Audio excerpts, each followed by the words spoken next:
The Power of Intention, Learning to Co-Create Your World Your Way. Part 1. The Essentials of Intention. Chapter 1. Viewing Intention from a New Perspective. During the past several years, I've been so strongly attracted to studying intention that I've read hundreds of books by psychological, sociological, and spiritual writers, ancient and modern scholars, and academic researchers. My research reveals a fairly common definition of intention as a strong purpose or aim, accompanied by a determination to produce a desired result.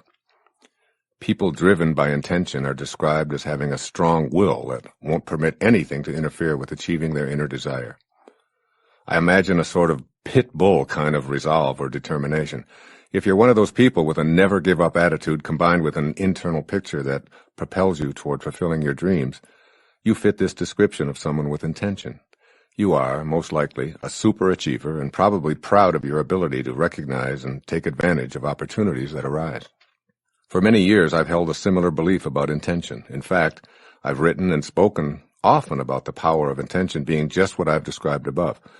Over the past quarter of a century, however, I've felt a shift in my thinking from a purely psychological or personal growth emphasis toward a spiritual orientation where healing, creating miracles, manifesting, and making a connection to divine intelligence are genuine possibilities. This hasn't been a deliberate attempt to disengage from my academic and professional background, but rather a natural evolution that's been unfolding as I began to make more conscious contact with spirit. My writing now emphasizes my belief that we can find spiritual solutions to problems by living at higher levels and calling upon faster energies. In my mind, intention is now something much greater than a determined ego or individual will. It's something almost totally opposite. Perhaps this comes from shedding many levels of ego in my own life, but I also feel the strong influence of two sentences I read in a book by Carlos Castaneda. In my writing life, I've often come across something in a book that starts a thought germinating in me that ultimately compels me to write a new book. At any rate, I read these two sentences in Castaneda's final book, The Active Side of Infinity, while I was waiting to have a cardiac procedure to open one clogged artery leading into my heart that had caused a mild heart attack. Castaneda's words were, quote, "Intent is a force that exists in the universe. When sorcerers, that is, those who live of the source, beckon intent, it comes to them and sets up a path for attainment, which means that sorcerers always accomplish what they set out to do." Unquote. When I read those two sentences, I was stunned by the insight and clarity it gave me about the power of intention. Imagine that intention is not something you do, but rather a force that exists in the universe as an invisible field of energy. I had never even considered intention in this way before reading Castaneda's words. I wrote those two sentences down, and then I had them printed on a card and laminated. I carried the laminated card with me into the catheter lab for my minor surgical procedure, and as soon as I could, I began talking about the power of intention to anyone who would listen. I made intention a part of every speech I gave. I immersed myself in this idea to use it, not only for my own healing, but to help others use the power of intention to carry them where they're fully equipped to go. I had experienced what is called satori, or instant awakening, and was intent on offering this insight to others. It had become clear to me that accessing the power of intention relieved so much of the seemingly impossible work of striving to fulfill desires by sheer force of will. Since that defining moment, I've thought of the power of intention in virtually all of my waking hours, and books, articles, conversations, telephone calls, items arriving in my mailbox, and arbitrary works I might be looking at in a bookstore all seem to conspire to keep me on this path. So here it is. The power of intention. I hope this book will help you view intention in a new way and also to make use of it in a manner that leads you to define yourself as Patanjali suggested more than 20 centuries ago. Dormant forces, faculties, and talents come alive, and you discover yourself to be a greater person by far than you ever dreamed yourself to be. Patanjali's two words, dormant forces, kick-started me in the direction of writing about intention. Patanjali was referring to forces that appear to be either non-existent or dead, and he was referring to the powerful energy a person feels when inspired. If you've ever felt inspired by a purpose or calling, You know the feeling of spirit working through you. Inspired is our word for inspirited. I've thought long and hard about the idea of being able to access seemingly dormant forces to assist me at key times in my life to achieve an inner burning desire. What are these forces? Where are they located? Who gets to use them? Who's denied access? And why? Questions like these have propelled me to research and write this book and subsequently arrive at a totally new perspective on intention. At this point, as I'm writing about my excitement of realizing a long-obscured truth, I know that intention is a force that we all have within us. Intention is a field of energy that flows invisibly beyond the reach of our normal, everyday, habitual patterns. It's there even before our actual conception. We have the means to attract this energy to us and experience life in an exciting new way. The meaning of omnipresent intention. Try imagining a force that's everywhere. There's no place that you can go where it isn't. It can't be divided and is present in everything you see or touch. Now extend your awareness of this infinite field of energy beyond the world of form and boundaries. This infinite and visible force is everywhere, so it's in both the physical and the non-physical. Your physical body is one part of your totality emanating from this energy. At the instant of conception, intention sets in motion how your physical form will appear and how your growing and aging process will unfold. It also sets in motion your non-physical aspects, including your emotions, thoughts, and disposition. In this instance, intention is infinite potential, activating your physical and non-physical appearance on Earth. You formed out of this omnipresent to become present in time and space. Because it's omnipresent, this energy field of intent is accessible to you after your physical arrival here on Earth. The only way you deactivate this dormant force is by believing that you're separate from it. Activating intention means rejoining your source and becoming a modern-day sorcerer. Being a sorcerer means attaining the level of awareness where previously inconceivable things are available.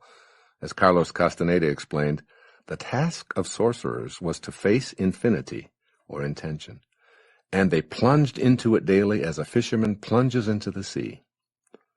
Intention is a power that's present everywhere as a field of energy. It isn't limited to physical development. It's the source of non-physical development as well.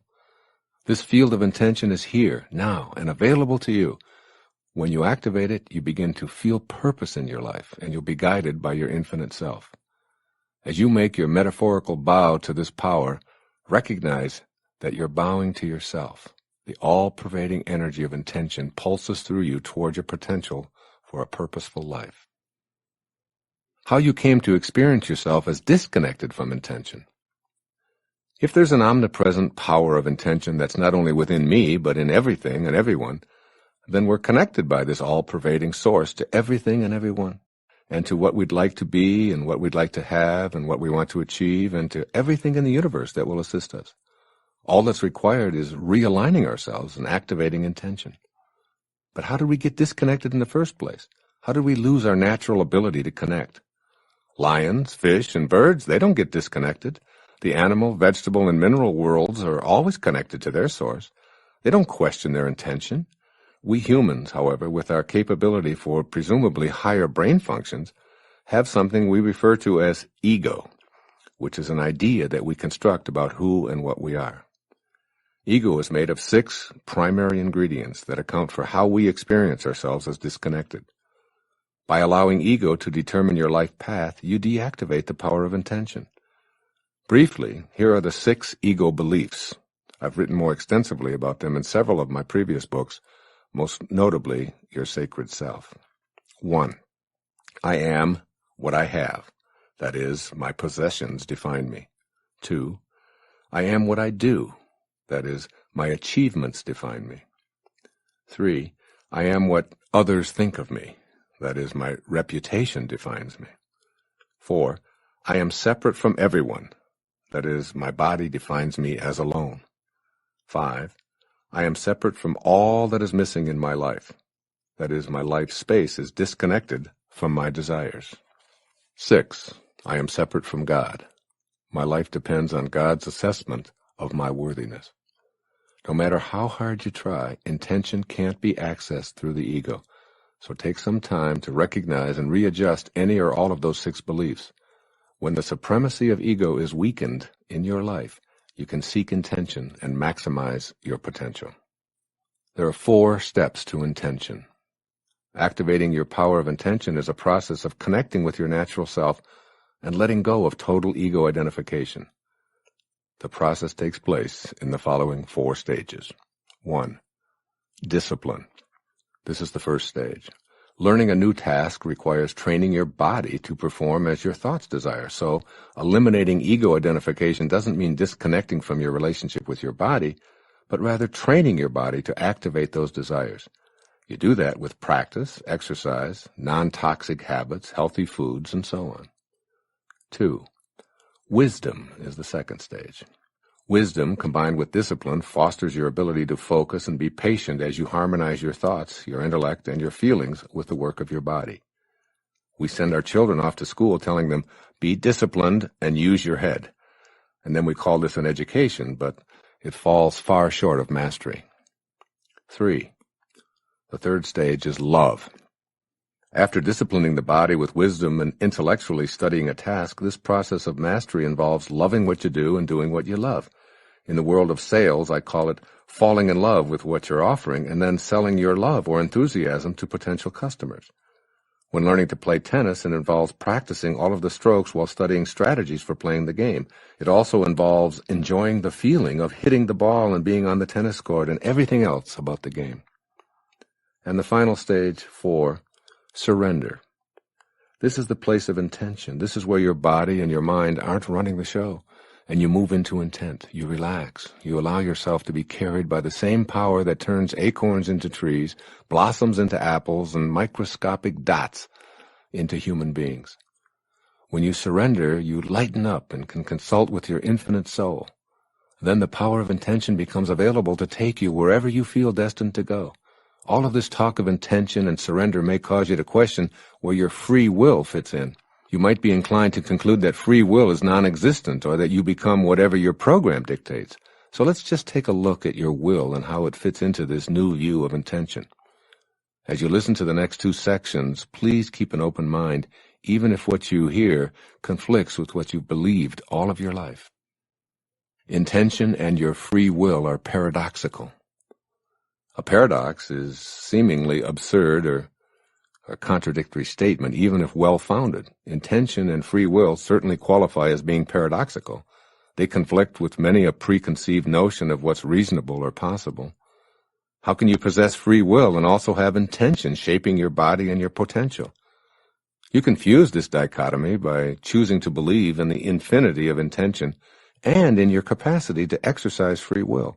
You know how to think rationally about the rules of cause and effect, so try your intellect out on this.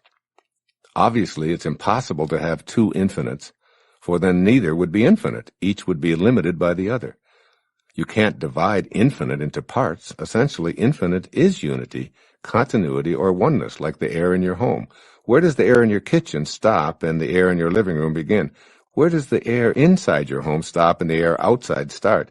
How about the air you breathe in and out? Air may be the closest we can come to understanding the infinite, universal, omnipresent spirit. Somehow you must travel in thought beyond the idea of your individual existence to the idea of a unity of universal being, and then beyond this to the idea of a universal energy. When you think of part of a whole being in one place and part in another, you've lost the idea of unity. And, keeping an open mind, as I beseeched you to do earlier, get this. At any moment in time, all spirit is concentrated at the point where you focus your own attention. Therefore, you can consolidate all creative energy at a given moment in time. This is called your free will at work. Your mind and your thoughts are also thoughts of the divine mind. Universal spirit is in your thoughts and in your free will. When you shift your thoughts from spirit to ego, you seem to lose contact with the power of intention. Your free will can either move with universal spirit and its unfolding, or away from it toward ego dominance. As it moves away from spirit, life appears to be a struggle. Slower energies flow through you, and you may feel hopeless and helpless and lost. You can use your free will to rejoin higher, faster energies. The truth is that We do not create anything alone. We are all creatures with God. Our free will combines and redistributes what's already created. You choose. Free will means that you have the choice to connect to spirit or not. So the answer to the question, do I have a free will, and is intention working with me as an all-pervasive universal force, is yes. Can you live with this paradox? If you think about it, you live with a paradox in every moment of your existence. At the same exact instant that you're a body with beginnings and ends, with boundaries and a definition in time and space, you're also simultaneously an invisible, formless, unlimited thinking and feeling being, a ghost in the machine, if you will. Which are you? Matter or essence? Physical or metaphysical? Form or spirit? The answer is both, even though they appear to be opposites. Do you have a free will? And are you a part of the destiny of intention? The answer is yes. Fuse this dichotomy, blend the opposites, and live with both of these beliefs. Begin the process of allowing spirit to work with you and link up to the field of intention. Combining free will with intention. In mathematics, two angles that are said to coincide fit together perfectly. The word coincidence does not describe luck or mistakes. It describes that which fits together perfectly. By combining free will with intention, you harmonize with universal mind. Rather than operating in your own mind outside of this force called intention, your goal may very well be, as you listen to this program, to work at being in harmony at all times with intention. When life appears to be working against you, when your luck is down, when the supposedly wrong people show up, or when you slip up and return to old, self-defeating habits, recognize the signs that you're out of harmony with intention. You can and will reconnect in a way that will bring you into alignment with your own purpose. For example, when I write, I open myself to the possibilities of universal spirit and my own individual thoughts, collaborating with fate to produce a helpful, insightful program. Here's an example of how intention collaborates with life circumstances to produce what we need. Recently, my 19-year-old daughter, Summer, told me that she'd quit her temporary job as a restaurant hostess and wasn't sure what she wanted to do before resuming her college studies. I asked her what made her feel most purposeful and happy, and she said it was teaching horseback riding to young children, but she refused to return to the old barn where she'd worked a year before because she really felt unappreciated, overworked, and underpaid. I was over on Maui writing the very first chapter on a whole new perspective on intention when we had this telephone conversation. I launched into my intention as a force in the universe spiel and told my daughter that she needed to realign her thoughts and so on. Open up to receiving the assistance you desire, I told her. Trust in intention. It exists for you. Stay alert and be willing to accept any guidance that comes your way. Stay in vibrational harmony with the all-providing source. The next day, at the very moment I was searching for an example of intention to put into this chapter, the telephone rang. And here it was, Summer, bubbling with enthusiasm. "You're not going to believe this, Dad," she says. "On second thought, I'm sure you will believe it. Remember yesterday how you told me to be open to intention? Well, I was skeptical, even thinking, that's just my weird dad, but I decided to try it.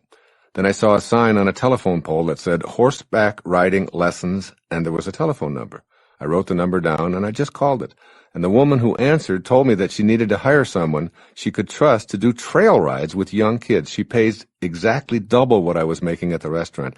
I'm going out to see her tomorrow. Isn't that cool?" Cool? Hell yes, it's cool. Here I am writing a book, looking for a good example, and it arrives in the form of help I was attempting to offer the day before to my daughter. 2 for the price of 1, if you will. I'll close this section with words from Aldous Huxley, one of my favorite authors. The spiritual journey does not consist in arriving at a new destination where a person gains what he did not have or becomes what he is not.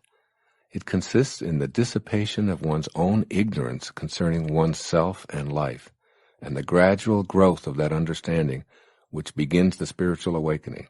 The finding of God is a coming to oneself. In this first chapter, I've asked you to stop doubting the existence of a universal omnipresent force I've called intention, and told you that you can link to and be carried to your destination on the energy of intention alone. In the next part, I describe how this field of intention might look were you able to see it, and what the faces of intention might look like.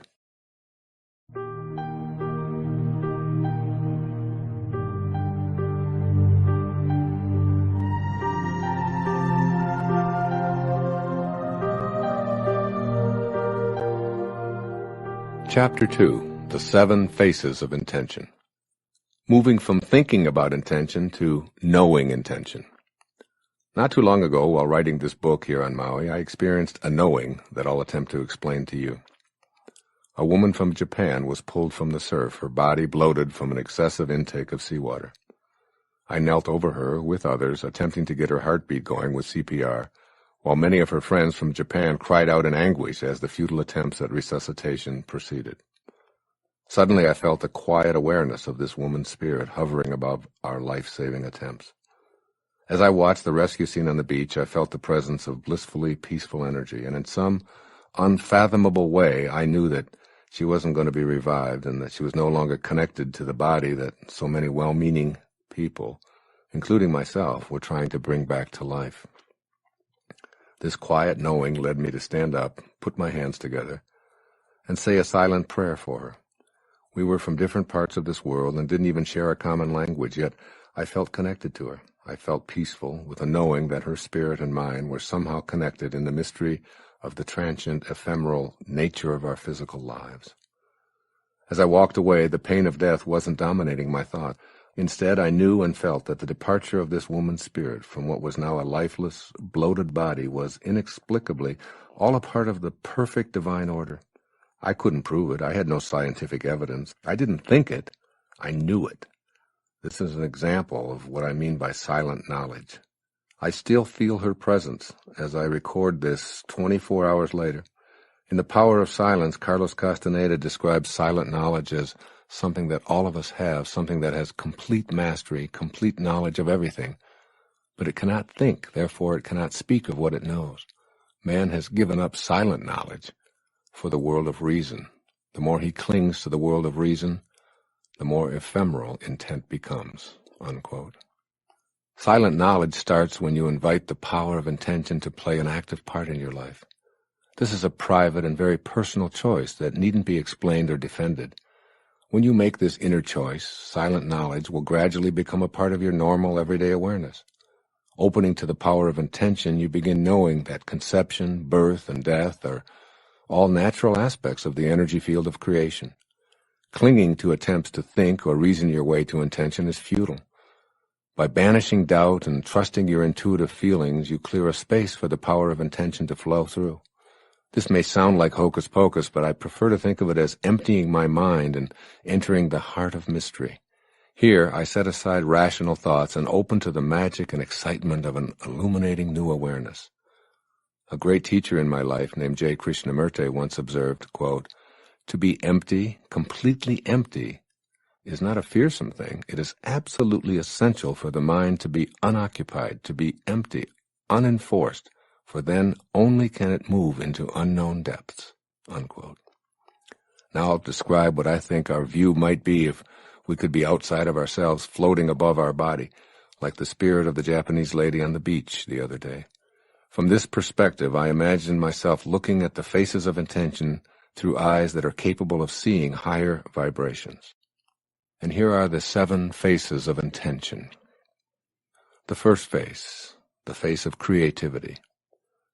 The first of the 7 faces of intention is the creative expression of the power of intention that designed us, got us here, and created an environment that's compatible with our needs. The power of intention has to be creative, or nothing would come into existence. It seems to me that this is an irrefutable truth about intention and spirit, because its purpose is to bring life into existence in a suitable environment. Why do I conclude that the life-giving power of intention intends us here to have life and have it in increasing abundance? Because if the opposite were true, life as we know it couldn't come into form. The very fact that we can breathe and experience life is proof to me that the nature of the life-giving spirit is creative at its very core. This may seem obvious to you, or in fact it may appear confusing or even irrelevant, but what is clear is this: you are here in your physical body. There was a time when you were an embryo, before that a seed, and before that, formless energy. That formless energy contained intention, which brought you from nowhere to now here. At the very highest levels of awareness, intention started you on a path toward your destiny. The face of creativity intends you toward continued creativity to create and co-create anything that you direct your power of intention toward. Creative energy is a part of you. It originates in the life-giving spirit that intended you here in the first place. 2. The face of kindness. Any power that has as its inherent nature the need to create and convert energy into physical form must also be a kindly power. Again, I'm deducing this from the opposite. If the all-giving power of intention had at its core the desire to be unkind, malevolent, or hurtful, then creation itself would be impossible. The moment unkind energy became form, the life-giving spirit would be destroyed. But instead, the power of intention has a face of kindness. It is kind energy, intending what it's creating to flourish and to grow, and to be happy and to be fulfilled. Our existence is proof to me of the kindness of intention. Choosing to be kind is a choice to have the power of intention active in your life. The positive effect of kindness on the immune system and on the increased production of serotonin in the brain has been proved in research studies. Serotonin is a naturally occurring substance in the body that makes us feel more comfortable, more peaceful, and even blissful. In fact, the role of most antidepressants is to stimulate the production of serotonin chemically, helping to ease depression. Research has shown that a simple act of kindness directed toward another human being improves the functioning of the immune system and stimulates the production of serotonin in both the recipient of the kindness and the person extending the kindness. Even more amazing is that persons observing the act of kindness have similar beneficial results. Imagine this. Kindness extended, received, or observed beneficially impacts the physical health and feelings of everyone involved. Both the face of kindness and the face of creativity are smiling here. 3. The face of love. The third of the 7 faces of intention is the face of love. That there's a life-giving nature inherent in the power of intention is an irrefutable conclusion. What would we name this quality that encourages, enhances, and supports all of life, if not love? It's the prime moving power of the universal spirit of intent. As Ralph Waldo Emerson put it, love is our highest word and the synonym for God. The energy field of intention is pure love, resulting in a nurturing and totally cooperative environment. Judgment, anger, hate, fear, or prejudice won't thrive here. So were we able to actually see this field, we'd see creativity and kindness in an endless field of love. We entered the physical world of boundaries and beginnings through the universal force field of pure love. This face of intention that is an expression of love wishes only for us to flourish and grow and become all that we're capable of becoming. When we're not in harmony with the energy of love, we've moved away from intention and weakened our ability to activate intention through the expression of love. For example, if you aren't doing what you love and loving what you do, your power of intention is weakened. You attract into your life more of the dissatisfaction that isn't the face of love. Consequently, more of what you don't love will appear in your life. St. Francis, in his famous prayer, beseeches God, "Where there is hatred, let me sow love." What he is seeking is the power to dissolve and ultimately convert hate to the energy of love. Hate converts to love when the energy of love is in its presence. This is true for you too. Hate directed toward yourself or others can be converted to the life-giving, love-granting life force of intention. Pierre Teilhard of Chardin put it this way, quote, "The conclusion is always the same. Love is the most powerful and still the most unknown energy of the world." Unquote. The fourth face of intention, the face of beauty. The fourth of my 7 faces of intention is the face of beauty. What else could a creative, kind, and loving expression be other than beautiful? Why would the organizing intelligence of intention ever elect to manifest into form anything that's repugnant to itself? Obviously it wouldn't. So we can conclude that the nature of intention has an eternal interaction of love and beauty, and add the expression of beauty to the face of a creative, kind, loving power of intention. In order to grasp the significance of beauty as one of the faces of intention, remember this. Beautiful thoughts build a beautiful soul. As you become receptive to seeing and feeling beauty around you, you're becoming attuned to the creative power of intention within everything in the natural world, including yourself. By choosing to see beauty in everything, even a person who was born into poverty and ignorance will be able to experience the power of intention. Seeking beauty in the worst of circumstances with individual intent connects one to the power of intention. It works. It has to work. The face of beauty is always present, even where others see non-beauty. I always loved the way Mother Teresa described this quality when she was asked, "What do you do every day in the streets of Calcutta at your mission?" She responded, "Every day I see Jesus Christ in all of his distressing disguises." 5. The fifth face of intention is called expansion. The elemental nature of life is to increase and seek more and more expression. If we could sharply focus on the faces of intention, we'd be startled. I imagine that one of the faces we'd see is a continuously expanding expression of the power of intention. The nature of this creative spirit is always operating so as to expand. Spirit is a forming power. It has the principle of increase, meaning that life continues to expand toward more life. Life as we know it originates from formless intention. Therefore, one of the faces of intention looks like something that's eternally evolving. It might look like a tiny speck in a continuous state of duplicating itself, and then enlarging itself, and then moving forward, all the while continuing its expansion and its expression. This is precisely what's happening in our physical world. This fifth face of intention takes the form of what is expressing it. It can be no other way, for if this ever-expanding force disliked itself or felt unconnected, it could only destroy itself. But it doesn't work that way. The power of intention manifests as an expression of expanding creativity, kindness, love, and beauty. By establishing your personal relationship to this face of intention, you expand your life through the power of intention, which was, is, and always will be a component of this originating intention. The power of intention is the power to expand and increase all aspects of your life, no exceptions. It's the nature of intention to be in a state of increased expression, so it's true for you as well. 6. The sixth face of intention is called unlimited abundance. This sixth face of intention is an expression of something that has no boundaries, is everywhere at once, and is endlessly abundant. It's not just huge, it never stops. This marvelous gift of abundance is what you were created from. Thus, you too share this in the expression of your life. You're actually fulfilling the law of abundance. These gifts are given freely and fully to you, just as the air, the sun, the water, and the atmosphere are provided in unlimited abundance for you.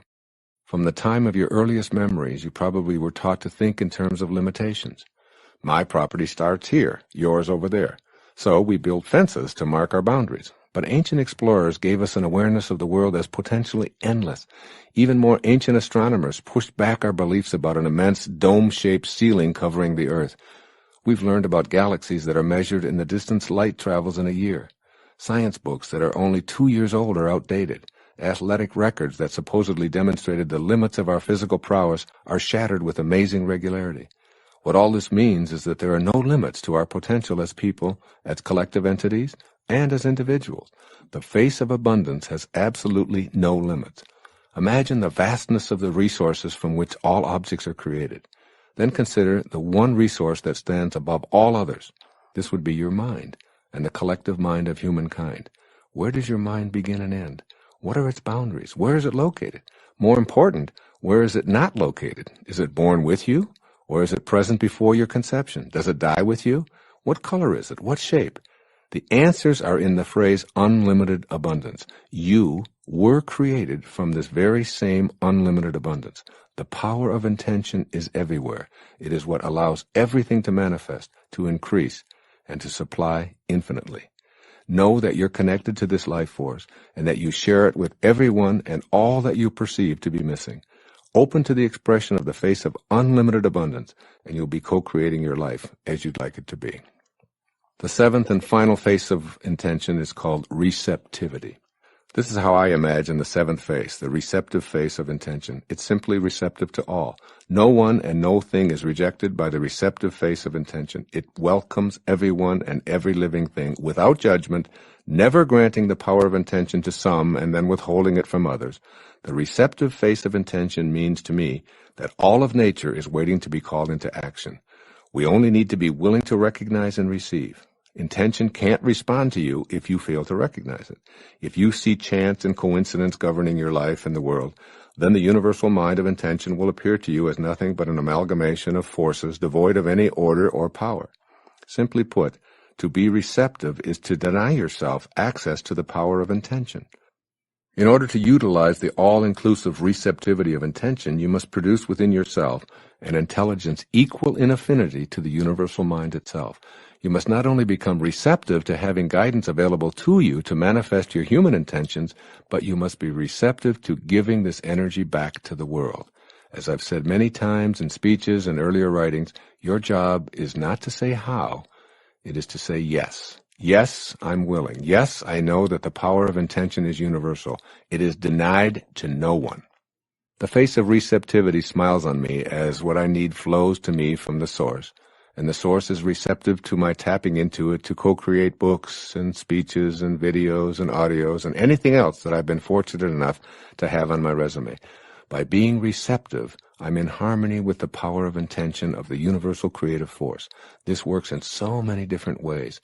You'll see the right people magically appearing in your life, your body healing, and if it's something that you want, even becoming a better dancer or a card player or an athlete.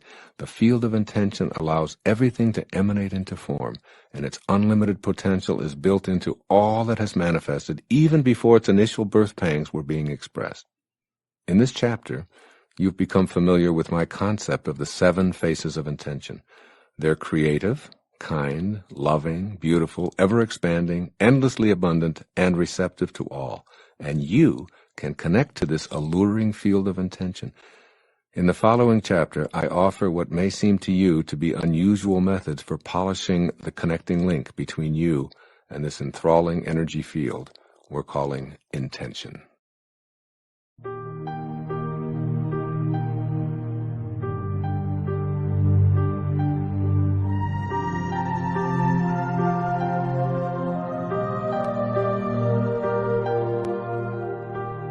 Chapter 3, Connecting to Intention.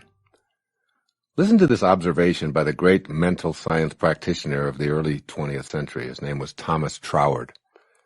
Quote, "The law of flotation was not discovered by contemplating the sinking of things, but by contemplating the floating of things which floated naturally, and then intelligently asking why they did so." Unquote. In the early days of shipbuilding, ships were made of wood, and the reasoning was that wood floats in water and iron sinks. Yet today, ships all over the world are built of iron. As people began studying the law of flotation, it was discovered that anything could float if it's lighter than the mass of liquid it displaces. So today, we're able to make iron float by the very same law that made it sink. Keep this example in mind as you listen and apply the contents of this chapter on connecting to all that you're intended to become. The key word here is contemplating, or what you're placing your thoughts on as you begin utilizing the enormous potential and the power of intention. You must be able to connect to intention, and you can't access and work with intention if you're contemplating the impossibility of being able to intend and manifest. You can't discover the law of co-creation if you're contemplating what's missing. You can't discover the power of awakening if you're contemplating things that are still asleep. The secret to manifesting anything that you desire is your willingness and your ability to realign yourself so that your inner world is in harmony with the power of intention. Every single modern advance that you see and take for granted was created, and creating is what we're doing here in this chapter, by someone contemplating what they intend to manifest. The way to establish a relationship with spirit and access the power of this creating principle is to continuously contemplate yourself as being surrounded by the conditions you wish to produce. Dwell on the idea of a supreme infinite power producing the results that you desire. This power is the creative power of the universe. It's responsible for everything coming into focus. By trusting it to provide the form and the conditions for its manifestation, you establish a relationship to intention that allows you to be connected for as long as you practice this kind of personal intent. Entering into the spirit of intention. Whatever you intend to create in your life involves generating the same life-giving quality that brings everything into existence. The spirit of anything, the quality that allows it to come into the world of form, is true as a general principle, so why not activate it within yourself? The power of intention simply awaits your ability to make the connection. How do you enter into the spirit of intention, which is all about feelings expressing life? You can nurture it by your continual, ongoing expectation of the infallible spiritual law of increase being a part of your life. We saw it through our imaginary capacity to see higher vibrations, and we heard it in the voice given to it by spiritual masters throughout the ages. It's everywhere. It wants to express life. It's pure love in action. It's confident. And guess what? You are it. But you've forgotten that. You need to simply trust your ability to cheerfully rely upon Spirit to express itself through and for you. Your task is to contemplate the energies of life, love, beauty, and kindness. Every action that's in harmony with this originating principle of intention gives expression to your own personal power of intention. Applying the 7 phases for connecting to intention. Having been in the business of human development for most of my life, the question I most frequently hear is, how do I go about getting what I want? At this juncture of my life, as I sit here recording this, my response is, if you become what you think about, and what you think about is getting what you want, then you'll stay in a state of wanting. So the answer to how to get what you want is to reframe the question. How do I go about getting what I intend to create or co-create? My answer to that question is in the remainder of this chapter, but my short answer is this.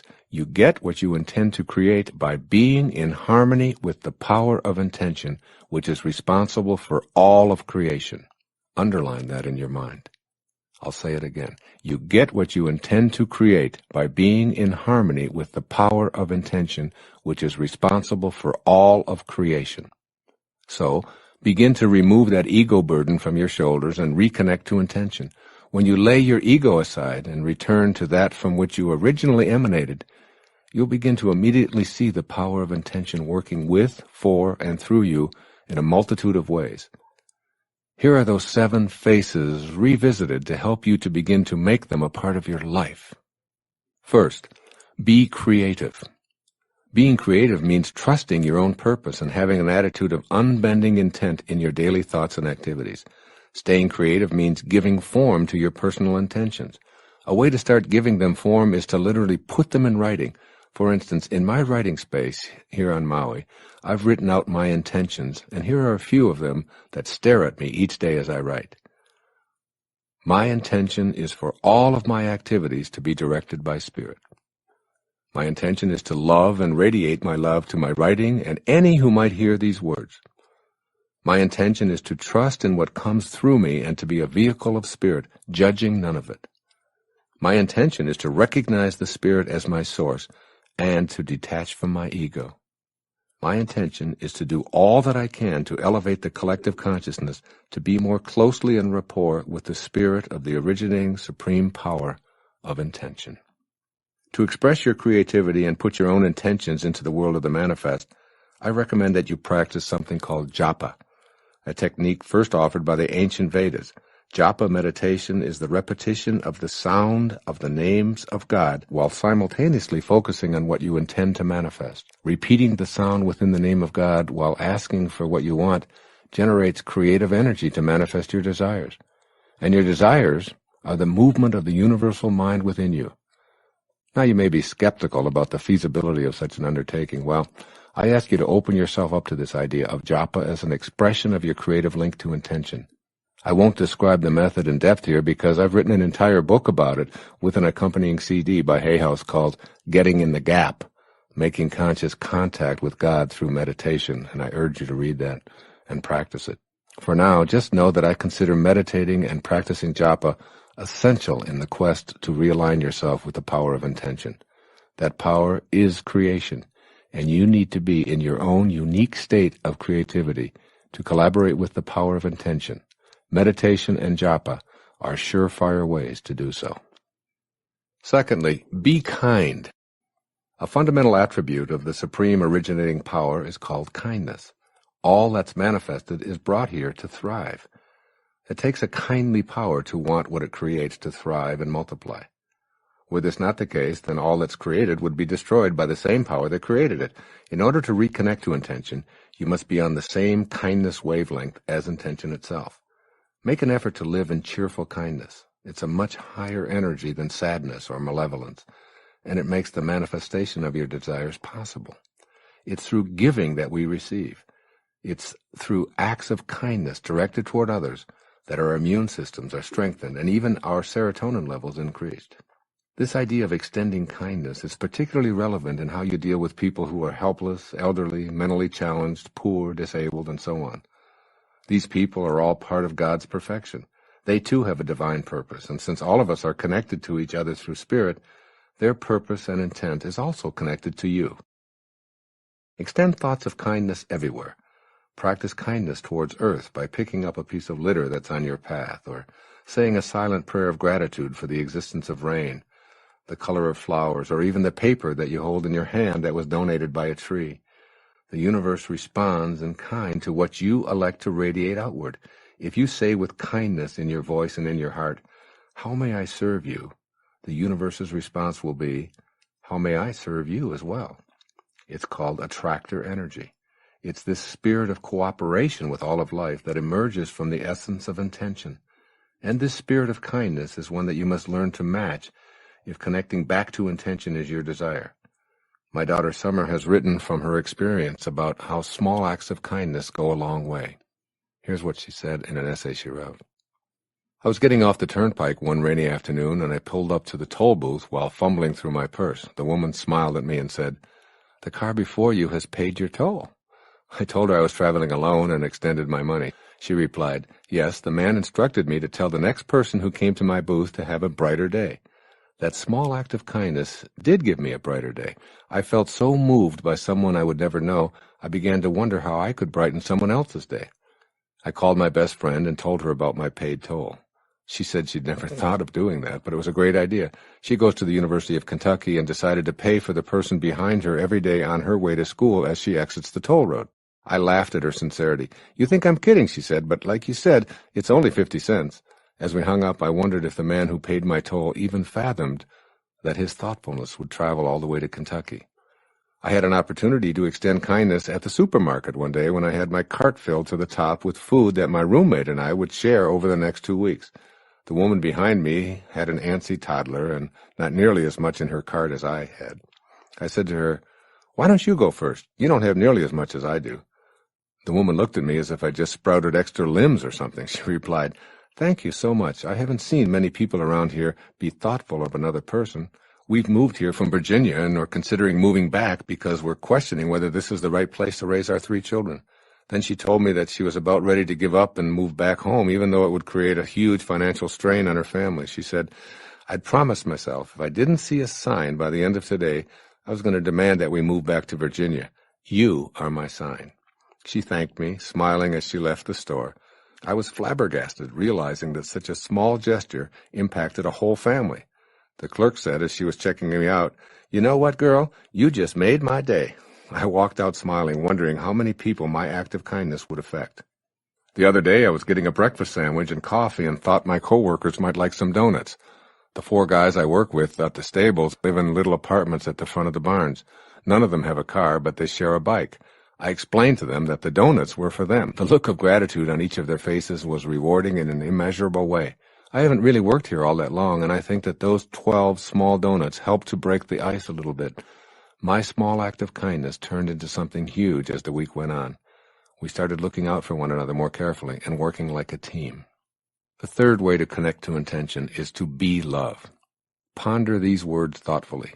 God is love, and he that dwelleth in love dwelleth in me, and I in him. That is God talking, so to speak, keeping in mind the central theme of this chapter, and in fact this entire program, that you must learn to be like the energy that allowed you to be here in the first place. Then being in a state of love is absolutely necessary for you to reconnect to intention. For the purposes of this chapter, I'd like you to think about love in the following 2 ways. First, love is cooperation rather than competition. What I'd like you to be able to experience right here in physical form on planet Earth is the essence of the spiritual plane.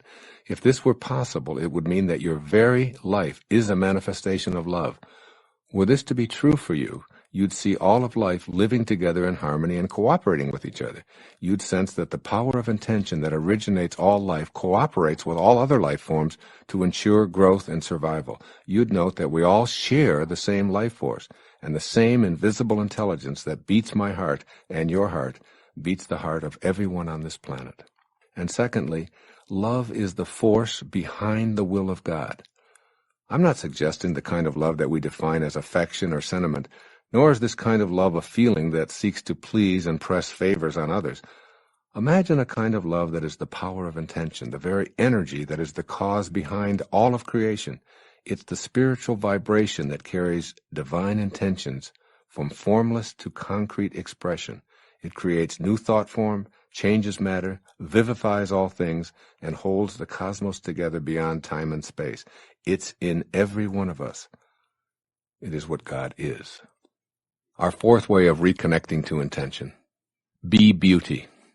Emily Dickinson once wrote, "Beauty is not caused, it is."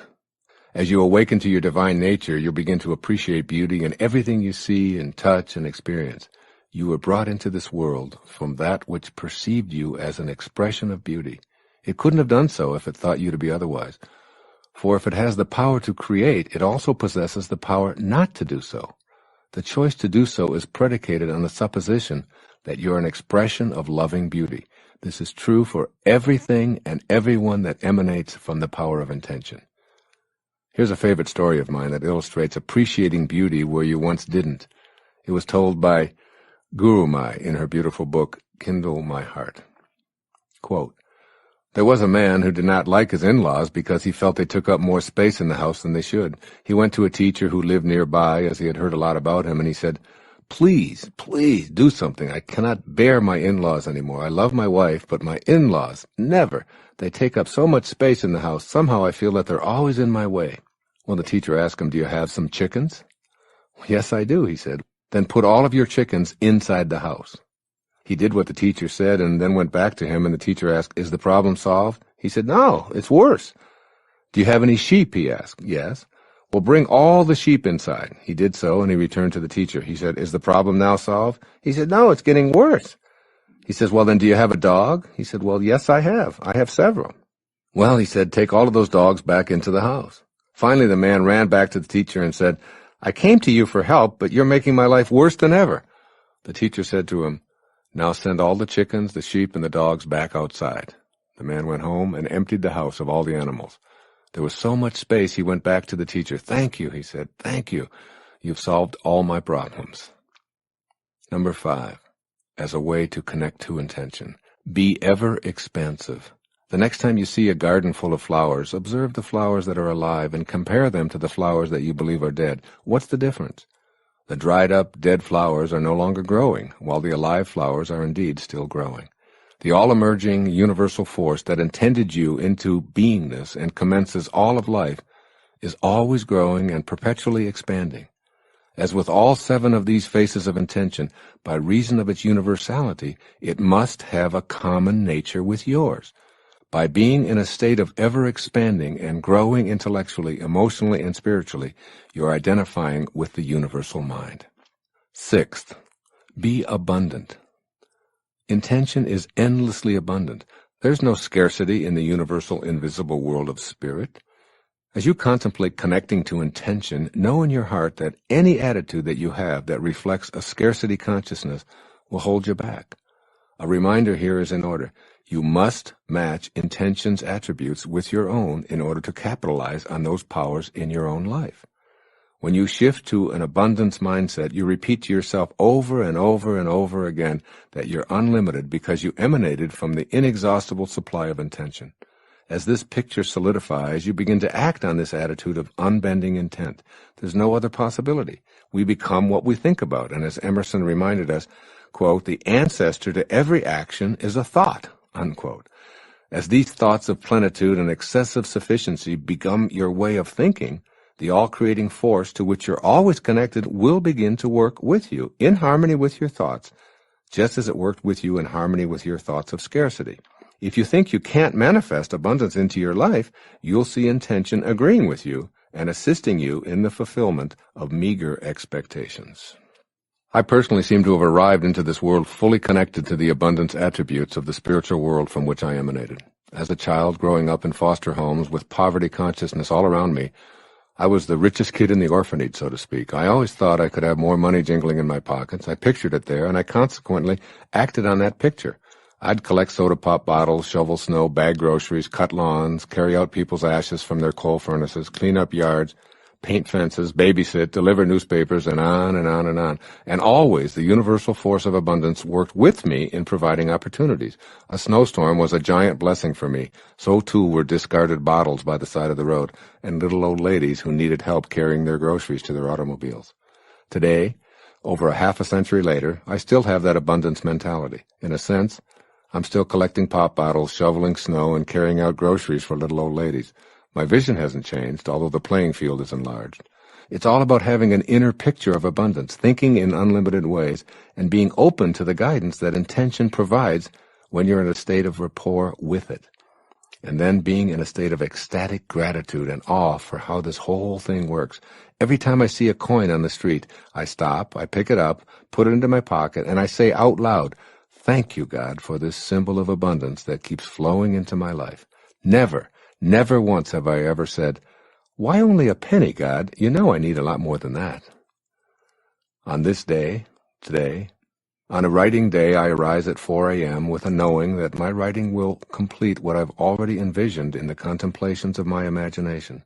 The writing flows, and letters arrive from intention's manifest abundance, urging me to read a particular book or talk to a unique individual, and I know that it's all working in perfect, abundant unity. The phone rings, and just what I need to hear is resonating in my ear. I get up to get a glass of water, and my eyes fall on a book that's been on my bookshelves for 20 years, but this time I feel compelled to pick it up. I open it, and once again I'm being directed by Spirit's willingness to assist and guide me as long as I stay in harmony with it. It goes on and on and on in my life, and I'm reminded of Rumi's poetic words from 800 years ago: "Sell your cleverness and purchase bewilderment." And finally, the seventh way of reconnecting to intention. It's called being receptive. The universal mind is ready to respond to anyone who recognizes their true relationship to it. It will reproduce whatever conception of itself that you impress upon it. In other words, it's receptive to all who remain in harmony with it and stay in a relationship of reverence for it. The issue becomes a question of your receptivity to the power of intention. Stay connected and know you'll receive all that this power is capable of offering. Take it on by yourself as separate from the universal mind, an impossibility, but nevertheless a strong belief of the ego, and you remain eternally disconnected. The nature of the universal mind is peaceful.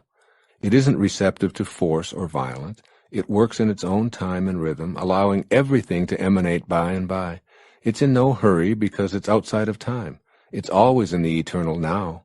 Try getting down on your hands and knees and hurrying along a tiny tomato plant sprout. Universal Spirit is at work peacefully, and your attempts to rush it or tug new life into full creative flower will destroy the entire process. Being receptive means taking on a position of allowing your senior partner to handle your life for you.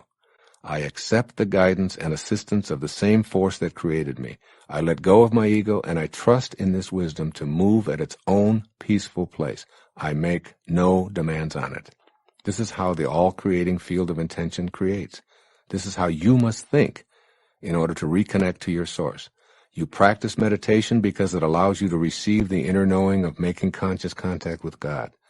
By being peaceful, quiet, and receptive, you pattern yourself in the image of God, and you regain the power of your source. This is what this chapter, and indeed this entire program, is all about.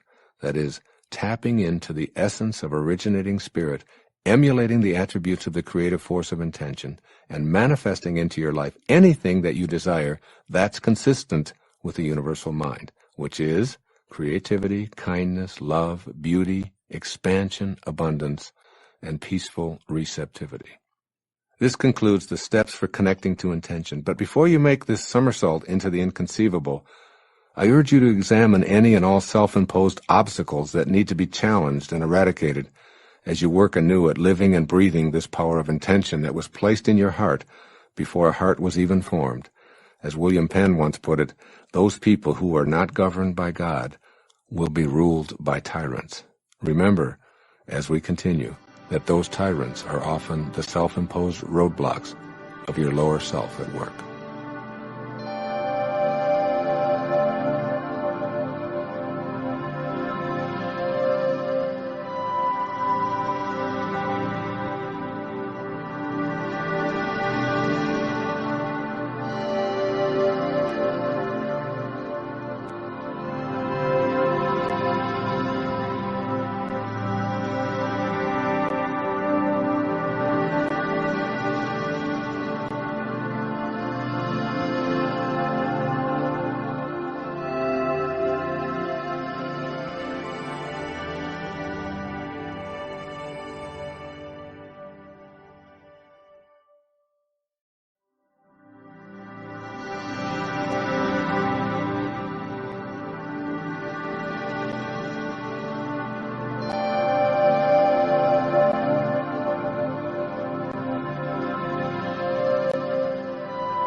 Chapter 4. The Obstacles to Connecting to Intention. I love this following passage from William Blake's The Marriage of Heaven and Hell. It's the basis of this chapter about overcoming obstacles to the unlimited power of intention. Here's what he said, quote, "Does a firm persuasion that a thing is so make it so?" He replied, "All poets believe that it does. And in ages of imagination, this firm persuasion removes mountains. But many are not capable of a firm persuasion of anything," unquote. William Blake is telling us that poets have an inexhaustible imagination and consequently an unlimited ability to make something so. He also reminds us that many aren't capable of such a firm persuasion. In the previous chapter, I gave you suggestions for making positive connections to intention. I'm devoting this entire chapter to 3 areas that may be unrecognized obstacles to your connection to this power of intention. You're going to be examining your inner speech, your level of energy, and your self-importance or ego. These 3 categories can create almost insurmountable blocks to connecting to intention when they're mismatched. Taken one at a time, you'll have the opportunity to become aware of these blockages and explore ways of overcoming them. There's a game show that has aired on television for several decades now in syndication. It's called The Match Game. The object of this game is to match up your thoughts and potential responses with that of someone on your team, usually a partner or a family member. A question or statement is given to one partner, and several possible responses are offered. The more matches made in competition with 2 other couples, the more points received. The winner is the one with the most matches.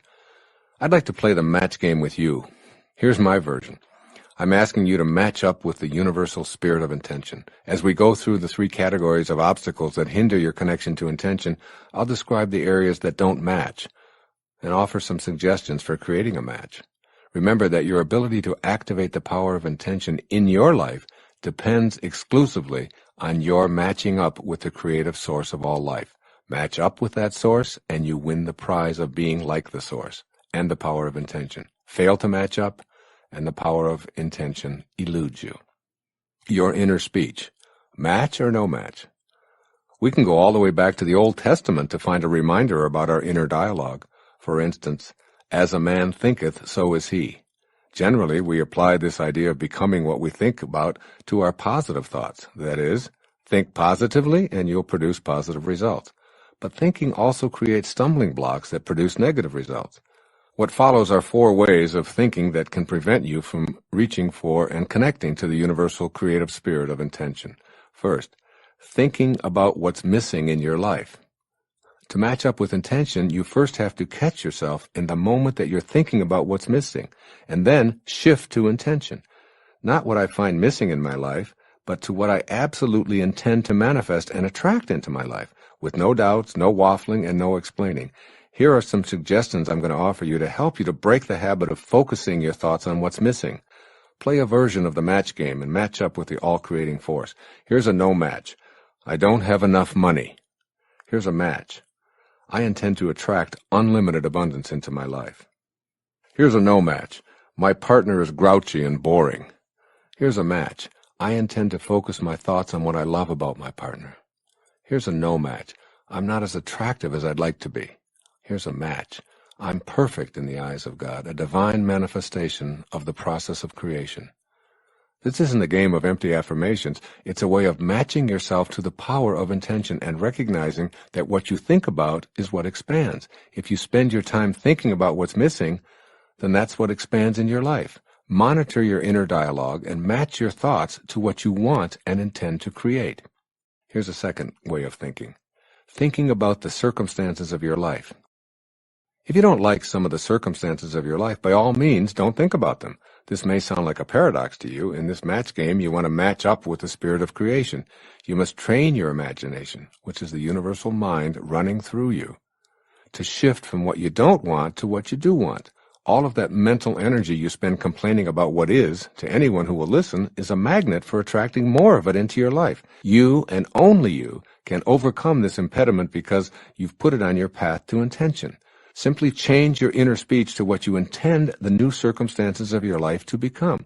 Practice thinking from the end by playing the match game and by realigning yourself with the field of intention. Here's a few examples of a no match versus a match for what is inner dialogue about the circumstances of your life. No match. I hate this place we're living in. It gives me the creeps. Match. I can see our new home in my mind, and I intend to be living in it within 6 months. No match. I dislike the work I'm doing and the fact that I'm not appreciated. Match. I'll act upon my inner intuitive impulses to create the work or job of my dreams. No match. I hate the fact that I'm sick so often and always seem to be getting colds. Match. I am divine health. I intend to act in healthy ways and attract the power to strengthen my immune system in every way I can. See, you must learn to assume responsibility for the circumstances of your life without any accompanying guilt.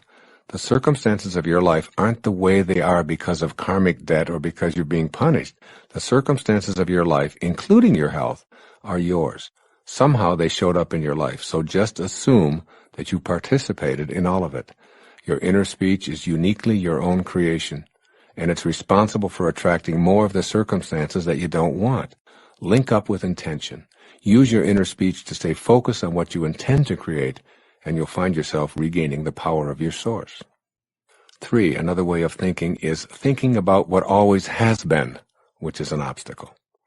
When your inner speech focuses on the way things have always been, you act upon your thoughts of what's always been, and the universal all-creating force continues to deliver what always has been. Why? Because your imagination is a part of that which imagined you into existence. It's the force of creation, and you're using it to work against you with your inner speech. Imagine the absolute spirit thinking like this: I can't create life anymore because things haven't worked for me in the past. There have been so many mistakes in the past, and I can't stop thinking about them. How much creating do you think would occur if spirit imagined in this way? How can you possibly connect to the power of intention if your thoughts, which are responsible for your intending, focus on all that's gone before you, which you abhor? The answer is obvious, and so is the solution. Make a shift and catch yourself when you're focusing on what always has been, and move your inner speech to what you intend to manifest. You'll get points in this match game by being on the same team as the absolute spirit. Here's a no match. I've always been poor. I was raised on shortages and scarcity. Here's a match. I intend to attract wealth and prosperity in unlimited abundance. Here's a no match. We've always fought in this relationship. Here's a match. I'll work at being peaceful and not allowing anyone to bring me down. Here's a no match. My children have never shown me any respect. Here's a match. I intend to teach my children to respect all of life, and I'll treat them in the same way. The match items reflect a rapport with the originating spirit. The no match statements represent interference that you've constructed to keep you from matching up with intention. Any thought that takes you backward is an impediment to manifesting desires. The highest functioning people understand that if you don't have a story, you don't have to live up to it. So get rid of any parts of your story that keep you focused on what always has been. And finally, a 4th way of thinking that's an obstacle to connecting to intention is this: thinking about what they want for you. There's probably a long list of people, most of them relatives, who have strong ideas about what you should be doing, how you should be thinking and worshiping, where you should be living, how you should be scheduling your life, and how much of your time you should be spending with them, especially on special occasions and holidays. Our definition of friendship, thankfully, excludes the manipulation and guilt that we so often put up with in our families. Practice catching yourself when you have a thought of what others want for you, and ask yourself, does this expectation match up with my own? If not, simply laugh at the absurdity of being upset or frustrated over the expectations of others about how you should be running your life. This is a way to match up and become impervious to the criticisms of others, and simultaneously put a stop to the insidious practice of continuing to attract into your life something you don't want. Here's a few match, no match opportunities to observe here. A no match. I'm so annoyed with my family, they just don't understand me, and they never have. Match. I love my family. They don't see things my way, but I don't expect them to. I'm totally focused on my own intentions, and I send them. Here's a no match.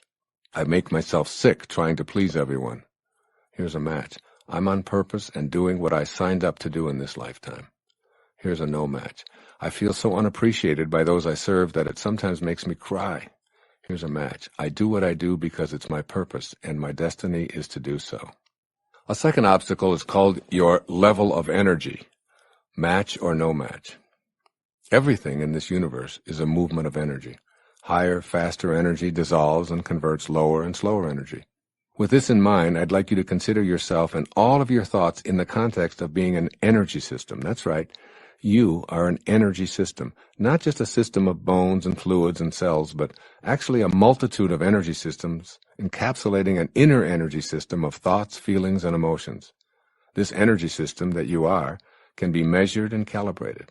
Every thought you have can be energetically calibrated along with its impact on your body and your environment. The higher your energy, the more capable you are of nullifying and converting lower energies, which weaken you and impacting in a positive way everyone in your immediate and even distant surroundings. The objective in this section is to become aware of your own energy level and the actual frequencies of thought that you regularly employ in daily life.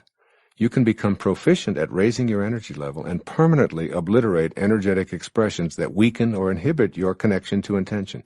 Ultimately, your goal is to have a perfect match with the highest frequency of all.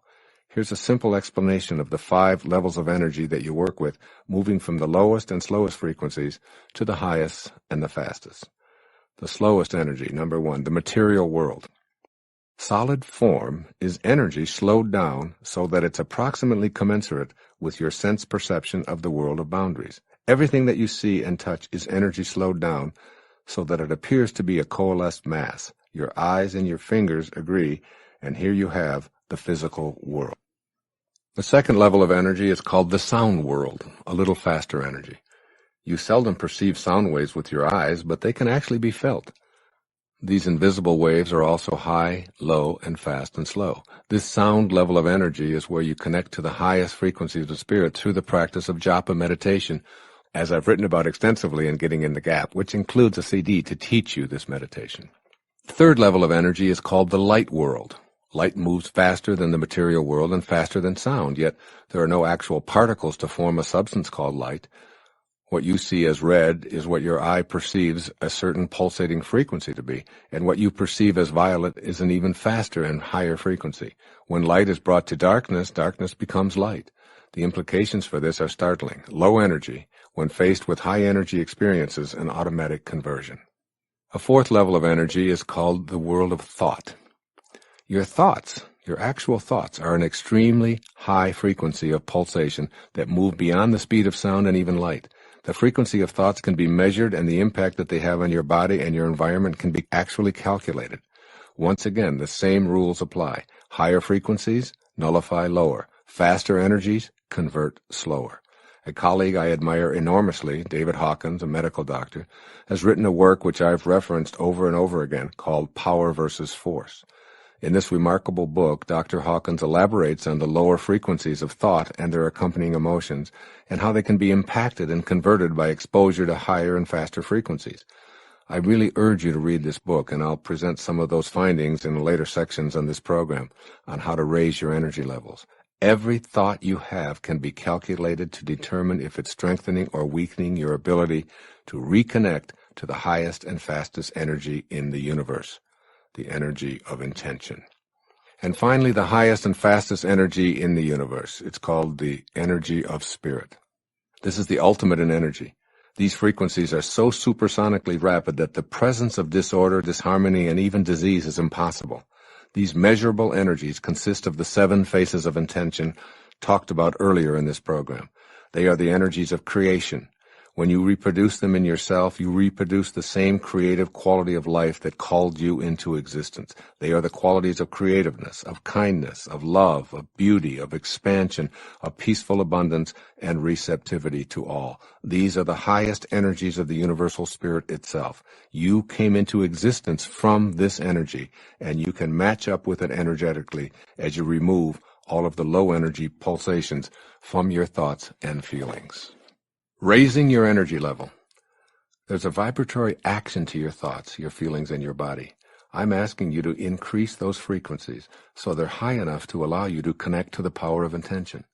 This may sound like an oversimplification, but I hope you'll try raising your energy level as a way to remove the obstacles that prevent you from experiencing the perfection that you're a part of. You cannot remedy anything by condemning it. Again, you cannot remedy anything by condemning it. Underline that in your consciousness. You only add to the destructive energy that's already permeating the atmosphere of your life. When you react to the lower energies you encounter with your own low energies, you're actually setting up a situation that attracts more of the lower energy. For example, if someone behaves in a hateful manner toward you, and you respond by hating them for hating you, you've participated in a lower energy field and impacting all who enter that field. If you're angry at those around you for being angry people, you're attempting to remedy the situation through condemnation. If you're experiencing scarcity or anguish or depression or an absence of love or any inability to attract what you desire, seriously look at how you've been attracting those circumstances into your life. Low energy is an attractor pattern. It shows up because you've sent for it, even if on a subconscious level. It's still yours, and you own it. However, if you practice deliberately raising your energy level by being cognizant of your immediate environment, you'll move more rapidly toward intention and remove all of those self-imposed roadblocks. The obstacles are in the low energy spectrum. What follows is a mini program for raising your energy vibrations. Here's a short list of suggestions for moving your energy field to a higher and a faster vibration. This will help you to accomplish the twofold objective of removing the barriers and simultaneously allowing the power of intention to work with and through you. Become conscious of your thoughts. Every thought you have impacts you. By shifting in the middle of a weakening thought to one that strengthens, you raise your energy vibration and strengthen yourself and the immediate energy field. Make meditation a regular practice in your life. Even if it's only for a few moments each day while sitting at a stoplight, this practice is vital. Take some time to be silent and repeat the sound of God as an inner mantra. Meditation allows you to make conscious contact with your source and regain the power of intention by assisting you in cultivating a receptivity that matches up with the force of creation. Also, become conscious of the food you eat. There are foods that calibrate low, and there are high-energy foods as well. Foods with toxic chemicals sprayed on them will make you weak, even if you have no idea that the toxins are present. Artificial foods such as sweeteners are low-energy products. In general, foods high in alkalinity such as fruits, vegetables, nuts, soy, non-yeast breads, and virgin olive oil calibrate at the high end and will strengthen you on muscle testing, while highly acidic foods such as flour-based cereals, meats, dairy, and sugars calibrate at the lower energies, which will weaken you. Also, retreat from low-energy substances. Alcohol and virtually all artificial drugs, legal and otherwise, lower your body's energy level as well as weaken you. Furthermore, they put you in a position to continue to attract more disempowering energy into your life. Become conscious of the energy level of the music you listen to. Harsh, pounding musical vibrations with repetitive, loud sounds lower your energy level and weaken you and your ability to make conscious contact with intention. Similarly, the lyrics of hate, pain, anguish, fear, and violence are low energies sending weakening messages to your subconscious and infiltrating your life with similar attractor energies. If you want to attract peace and love, then listen to the higher musical vibrations and lyrics that reflect these desires. Furthermore, become aware of the energy levels of your own home environment. Prayers, paintings, crystals, statues, spiritual passages, books, magazines, the colors on your walls, and even the arrangement of your furniture all create energy into which you've catapulted for at least half of your waking life. The ancient Chinese art of feng shui has been with us for thousands of years and is a gift from our ancestors, which describes ways to increase the energy field of our home and workplace. Become aware of how being in high-energy surroundings impacts us in ways that strengthen our lives and removes barriers to our connection to intention. Also, begin to reduce your exposure to the very low energy of commercial and cable television. The majority of television shows provide a steady stream of low energy most of the time. This is one of the reasons I've elected to devote a significant portion of my own time and efforts in support of non-commercial public television and to help replace messages of negativity, hopelessness, violence, profanity, and disrespect with the higher principles that match up with the principle of intention. You can also enhance your energy field with photographs, believe it or not. You may find it difficult to believe that photography is a form of energy reproduction and that every photograph contains energy. See for yourself by strategically placing photographs taken in moments of happiness, love, and receptivity to spiritual help around your living quarters, in your workplace, in your automobile, and even on your clothing or in a pocket or in your wallet. Arrange photographs of nature, animals, and expressions of joy and love in your environment, and let their energy radiate into your heart and provide you with their higher frequencies. You can also become conscious of the energy levels of your acquaintances and your friends and your extended family. You can raise your own energy levels by being in the energy field of others who resonate closely to spiritual consciousness. Choose to be in close proximity to people who are empowering, who appeal to your sense of connection to intention, who see the greatness in you, who feel connected to God, and who live a life that gives evidence that Spirit has found celebration through you. You can also begin to monitor your activities and where they take place. Avoid low energy fields where there's excessive alcohol, drug consumption, or violent behavior, and gatherings where religious or ethnic exclusion and vitriolic prejudice or judgments are the focus. Immerse yourself in nature, appreciating its beauty, spending time camping, hiking, swimming, taking nature walks, and reveling in the natural world. Attend lectures on spirituality, take a yoga class, give or receive a massage, visit monasteries or meditation centers, and commit to helping others in need with visits to the elderly in geriatric centers or sick children in hospitals. Choose to be in places where the energy fields reflect the 7 faces of intention. Extend acts of kindness, asking for nothing in return. Anonymously extend financial aid to those less fortunate, and do it from the kindness of your heart, expecting not even a thank you. Pick up some litter and place it in a proper receptacle, and tell no one about your actions. In fact, spend several hours doing nothing but cleaning and clearing out messes that you didn't create. Any act of kindness extended toward yourself, others, or your environment matches you up with the kindness inherent in the universal power of intention. It's an energizer for you and causes this kind of energy to flow back into your life. Be specific when you affirm your intentions to raise your energy level and create your desires.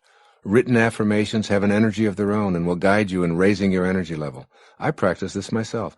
There's a woman named Lynn Hall who lives up in Toronto. She sent me a beautiful plaque that I look at every day. In her letter, she says, "Here's a gift for you, written solely for you in an effort to convey heartfelt gratitude for the blessings of your presence in my life." That said, I'm sure that the sentiment is a universal one, speaking for every other soul on the planet who has experienced the same good fortune. May the light and love that you emit forever reflect back to you in joyful abundance, Dr. Dyer. And the beautiful etched-in soul plaque reads like this: Spirit has found great voice in you in vibrant truths and joyful splendor. Spirit has found revelation through you in resonant and reflective ways. Spirit has found celebration through you in infinite expanses and endless reach. To all those awakened to the grace of your gifts, Spirit has found both wings and light. I read these words daily to remind me of my connection to Spirit and to allow the words to flow from my heart to yours, fulfilling my intentions and hopefully helping you to do the same. As frequently as possible, hold thoughts of forgiveness in your mind. In muscle testing, when you hold a thought of revenge, you'll go weak, while a thought of forgiveness keeps you strong. Revenge, anger, and hatred are exceedingly low energies that keep you from matching up with the attributes of the universal force. A simple thought of forgiveness toward anyone who may have angered you in the past, without any action taken on your part, will raise you to the level of Spirit and aid you in your individual intentions. What follows is the final obstacle to making your connections to intention: your self-importance, or your ego.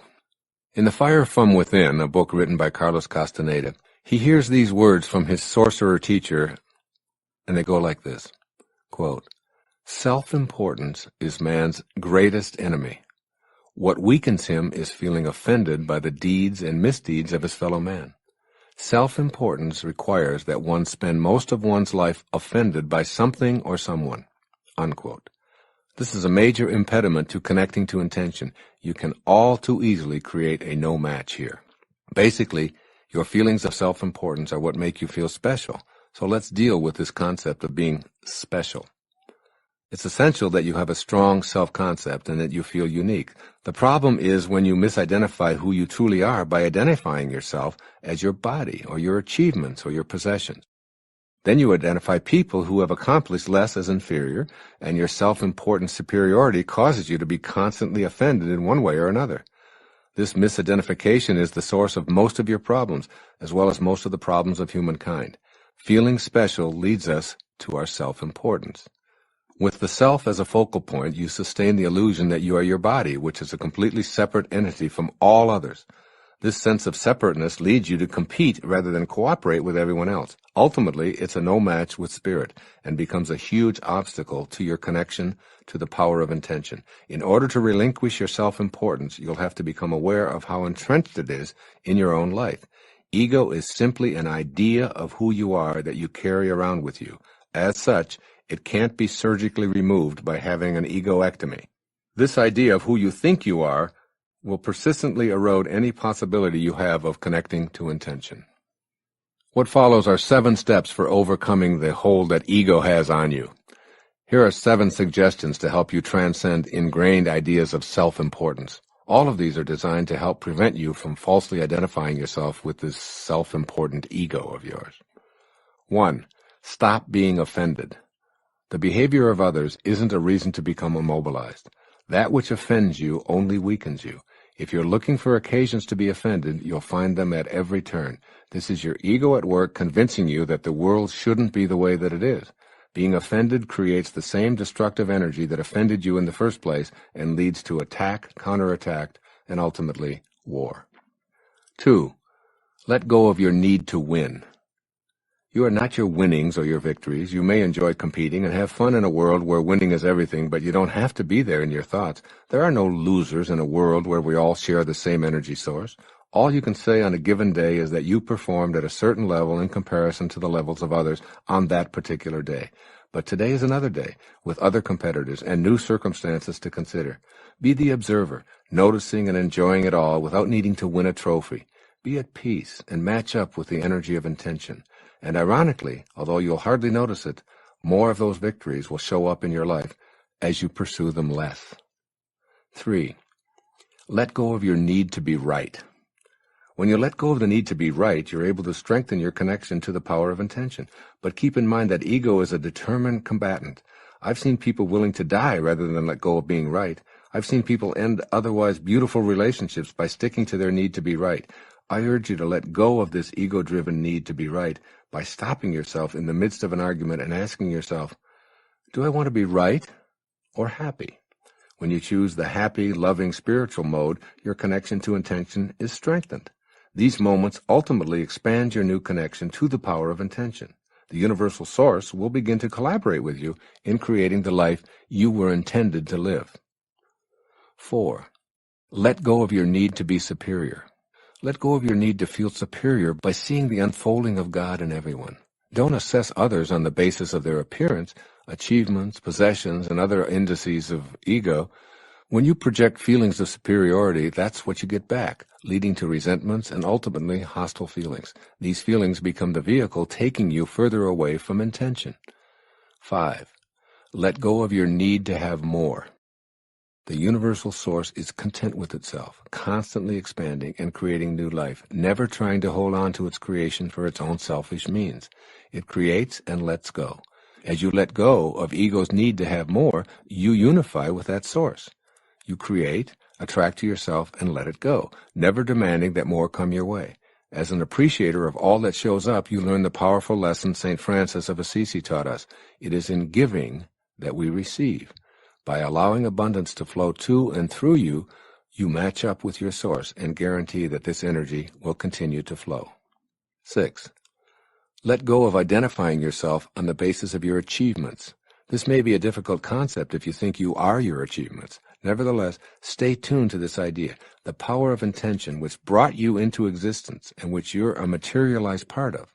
The less you need to take credit for your achievements, and the more connected you stay to the 7 faces of intention, the more you're free to achieve and the more will show up for you. It's when you attach yourself to those achievements and believe that you alone are doing all of those things that you leave the peace and the gratitude of your source. And 7. Let go of your reputation. Your reputation is not located in you. It resides in the minds of others. Therefore, you have no control over it at all. If you speak to 30 people, you'll have 30 reputations. Connecting to intention means listening to your heart and conducting yourself based on what your inner voice tells you is your purpose here. If you're overly concerned with how you're going to be perceived by everyone, then you've disconnected yourself from intention and allowed the opinions of others to guide you. This is your ego at work. It's an illusion that stands between you and the power of intention. We've just completed a thorough examination of the 3 major obstacles to connecting to the power of intention, along with some suggestions for eliminating them. In the next chapter, I'll explain how you impact those around you when you raise your energy level to the highest spiritual frequencies and live your days connected to intention. When you're connected to the power of intention, everywhere you go and everyone you meet is affected by you and the energy you radiate. As you become the power of intention, you'll see your dreams being fulfilled almost magically, and you'll see yourself creating huge ripples in the energy fields of others by your presence and nothing more.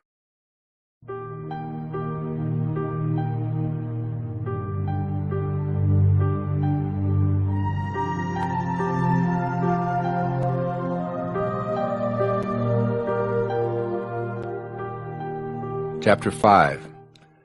Your impact on others when you're connected to intention. As you find yourself more in harmony with the faces of intention, you're going to discover that you're impacting others in new ways. The nature of this impact is profoundly important in your quest to utilize this power of intention. You'll begin seeing in others what you're feeling within yourself. This new way of seeing will enable people in your presence to feel comforted and peaceful, and to indirectly be loving accomplices to your connection to intention. Let's look at holy relationships. As you review the attributes of universal intention and simultaneously vow to be those attributes, you begin to see the significance of what you desire for all others. Think of your relationships in terms of holy or unholy.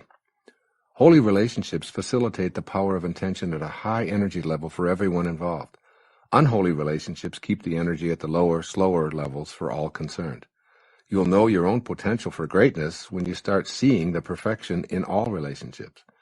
When you recognize others' holiness, you'll treat them as divine expressions of the power of intention, wanting nothing from them. The irony is that they become co-creators manifesting all your desires.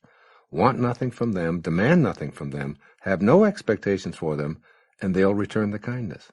Demand from them, insist that they please you, judge them as inferior, or see them as servants, and you'll receive the same. It behooves you to be acutely aware of what you truly want for others and to know whether you're in a holy or an unholy relationship with every person you're involved with. One truth that I've recognized during the years of my own growth is that it's impossible to know my perfection if I'm unable to see and honor that same perfection in others. The ability to see yourself as a temporary expression of intention and to see yourself in all of humanity is a characteristic of the holy relationship. It's the ability to celebrate and honor in all others the place where we're all one. As you change your thought patterns to raise your energy vibrations and reduce the demands of your ego, you'll begin developing a reverent or holy relationship with others. Then everyone is perceived as complete. When you can celebrate differences in others as interesting or enjoyable, you're loosening your identity with ego. The holy relationship is a way of matching up with the universal source of creation and being peacefully joyful. Any relationship, or even an encounter, from the holy perspective, is a coming together with a beloved self aspect and discovering a stimulating connection with the power of intention. I urge you to establish a holy relationship with your source, the world community, your neighbors, acquaintances, family, the animal kingdom, our planet, and yourself as well, and you'll enjoy the power of intention through holy relationships. It's all about relationship. Let's look at how your energies impact others. When you feel connected and in harmony with intention, you sense a major difference in how other people react to you. Be aware of these reactions because they'll bear directly on your abilities to fulfill your individual intentions. The more closely you automatically resonate to the frequencies of the universal all-creating source, the more that others will be impacted and their lower energies nullified. They'll gravitate toward you, bringing peace and joy and love and beauty and abundance into your life. What follows is my opinion on how you'll impact others when you're resonating with intention, and how different your impact is when you're dominated by your ego's separatist attitude. Here are some of the most significant ways in which you will find yourself impacting others.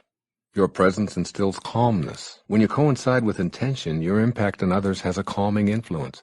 People tend to feel more at peace, less threatened, and more at ease. The power of intention is the power of love and receptivity. It asks nothing of anyone. It judges no one, and it encourages others to be free to be themselves. As people feel calmer in your presence, they're inclined to feel safe by virtue of the energy frequencies that you radiate.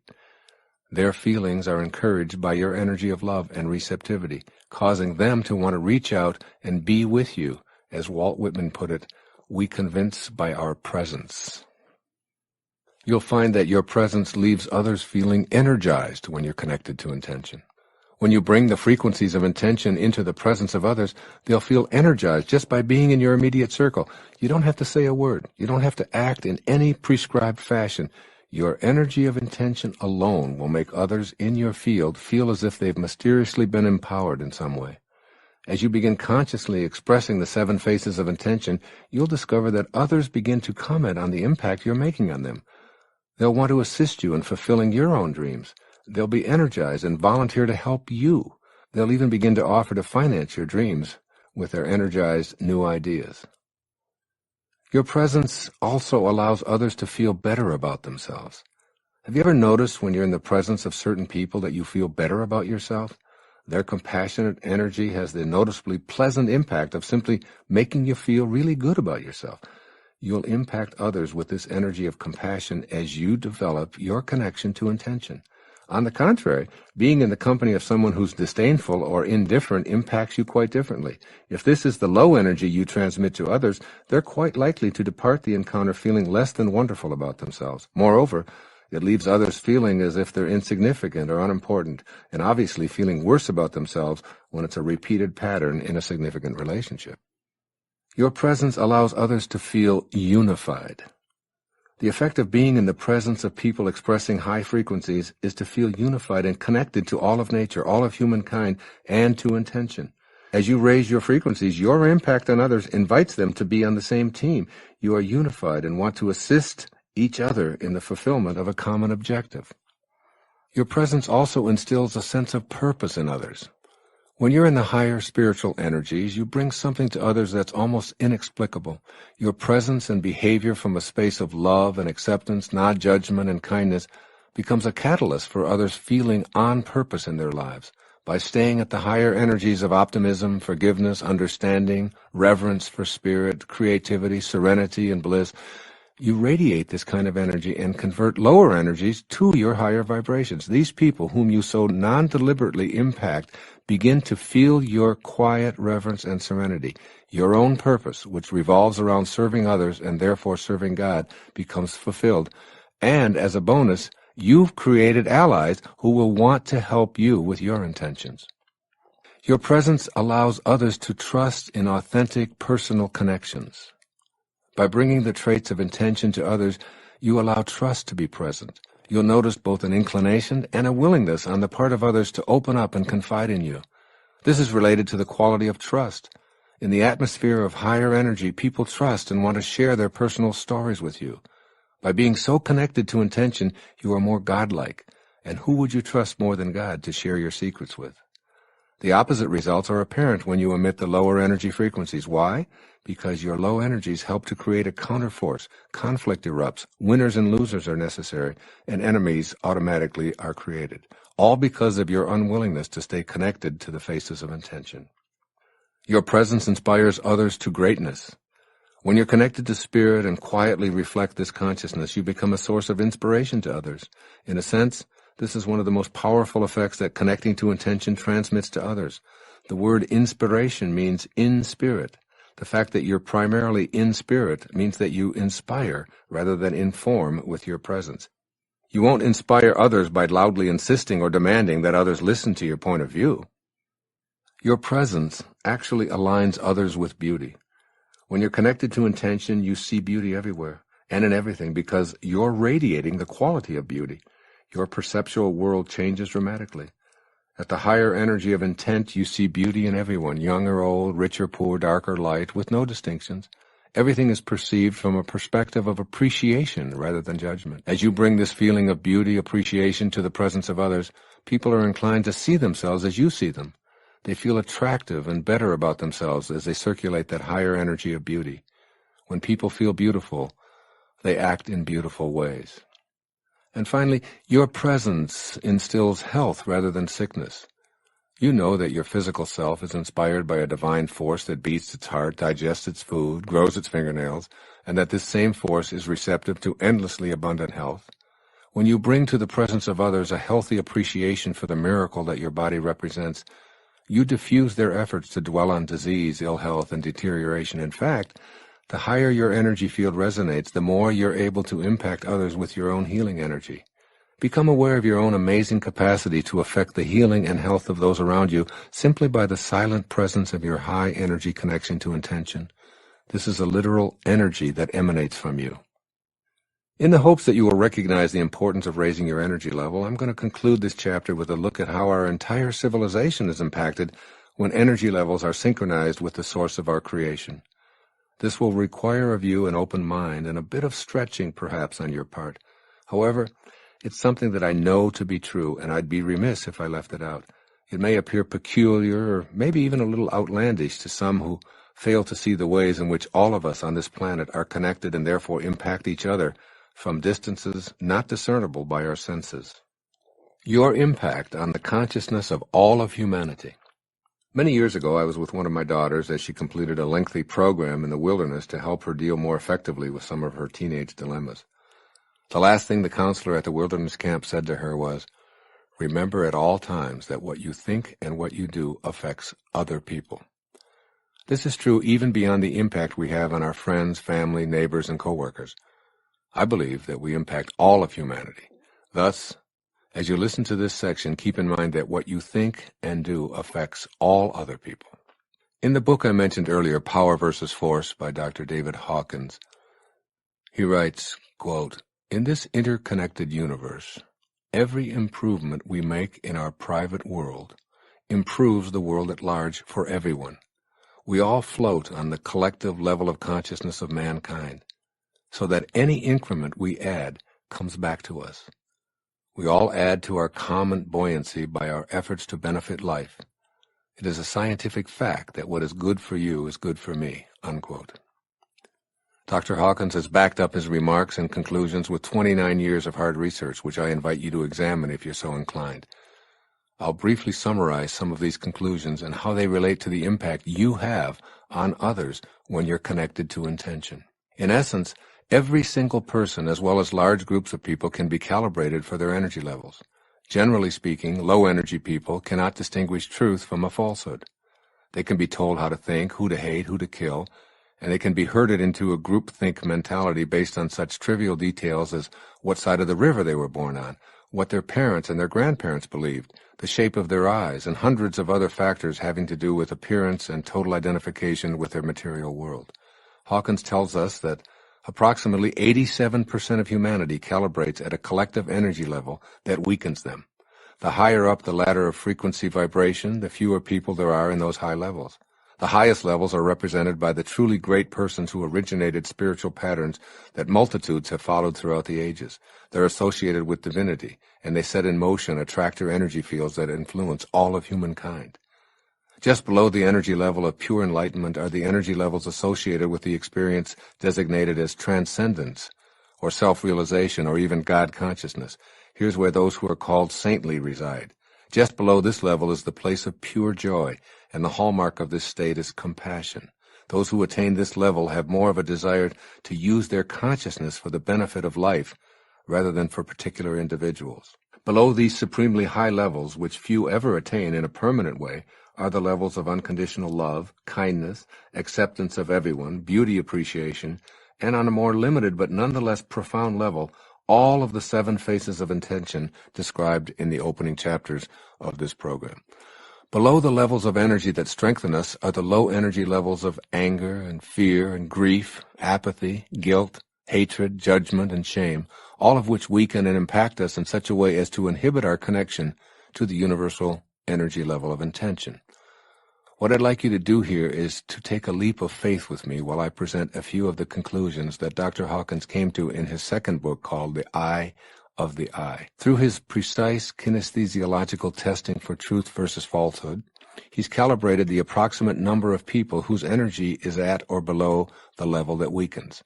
I'd like you to consider his findings and conclusions relative to your impact on civilization.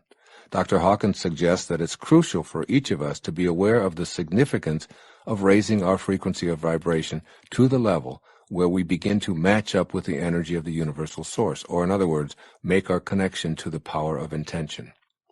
One of the most fascinating aspects of this line of research is the idea of counterbalancing. High-energy people counterbalance the negative effects of low-energy people, but it doesn't happen on a one-to-one basis because of that 87% of humanity that's in the lower weakening frequencies. One person connected to intention, as I've described it here in this book, can have an enormous impact on many people in the lower energy patterns. The higher up the scale you move toward actually being the light of enlightenment and knowing God consciousness, the more negatively vibrating energies you can counterbalance.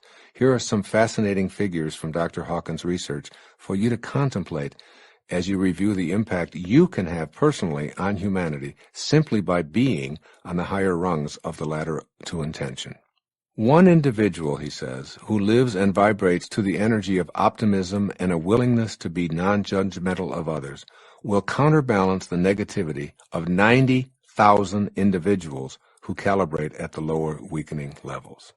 Also, one individual who lives and vibrates to the energy of pure love and reverence for all of life will counterbalance the negativity of 750,000 individuals who calibrate at the lower weakening levels.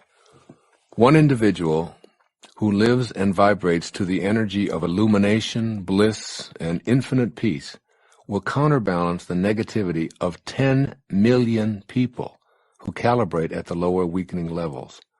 And he suggests that there are approximately 22 such sages alive today.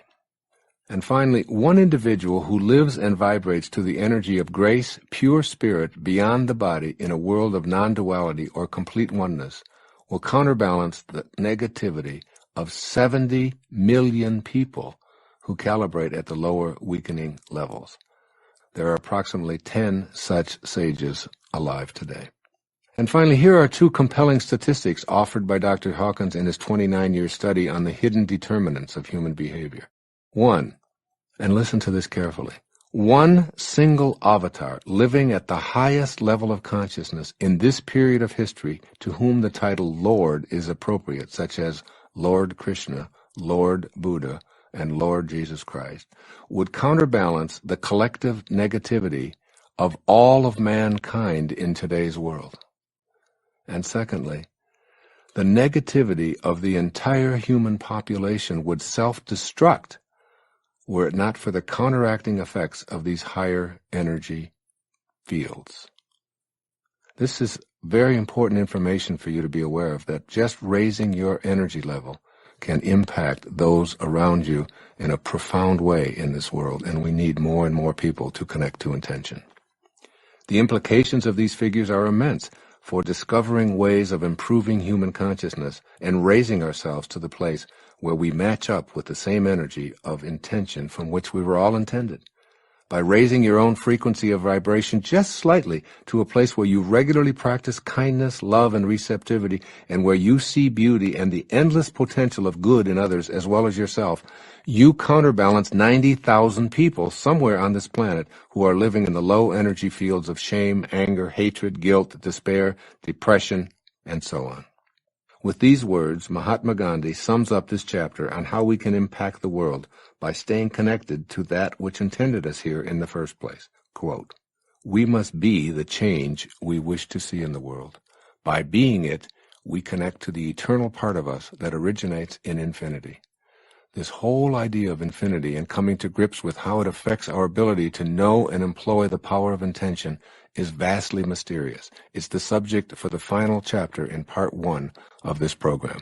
We'll explore infinity from a body and a mind that begins and ends in time, yet somehow knows that the I that is in here has always been and always will be.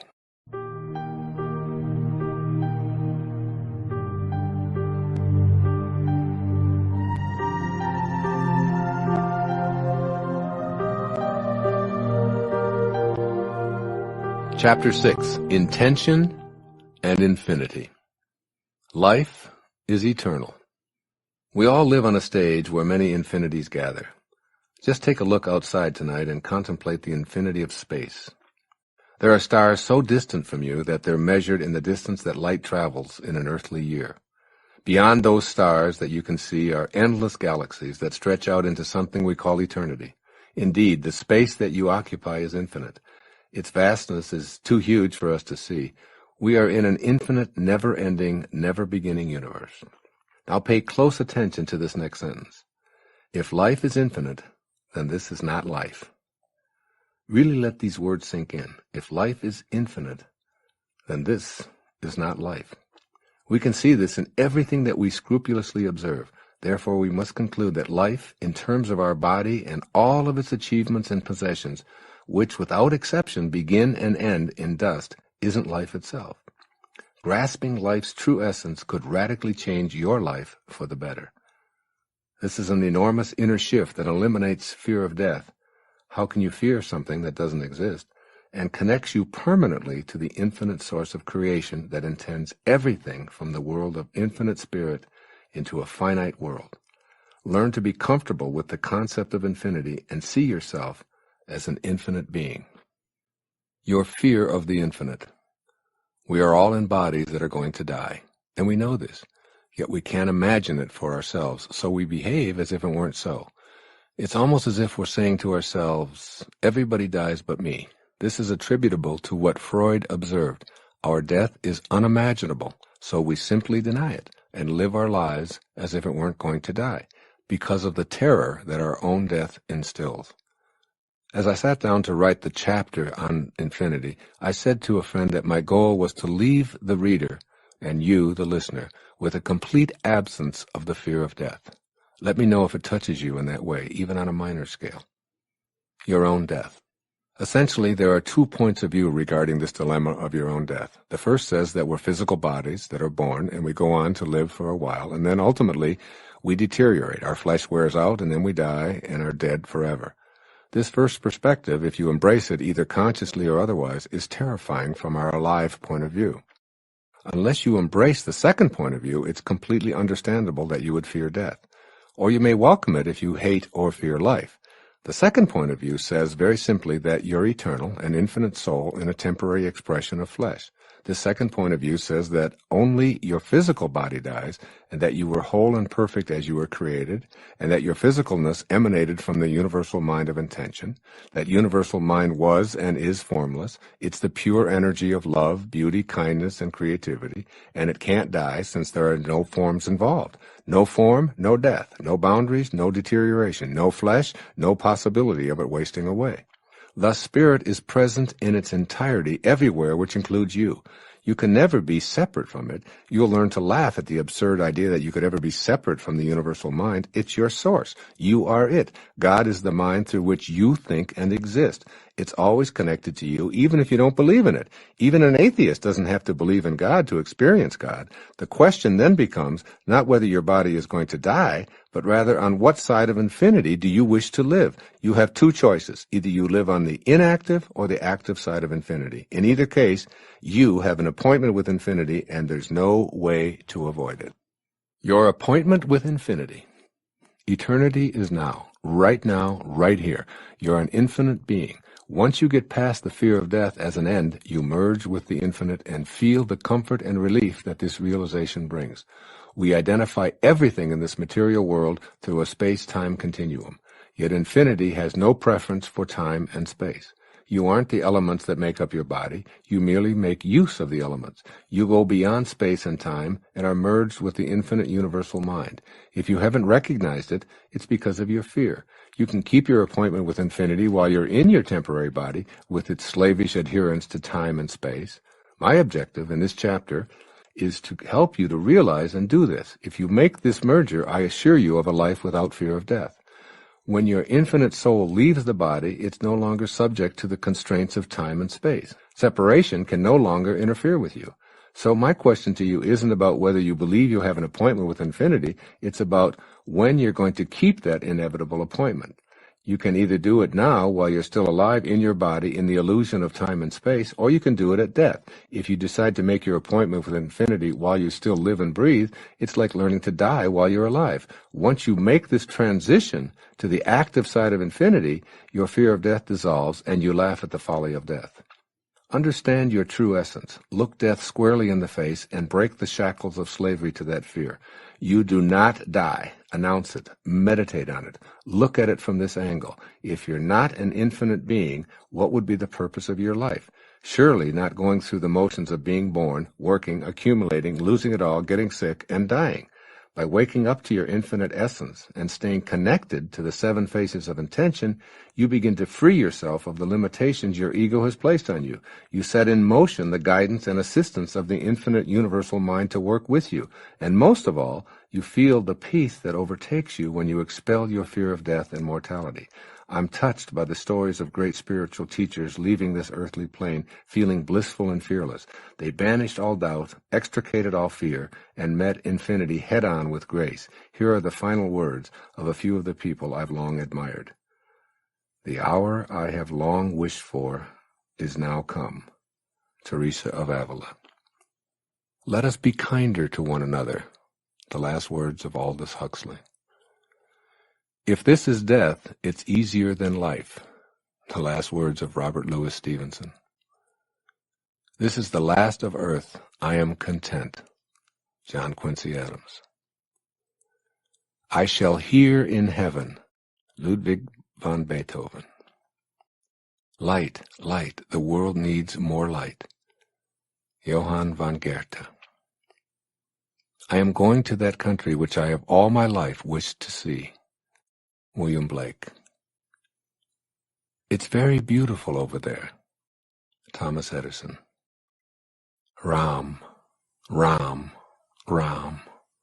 God, God, God. Mahatma Gandhi. Why not write your own final words now and make your transition to being an infinite being while you still occupy your body? As you consider your appointment with infinity, look at how most of us live our lives. We know we're in a body that's going to die, but we behave as if it's not going to happen to us. This viewpoint is from the inactive side of infinity, where we don't see our connection to intention and our ability to stay in harmony with our creative spirit.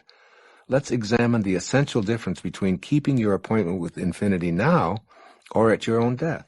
In one case, you'll be on the active side of infinity, and in the other, you'll avoid it by being on the inactive side. The active versus the inactive sides of infinity. On the active side of infinity, you're fully cognizant that you're in a body that's going to die. Furthermore, your inner knowing is that you aren't that body, its mind, or any of its achievements and possessions. On this active side of infinity, you are first and foremost an infinite spiritual being having a temporary human experience, and you do all of your living in all of your relationships from this very perspective.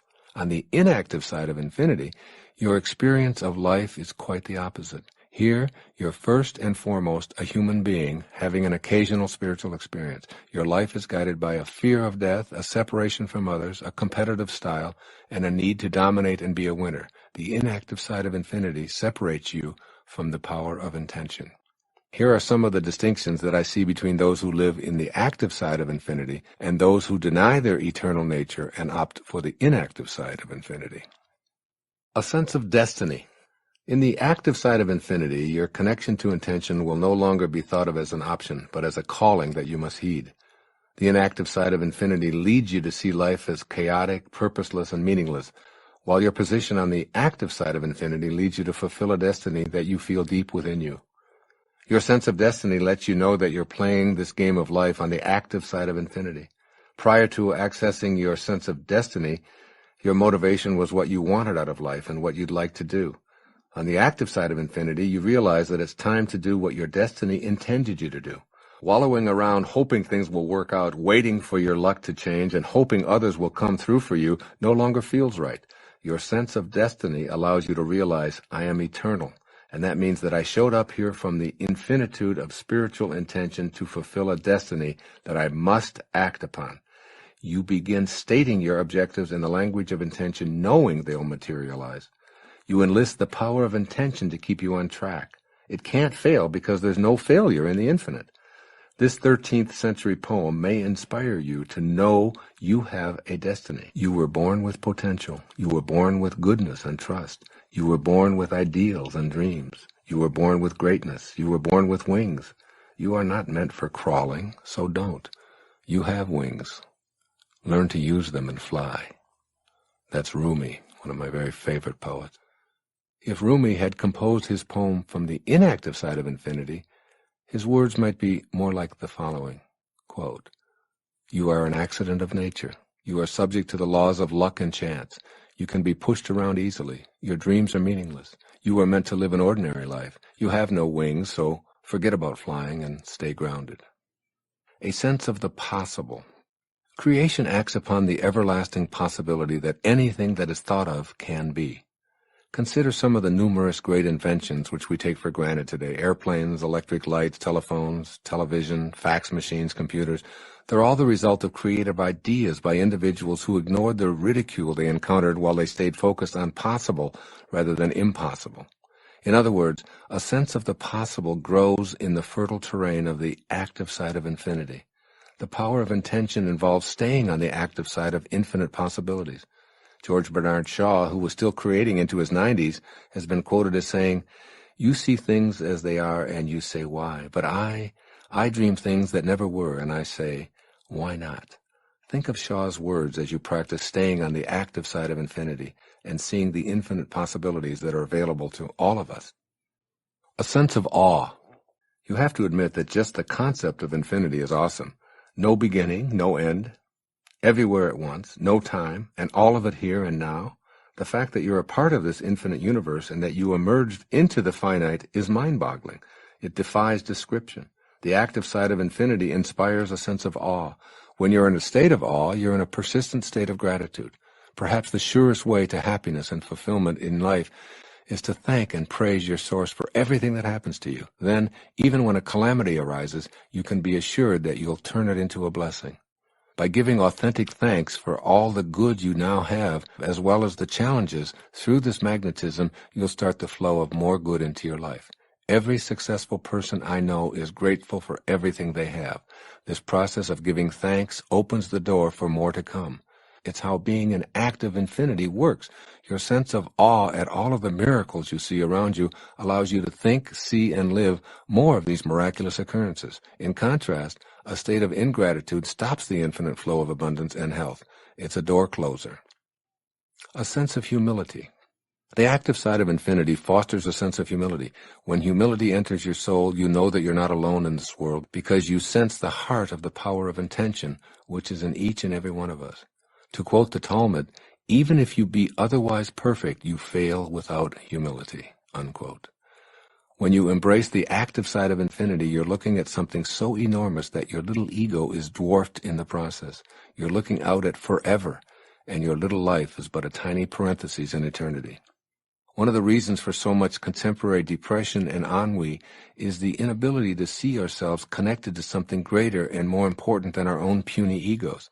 Young people whose primary focus is on their possessions, their appearances, their reputations with their peers, in short, their own egos, have very little sense of humility.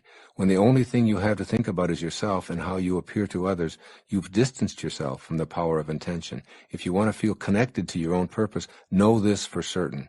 Your purpose will only be found in service to others and in being connected to something far greater than your body, mind, ego. A sense of generosity. If asked, "Why do you give us light and warmth?" I believe that the sun would answer, "It's my nature to do so." We must be like the sun and locate and dispense our giving nature.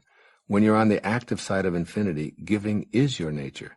When you're on the inactive side of infinity, you view life in terms of shortages, and hoarding becomes a way of living. Generosity, as well as the inclination to reach your intentions, is lost when you think in these terms. If you can't see an infinite universe with infinite supply and infinite time and an infinite source, you'll be inclined to hoard and be stingy. The power of intention is paradoxically experienced through what you're willing to give to others. I love Swami Sivananda's advice, and I encourage you to consider it here. Everything that he suggests you own in infinite amounts. He put it this way: the best thing to give your enemy is forgiveness. To an opponent, tolerance. To a friend, your heart. To your child, a good example. To your father, deference. To your mother, conduct that will make her proud of you. To yourself, respect. To all men, charity. Make giving a way of life. It is, after all, what Source and nature do eternally. I've heard it said about nature that trees bend low with ripened fruit, clouds hang down with gentle rain, noble men bow graciously. This is the way of generous things.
A sense of knowing.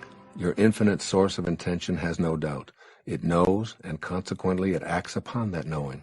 This is what will happen for you when you live on the active side of infinity. All doubt flies out of your heart forever. As an infinite being in a temporary human form, you'll identify yourself primarily on the basis of your spiritual nature. This sense of knowing that comes from the active side of infinity means that you no longer think in terms of limits. You are the source. The source is unlimited. It knows no boundaries. It's endlessly expansive and endlessly abundant. This is what you are also. Discarding doubt is a decision to reconnect to your original self.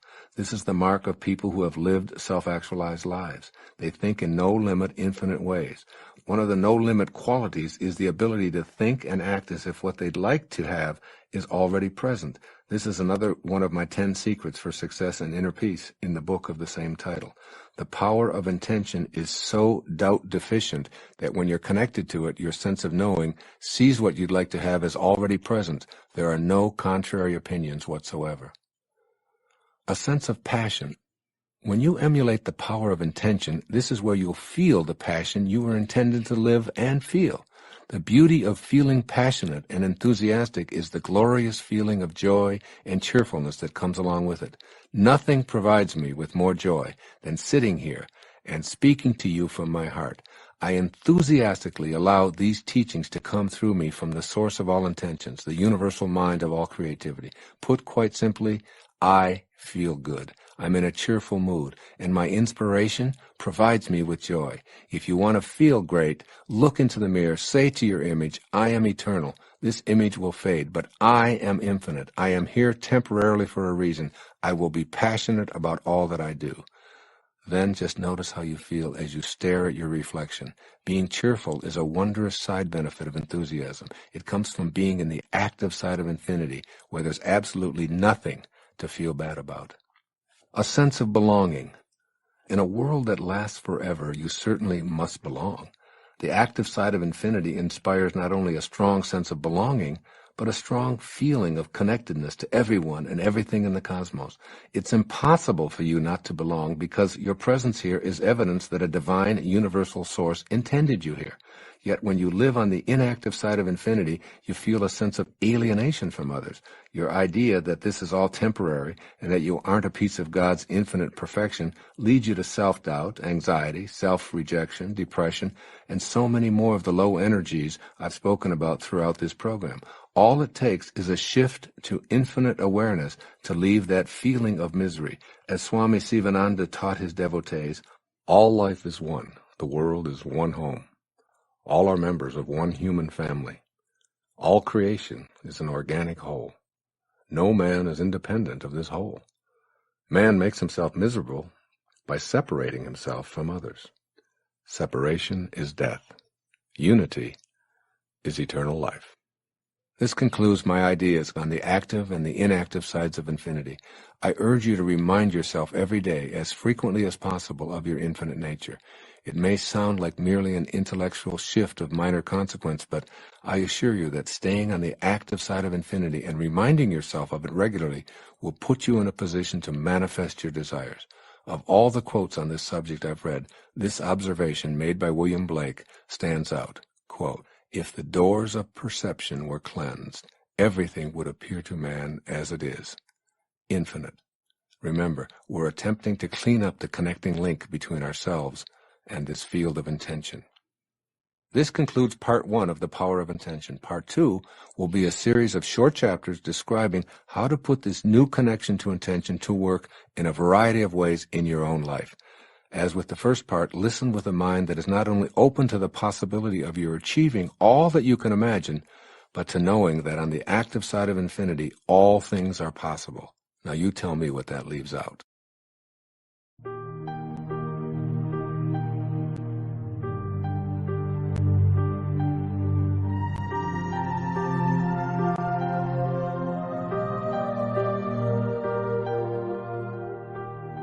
Part 2. Putting Intention to Work. Chapter 7. It is my intention to respect myself at all times. Here's a simple truth to begin this chapter. You did not originate from a material particle as you've been led to believe. Your conception at the moment of your parents' blissful commingling was not your beginning. You had no beginning. That particle emanated from the universal energy field of intention, as do all particles. You are a piece of that universal mind of creation, and you must see God inside of you and view yourself as a divine creation in order to access the power of intention in your life. Give this idea a healthy dose of your attention right now, right here in this moment. As you listen to these words, contemplate the enormity of what you're hearing. You are a piece of God. You are a living, breathing creation that emanated from the universal mind of the all-creating source. You and God are the same thing. Very simply put, when you love and trust yourself, you're loving and trusting the wisdom that created you. And when you fail to love and trust yourself, you're denying that infinite wisdom in favor of your own ego. It's important here to remember that at every single moment of your life, you have the choice to either be a host to God or a hostage to your ego. So here's the question, host or hostage? Your ego's belief that you're separate from everyone, separate from what's missing in your life, and most egregiously, separate from God, further hampers your ability to live up to the intention of respecting yourself. Ego's idea of separation fosters your feelings of being in competition with everyone and evaluating your worth based on how frequently you emerge as a winner. As a hostage to your ego, self-respect is unavailable because you feel judged for your failures. It's out of this bleak picture produced by the negative ego that self-rejection emerges. It captures you and makes a hostage of you, never allowing you to play host to that from which you originated.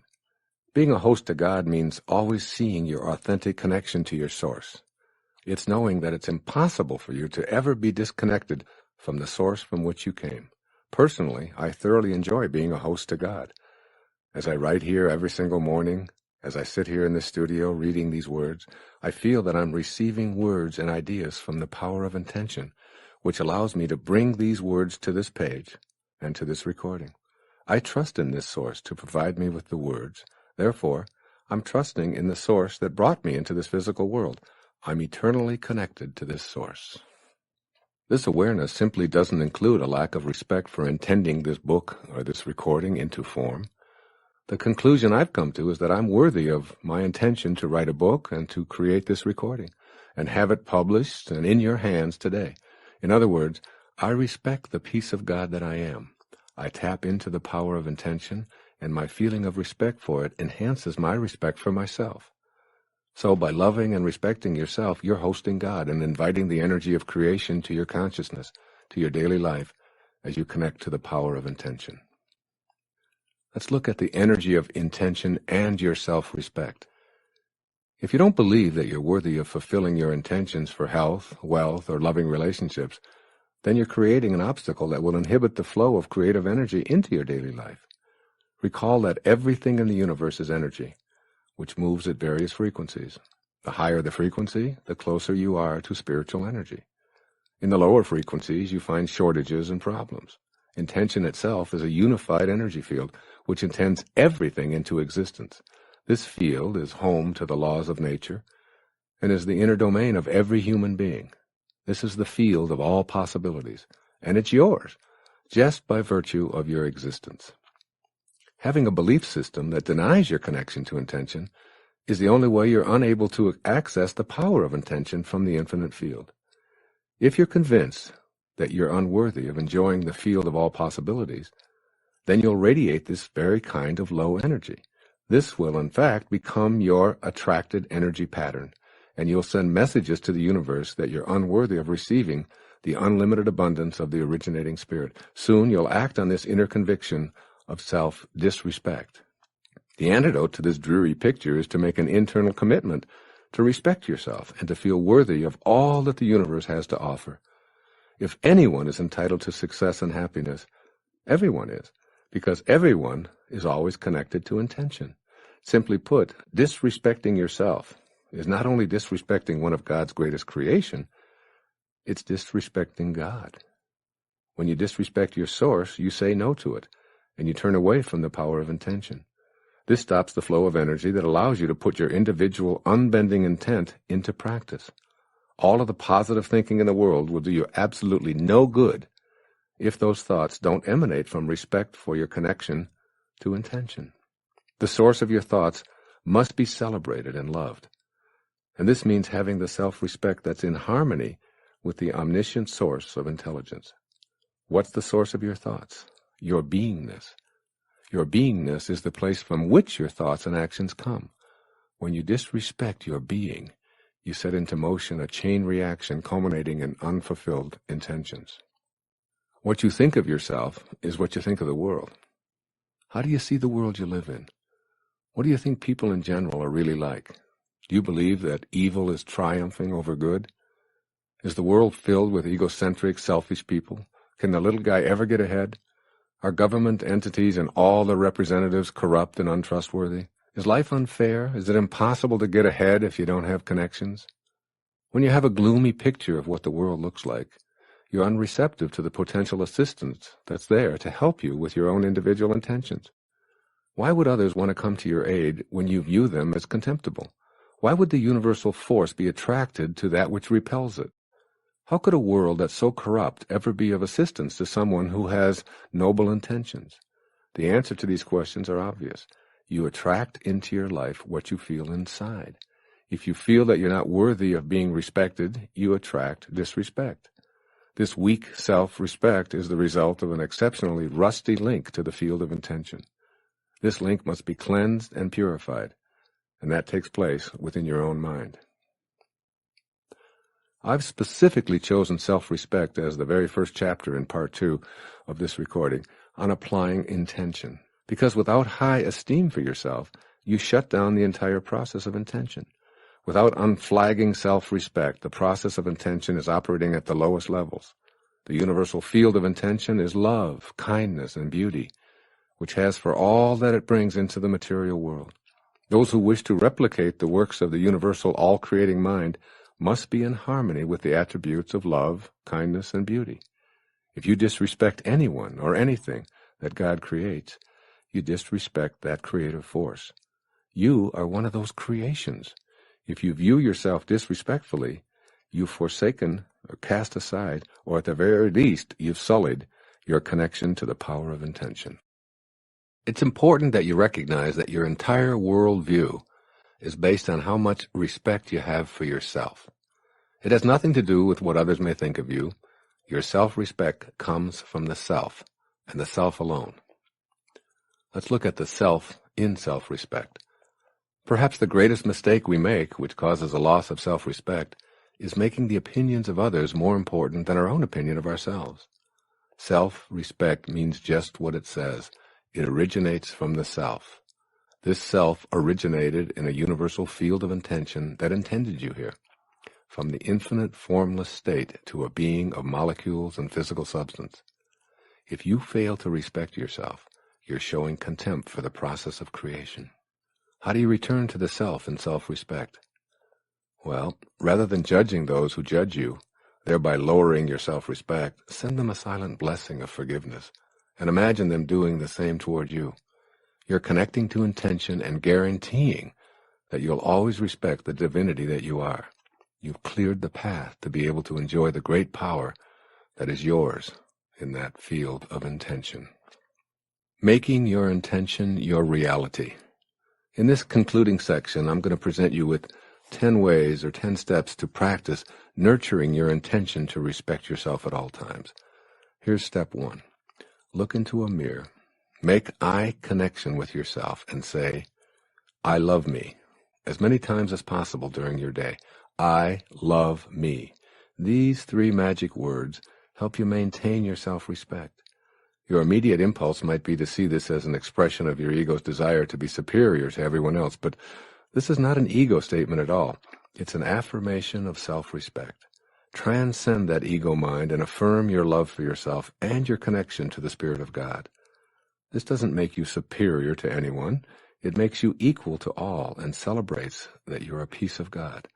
Affirm it in order to be respectful of that which intended you here. Affirm it because it's the way you're going to stay connected to your source and regain the power of intention. I love me. Say it proudly and be that image of love and self-respect. Step 2. Write the following affirmation and repeat it over and over again to yourself. I am whole and perfect as I was created. Carry this thought with you wherever you go. Have it laminated and placed in your pocket or on your dashboard or on your refrigerator or even next to your bed. Allow the words to become a source of high energy and self-respect. By simply carrying these words with you and being in the same space with them, their energy will flow directly to you. Over and over, remind yourself, I'm not my body, I'm not my accumulations, I'm not my achievements, I'm not my reputation. I am whole and perfect as I was created. Step 3. Extend more respect to others and to all of life. Perhaps the greatest secret of self-esteem is to appreciate other people more. The easiest way to do this is to see the unfolding of God in them. Look past the judgments of others' appearances, failures and successes, their status in society, their wealth or their lack of it, and extend appreciation and love to the source from which they came. Everyone is a child of God. Everyone. Remember, when you judge another, you do not define them. You define yourself as someone who needs to judge. The same applies to judgments directed at you. Step 4. Affirm to yourself and all others that you meet, I belong. A sense of belonging is one of the highest attributes on Abraham Maslow's pyramid of self-actualization, which I discussed at the beginning of the next chapter. Feeling that you don't belong or you're in the wrong place can be due to a lack of self-respect. Respect yourself and your divinity by knowing that everyone belongs. This should never come into question. Your presence here in this universe is proof alone that you belong here. The wisdom of creation intended you to be here, in this place, in this family, with these siblings and parents, occupying this precious space in this time. Say it to yourself and say it over and over again. I belong, and so does everyone else.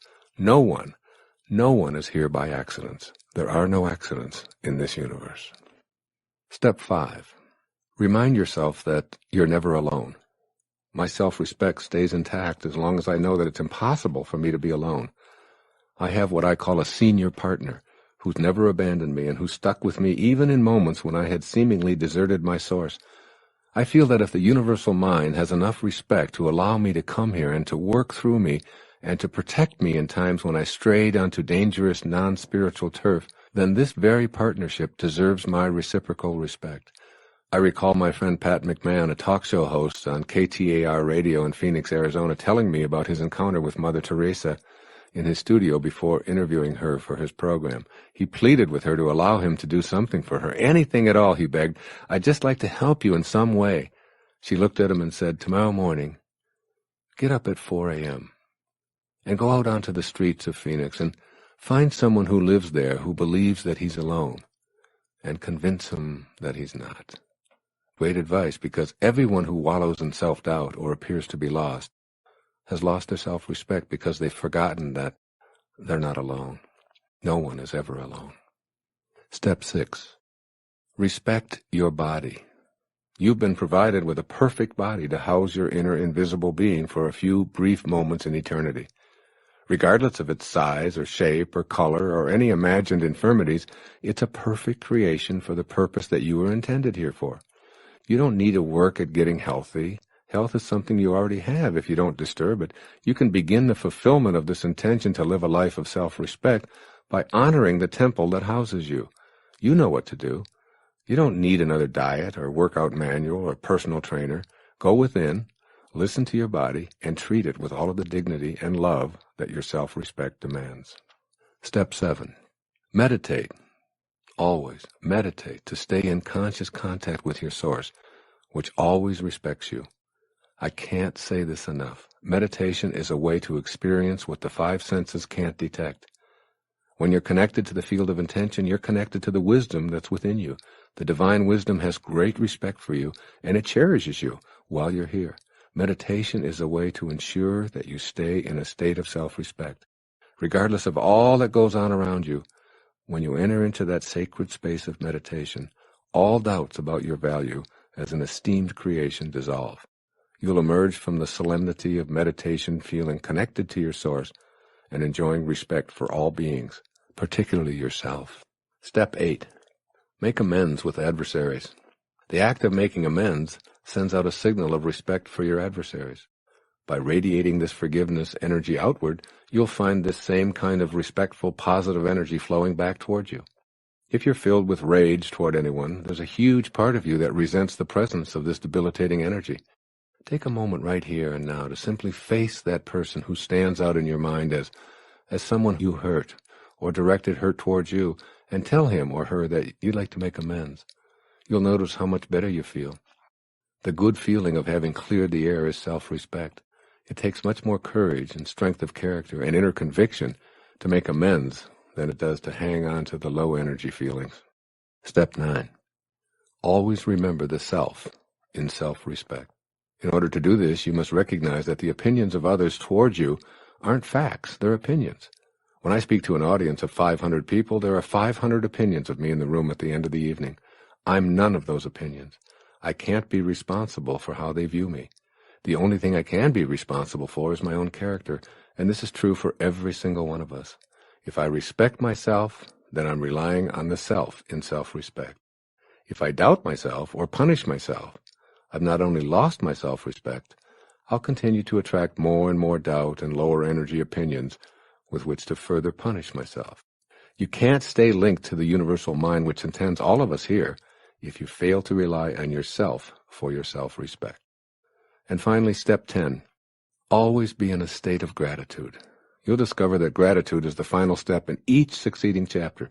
Be an appreciator rather than a depreciator of everything that shows up in your life. When you're saying thank you, God, for everything, and when you're expressing gratitude for your life and all that you see and experience, you're respecting creation itself. This respect is within you, and you can only give away what you have inside. Being in a state of gratitude is the exact same thing as being in a state of respect. Respect for yourself, which you give away freely, and which will return to you tenfold. I close out this chapter with the words of Jesus of Nazareth, speaking through his apostle, St. Matthew. Be perfect, therefore, as your heavenly Father is perfect. Reconnect to the perfection from which you originated. You can't have any more self-respect than that.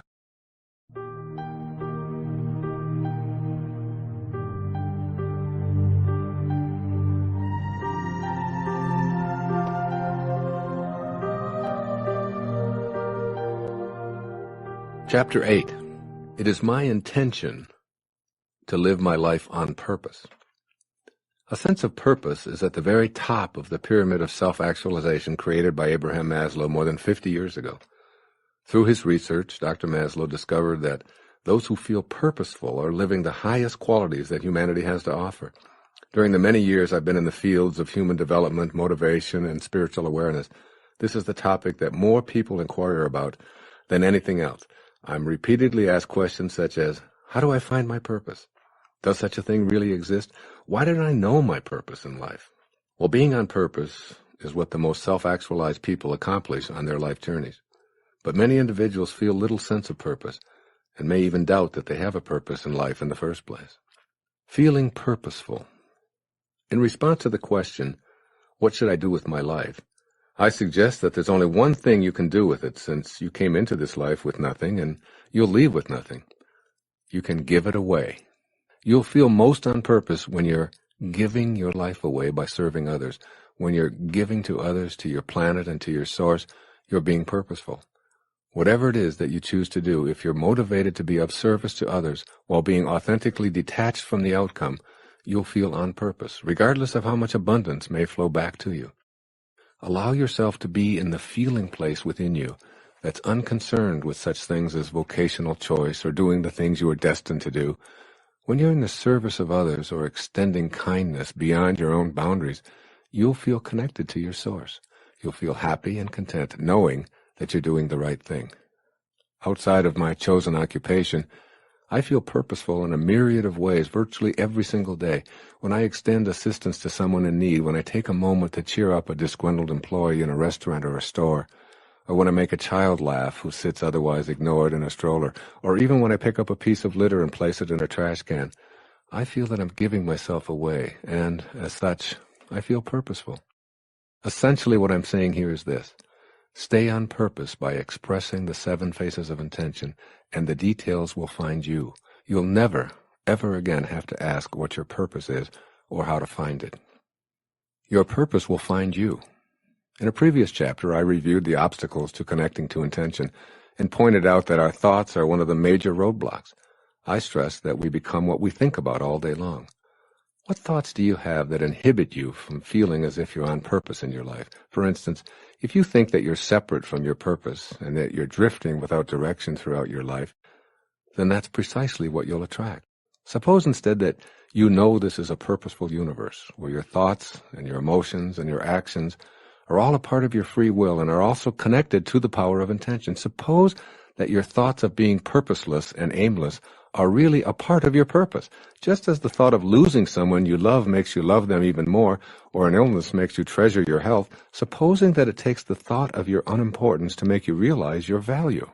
When you're awake enough to question your purpose and ask how to connect to it, you're being prodded by the power of intention. The very act of questioning why you're here is an indication that your thoughts are nudging you to reconnect to the field of intention. What's the source of your thoughts about your purpose? Why do you want to feel purposeful? Why is a sense of purpose considered the highest attribute of a fully functioning person? The source of thought is an infinite reservoir of energy and intelligence. In a sense, thoughts about your purpose are really your purpose trying to connect to you. This infinite reservoir of loving, kind, creative, abundant energy grew out of the originating intelligence and is stimulating you to express this universal mind in your own unique way. Your silent inner knowing. Esteemed psychologist and philosopher William James once wrote, quote, "In the dim background of our mind, we know meanwhile what we ought to be doing, but somehow we cannot start. Every moment we expect the spell to break, but it does continue pulse after pulse, and we float with it." Unquote. In my experience as a therapist and as a speaker talking with thousands of people about their lives, I've come to the same conclusion. Somewhere, buried deep within each of us, is a call to purpose. It's not always rational, and it's not always clearly delineated, and sometimes even seemingly absurd, but the knowing is there. There's a silent something within that intends you to express yourself. That something is your soul. It's telling you to listen and connect through love, kindness, and receptivity to this power of intention. That silent inner knowing will never leave you alone. You may try to ignore it and pretend it doesn't exist, but in honest, alone moments of contemplative communion with yourself, you sense the emptiness waiting for you to fill it with your music. It wants you to take the risks that are involved and to ignore your ego and the egos of others who tell you that an easier, safer, or more secure path is best for you. My daughter Sky is an example of what I'm presenting here. Sky has known since she could first speak that she wanted to sing. It was almost as if she showed up here in the world with a destiny to sing for others. Over the years, she's sung at my public appearances, first as a 4-year-old, and then at every age up until her 22nd year. She's also sung on my public television specials, and the reaction to her singing has always been gratifying. As a student immersed in a music program at a major university, Sky studied from academic and theoretical perspectives. One day in her junior year, we had a discussion that centered on her purpose and the silent knowing she's always had. "Would you be upset," she asked of me, "if I left college? I just don't feel like I can do what I know I have to do by sitting in a classroom and studying music theory any longer. I just want to write my own music, and I want to sing. It's the only thing I think about. It's what my whole life is, but I don't want to disappoint you and Mom."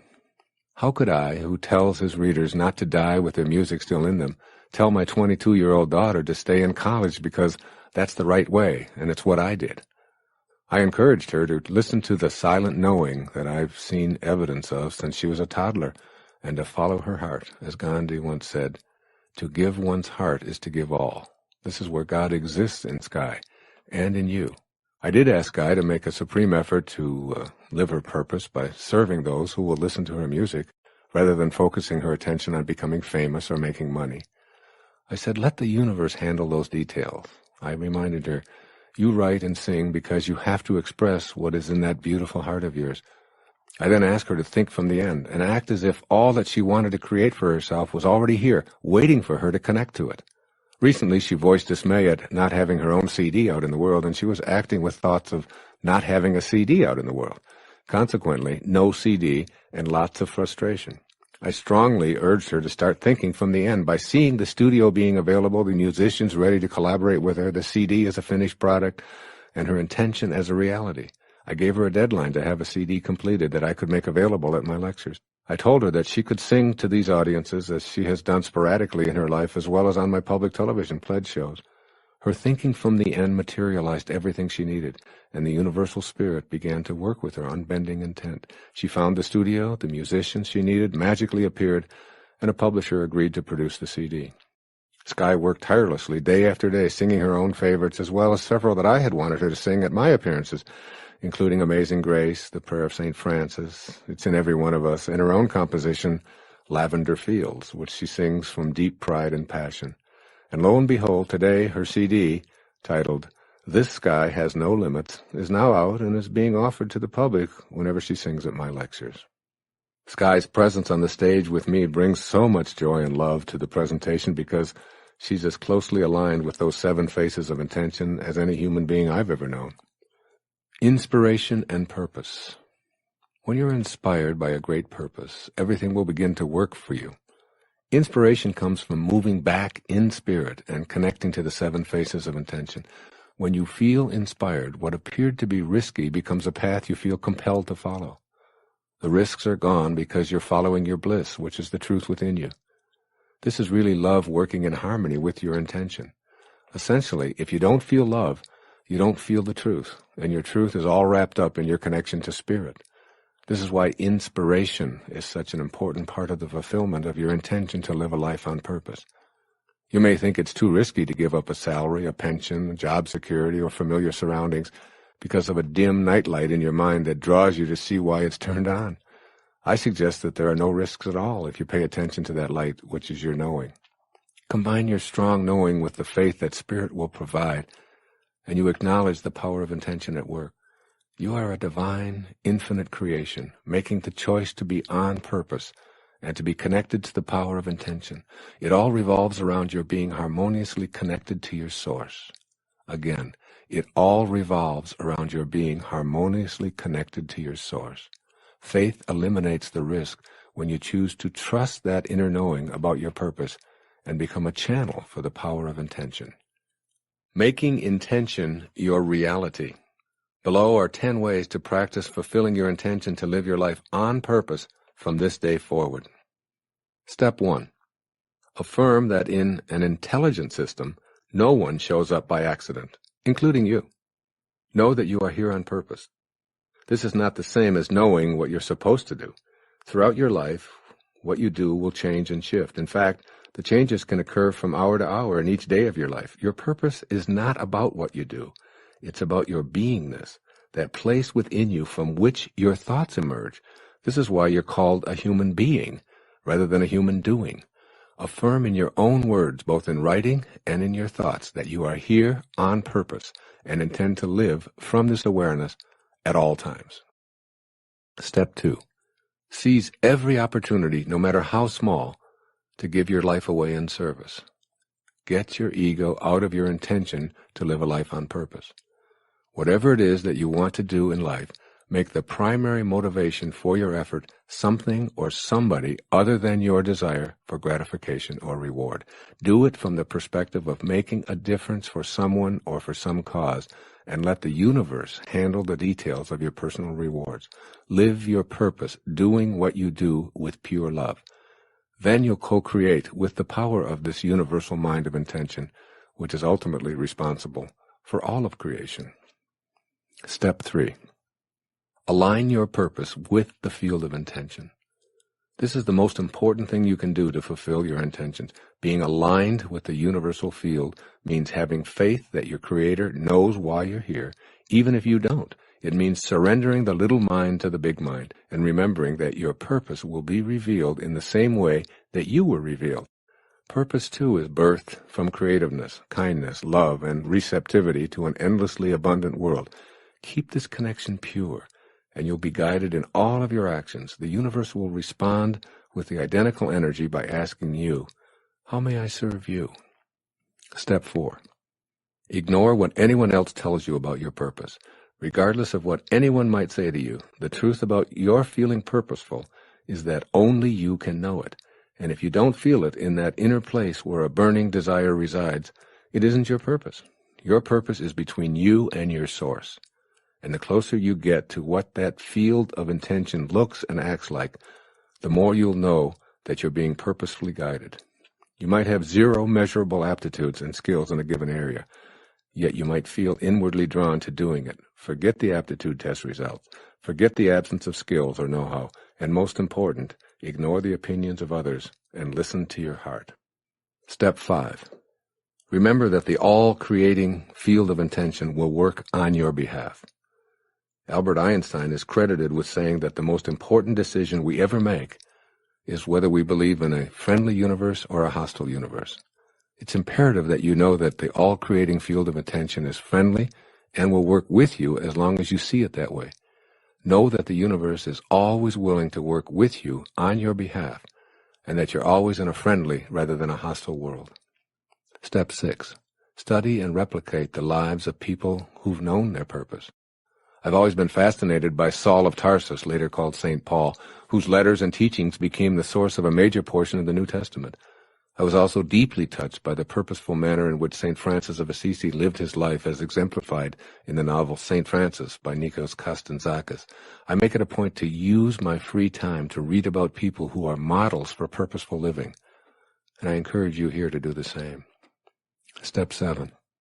Act as if you're living the life you were intended to live, even if you feel confused about this thing called purpose. Invite into your life every day whatever it might be that makes you feel closer to God and brings you a sense of joy. View the events you consider obstacles as perfect opportunities to test your resolve and find your purpose. Treat everything from a broken fingernail to an illness, to the loss of a job, to a geographical move, as an opportunity to get away from your familiar routine and move to purpose. By acting as if you're on purpose and treating the hurdles as friendly reminders to trust in what you feel deeply within you, you'll be fulfilling your own intention to be purposeful yourself. Step 8. Meditate to stay on purpose. Use the technique of japa, which I mentioned earlier, and focus your inner attention on asking your source to guide you in fulfilling your destiny. Many people have written to me about their success with staying on purpose through the practice of japa meditation.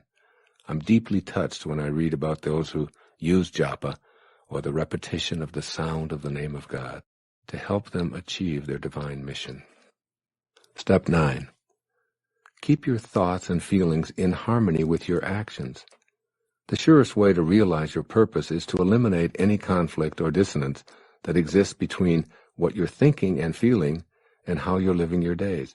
If you're in disharmony, you activate ego-dominated attitudes of fear of failure or disappointing others, which distance you from your purpose.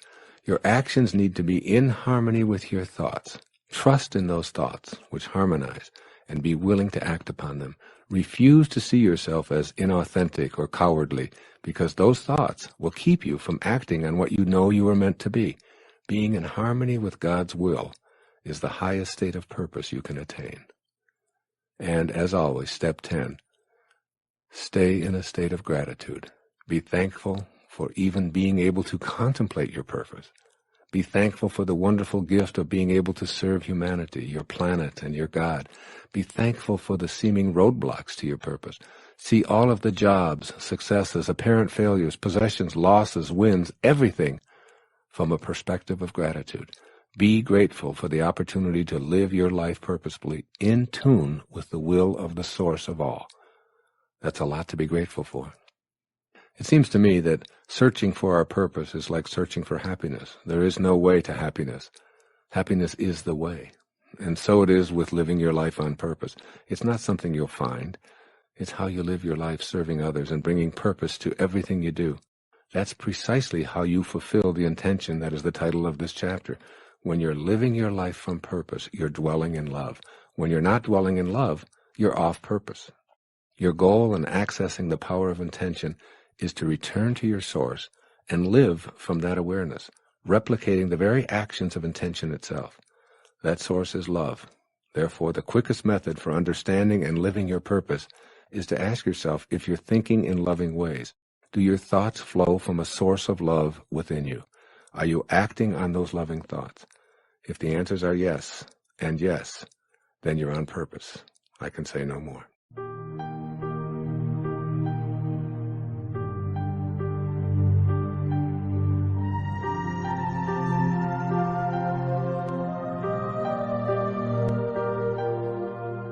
Chapter 9. It is my intention to be authentic and peaceful with all of my relatives. Somehow we allow the expectations and demands of our family members to be the source of so much unhappiness and stress, when what we want is to be authentically ourselves and at peace with our relatives.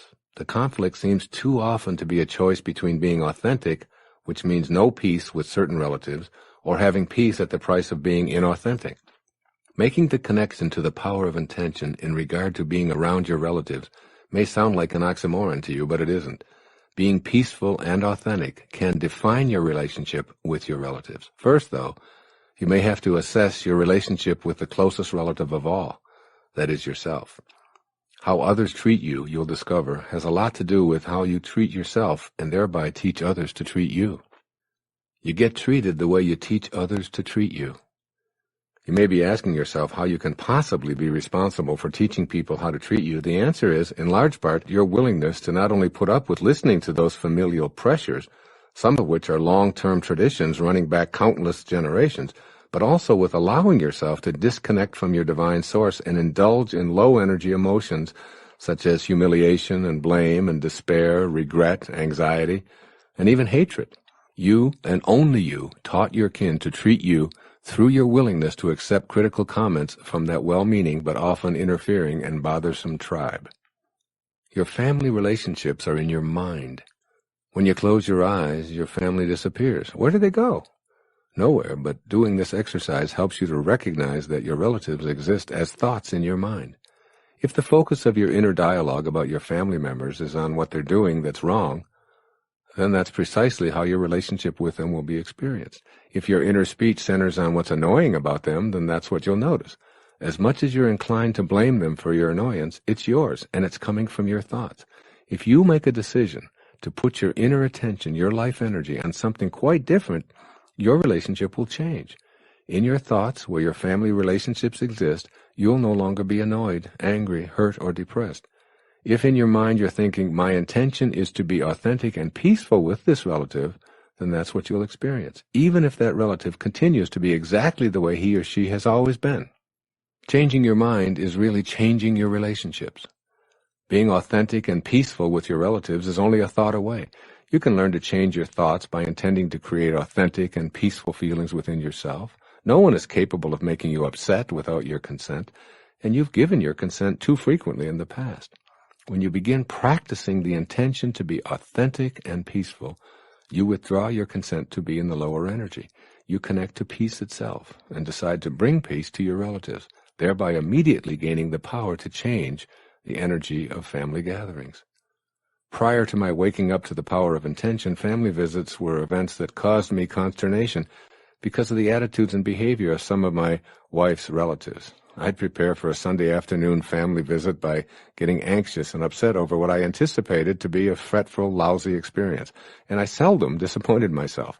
I'd focus my thoughts on what I didn't like, and I defined my relationship with my in-laws in this manner. Gradually, as I began to understand the power of intention and left my ego behind, I substituted kindness, receptivity, love, and even beauty for my former annoyed and angry assessments. Before family get-togethers, I'd remind myself that I'm what I choose to be in any and all circumstances, and I chose to be authentically peaceful and have a good time. In response to something that used to annoy me, I'd now say to my mother-in-law in a loving way, "I never thought of it that way. Tell me more." In response to what I previously considered to be an ignorant comment, I'd respond, "That's an interesting point of view. When did you first learn about this?" In other words, I was bringing my own intention to be in a state of peace to this encounter and was refusing to judge them. The most amazing things began to happen. I started looking forward to having these family members at our home. I began to see them as much more enlightened than I'd previously thought. I actually enjoyed our times together, and every time something came up that I'd found annoying in the past, I'd overlook it and respond with love and kindness instead. At an earlier stage of my life, expressions of racial or religious prejudice were a stimulus for my anger and resentment. Now I'd quietly respond with a kind and gentle reminder of my own opinions and simply let the matter drop. Over the years, I found that not only did the racial and religious slurs diminish to zero, but I noticed that my in-laws were expressing tolerance and even love toward minorities, as well as those who practiced religions different from their own. Although my primary intention was to stay in a state of peace, I discovered that by not joining in the low energies of my in-laws, not only was the entire family more peaceful, but many enjoyable and even enlightening conversations developed. I had as much to learn from my in-laws as I had to teach. Even when I disagreed vehemently with a judgment directed at me, if I remembered my intention to have a peaceful relationship with them, I was able to do just that. No longer did I think about what I disliked, or what was missing, or what always had been. I stayed focused on making these gatherings fun, loving, and most important to me, peaceful. Let's take a look at the steps you need to take in order to make the stated intention of this chapter and all succeeding ones a reality. Step 1. Identify your intention verbally and in writing, and develop a deep yearning for it. When you create a great longing for the experience of a peaceful family, everything will begin to happen to fulfill this yearning spontaneously and naturally. Rather than praying to a saint or God for a miracle, pray for the miracle of the inner awakening, which will never leave you. Step 2. Intend for all of your relatives what you intend for yourself. When anyone criticizes, judges, acts angry, expresses hatred, or finds fault with you, they're not at peace with themselves. Want this peace for them even more than you desire it for yourself. Let me say that again. Want this peace for them even more than you desire it for yourself. This doesn't require words or actions on your part. Simply picture the people in your family with whom you're not at peace and feel the peace you crave for them. Your inner speech will change, and you'll begin to experience the peaceful authenticity of both your beings. Step 3. Be the peace you're seeking from others. If peace is missing in your relationships with your family, it means that you have a place within you that's occupied by non-peace. Say a friendly hello to the non-peace and then let it go. You're sending a peaceful feeling to the non-peace feeling. The lower energies you're experiencing will be strengthened by your peaceful hi or hello and eventually vanish as the divine grows within you.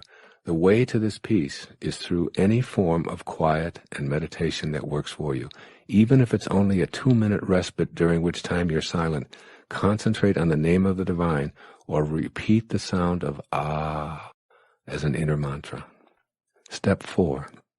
Match up with the 7 faces of intention. If you've forgotten what the universal mind of intention looks like, it's creative, kind, loving, beautiful, always expanding, endlessly abundant, and receptive to all of life. This kind of spiritual energy will be transformative, not only for you, but also for your relatives. Your intention to be in peaceful relationships is now taking form, first in your mind, then in your heart, and ultimately, it will materialize. Step 5.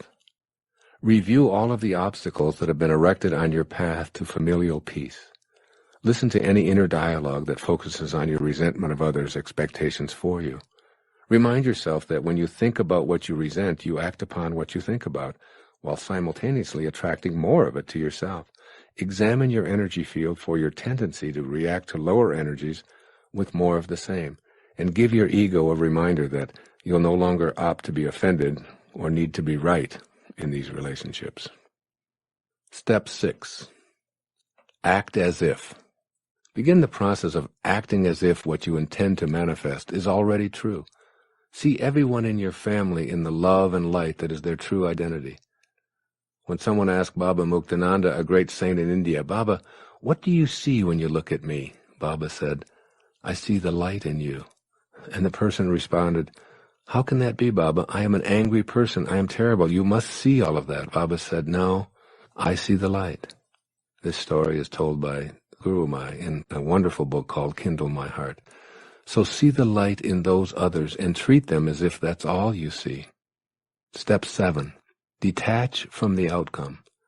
As long as you remain connected to intention and radiate outward the high energy, you've achieved your peace. It's not your place or your purpose to make everyone else in your family think, feel, and believe as you do. The likelihood is great that you'll see dramatic changes in your relatives as you teach them with your own persona how you intend to be treated. But if they don't change, and if they continue their non-peaceful ways, let go of your need to see them transformed. By letting go, you guarantee your own peace, and you dramatically increase the odds of helping others to do the same. Step 8. Affirm, "I attract only peace into my life." Say it over and over again. I attract only peace into my life. I say this silently to myself as an absolute truth with unbending intent on my part, and it works for me almost all the time. People respond to me with smiles, acknowledgments, friendly gestures, and kind greetings all day long. I also remind myself of the cogent observation from A Course in Miracles when I feel other than peaceful in any given moment with my family. They say in A Course in Miracles, I can choose peace rather than this. Step 9. Hold no grudges and practice forgiveness. The key to having peace in all of your family relationships is forgiveness. All of your relatives are simply doing what they've been taught to do over a lifetime, and the lifetimes of many of their ancestors. Shower them with understanding and forgiveness from your heart. And finally, step 10, as always, be in a state of gratitude. Rather than being in a state of non-peace concerning any family members, say a prayer of gratitude for their presence in your life and all that they have come to teach you. These are the 10 steps that you can practice each day as you work toward the absolute knowing that this intention will manifest for you. Remind yourself on a daily basis that you can never remedy a bad relationship by condemning it.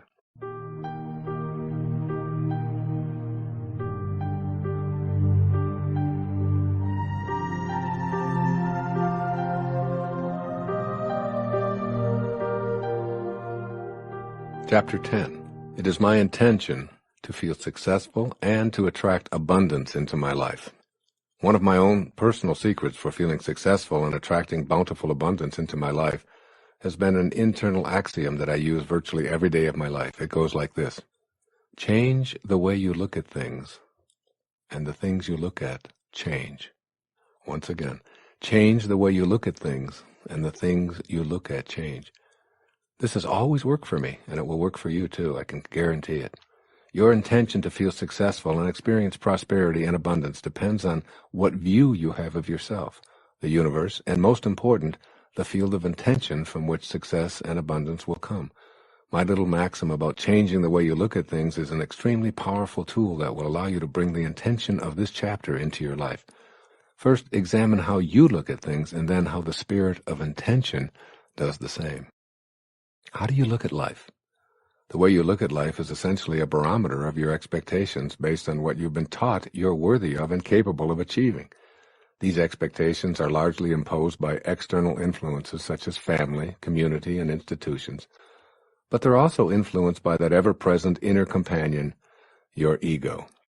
These sources of your expectations are largely based on the beliefs of limitation, scarcity, and pessimism about what's possible for you. If these beliefs are the basis for how you look at life, then this perception of the world is what you expect for yourself. Attracting abundance, prosperity, and success from these limiting viewpoints is an absolute impossibility.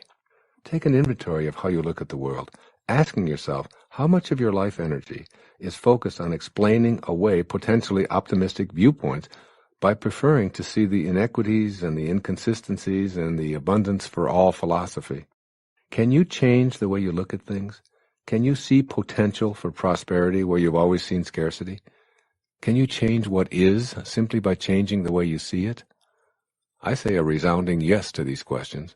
And the way to work at changing the way you look at things is to take a hard look at something you may not have previously considered. How does the universal, all-creating field of intention look at life? The field of intention, which is responsible for all creation, is constantly giving. In fact, it knows no bounds to its giving. It just keeps on converting pure, formless spirit into a myriad of material forms. Furthermore, this field of intention gives in unlimited supplies. There's no such concept as shortage or scarcity when it comes to the originating source. So we're looking at two major conceptualizations when we think of the universal mind's natural abundance. The first is that it's perpetually giving, and the second, that it offers an infinite supply. A message to the field of intention that says, "Please send me more money," is interpreted as you're seeing yourself in a state of scarcity. But this source has no concept of scarcity. It doesn't even know what not having enough money means. Thus, its response back to you will be, here's a state of needing more money because that's how you think, and I'm the mind with which you think, so here's more of what you don't want and don't have. Your ego-dominated response will be, my desires are being denied. But the real truth is, the universal source knows only abundance and giving, and will respond with money flowing to you if your intention is, I have enough money and I allow what I already have enough of to continue to flow to me. If you tell the universal mind what you want, it will respond by leaving you in a state of wanting, never arriving and always needing more. If, however, you feel that what you intend to manifest has already manifested, you're unified with your intention. Never allowing a moment of doubt or listening to naysayers, you'll be in the presence of that all-creating field of intention. You can't come from shortage, you can't come from scarcity, and you can't come from wanting. You must come from the same attributes as that which allows everything. This is a key word, allowing.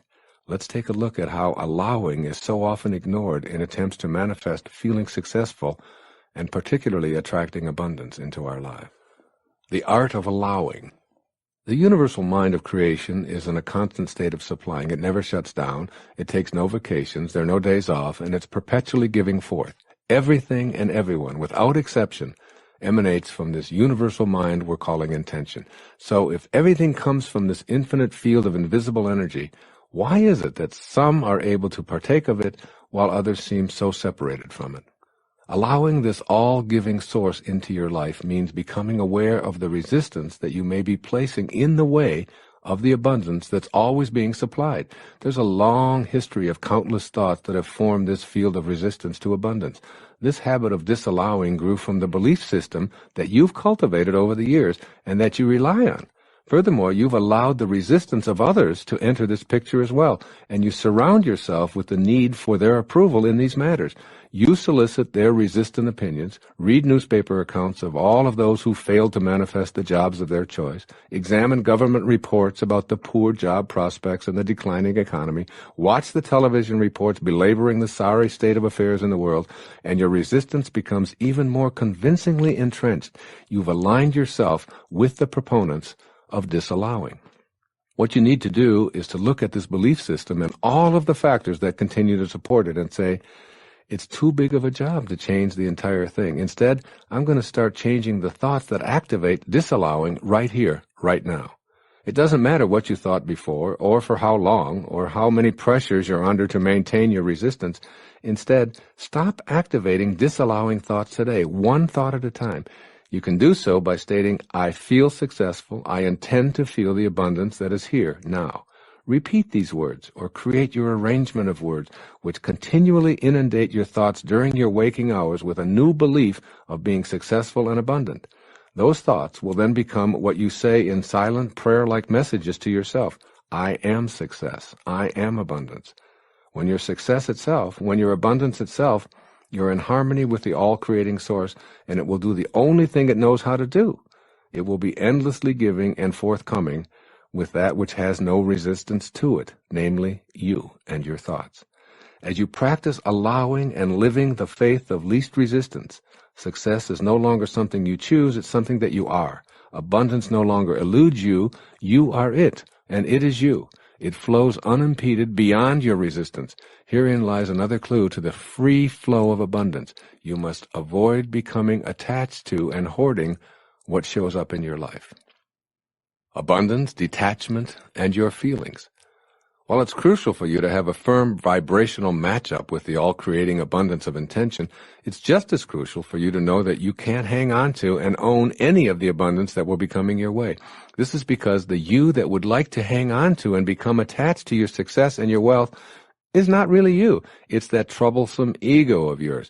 You're not what you have, and you're not what you do. You're an infinite, divine being disguised as a successful person who has accumulated a certain amount of stuff. But the stuff is not you. This is why you must avoid being attached to it in any way. Genuinely feeling abundant and successful is possible when you detach yourself from the things you desire and allow them to flow to you, and just as important, through you. Anything that inhibits the flow of energy stops the creating process of intention right where the obstacle is erected. Attachment is one such roadblock. When you hang on to that which arrives rather than allowing it to move through you, you stop the flow. You hoard it or decide to own it, and the flow becomes disrupted. You must keep it circulating, always knowing that nothing can stop it from coming into your life except any resistance you place in its way. Your feelings and your emotions are sensational barometers for detecting resistance and evaluating your ability to experience success and abundance. Paying attention to your feelings. Your emotions are the inner experience that tell you how much of the divine energy you're summoning for the manifestation of your desires. Feelings can be measuring tools that gauge how you're doing in the manifestation process. An exceptionally positive emotional response indicates that you're summoning the divine energy of intention and allowing that energy to flow to you in a non-resistant manner. Feelings of passion, pure bliss, reverence, unmitigated optimism, unquestioned trust, and even illumination indicate that your desire to manifest success and abundance, for example, have an extremely strong pulling power from the universal source directly to you. You must learn to pay close attention to the presence of these feelings, agents which are in charge of how you clean and purify the connecting link to intention. These emotions tell you precisely how much of the life force you're summoning and how much pulling power you have going for you at that moment. Your feelings indicate how well you're attracting the energy necessary for the fulfillment of your desires. Strong feelings of despair, anxiety, blame, hate, fear, shame, and anger, they're all sending you the message that you want success and abundance, but you don't believe it's possible for you. These negative feelings are your clues to get busy and balance your desires with those of the universal mind of intention, which is the only source of that which you desire. Negative emotions tell you that your pulling power from intention is weak or even non-existent. Positive emotions tell you that you're connecting to and accessing this power of intention. Concerning abundance, one of the most effective ways to increase that pulling power from intention to you is to take the focus off of dollars and place it on creating abundant friendship, security, happiness, health, and even high energy. It's here that you begin to feel those higher emotions, which let you know that you're back in the match game with the all-creating source. As you focus on having abundant happiness, health, security, and friendships, the means for acquiring all of this will be flowing directly toward you. Money is only one of those means, and the faster your vibrational energy around abundance radiates, the more money will show up in significant amounts. These positive feelings as indicators of your pulling power for success and abundance will put you into an active mode for co-creating your intentions. I'm not suggesting that you just have to sit around and wait for everything to fall into place. I'm suggesting that by declaring, I intend to feel successful and attract prosperity, Your emotional energy will shift, and you'll act as if what you desire were already true. Your actions will be in harmony with the faces of intention, and you'll be provided with what you are rather than attempting to be provided with what's missing. Making your intention your reality. What follows is a 10-step program for implementing the intention of this chapter, that is, to feel successful and to attract abundance right into your life. Step 1. See the world as an abundant, providing, friendly place. In this first step, you're receptive to a world that provides rather than one that restricts. You'll see a world that wants you to be successful and abundant rather than one that conspires against you.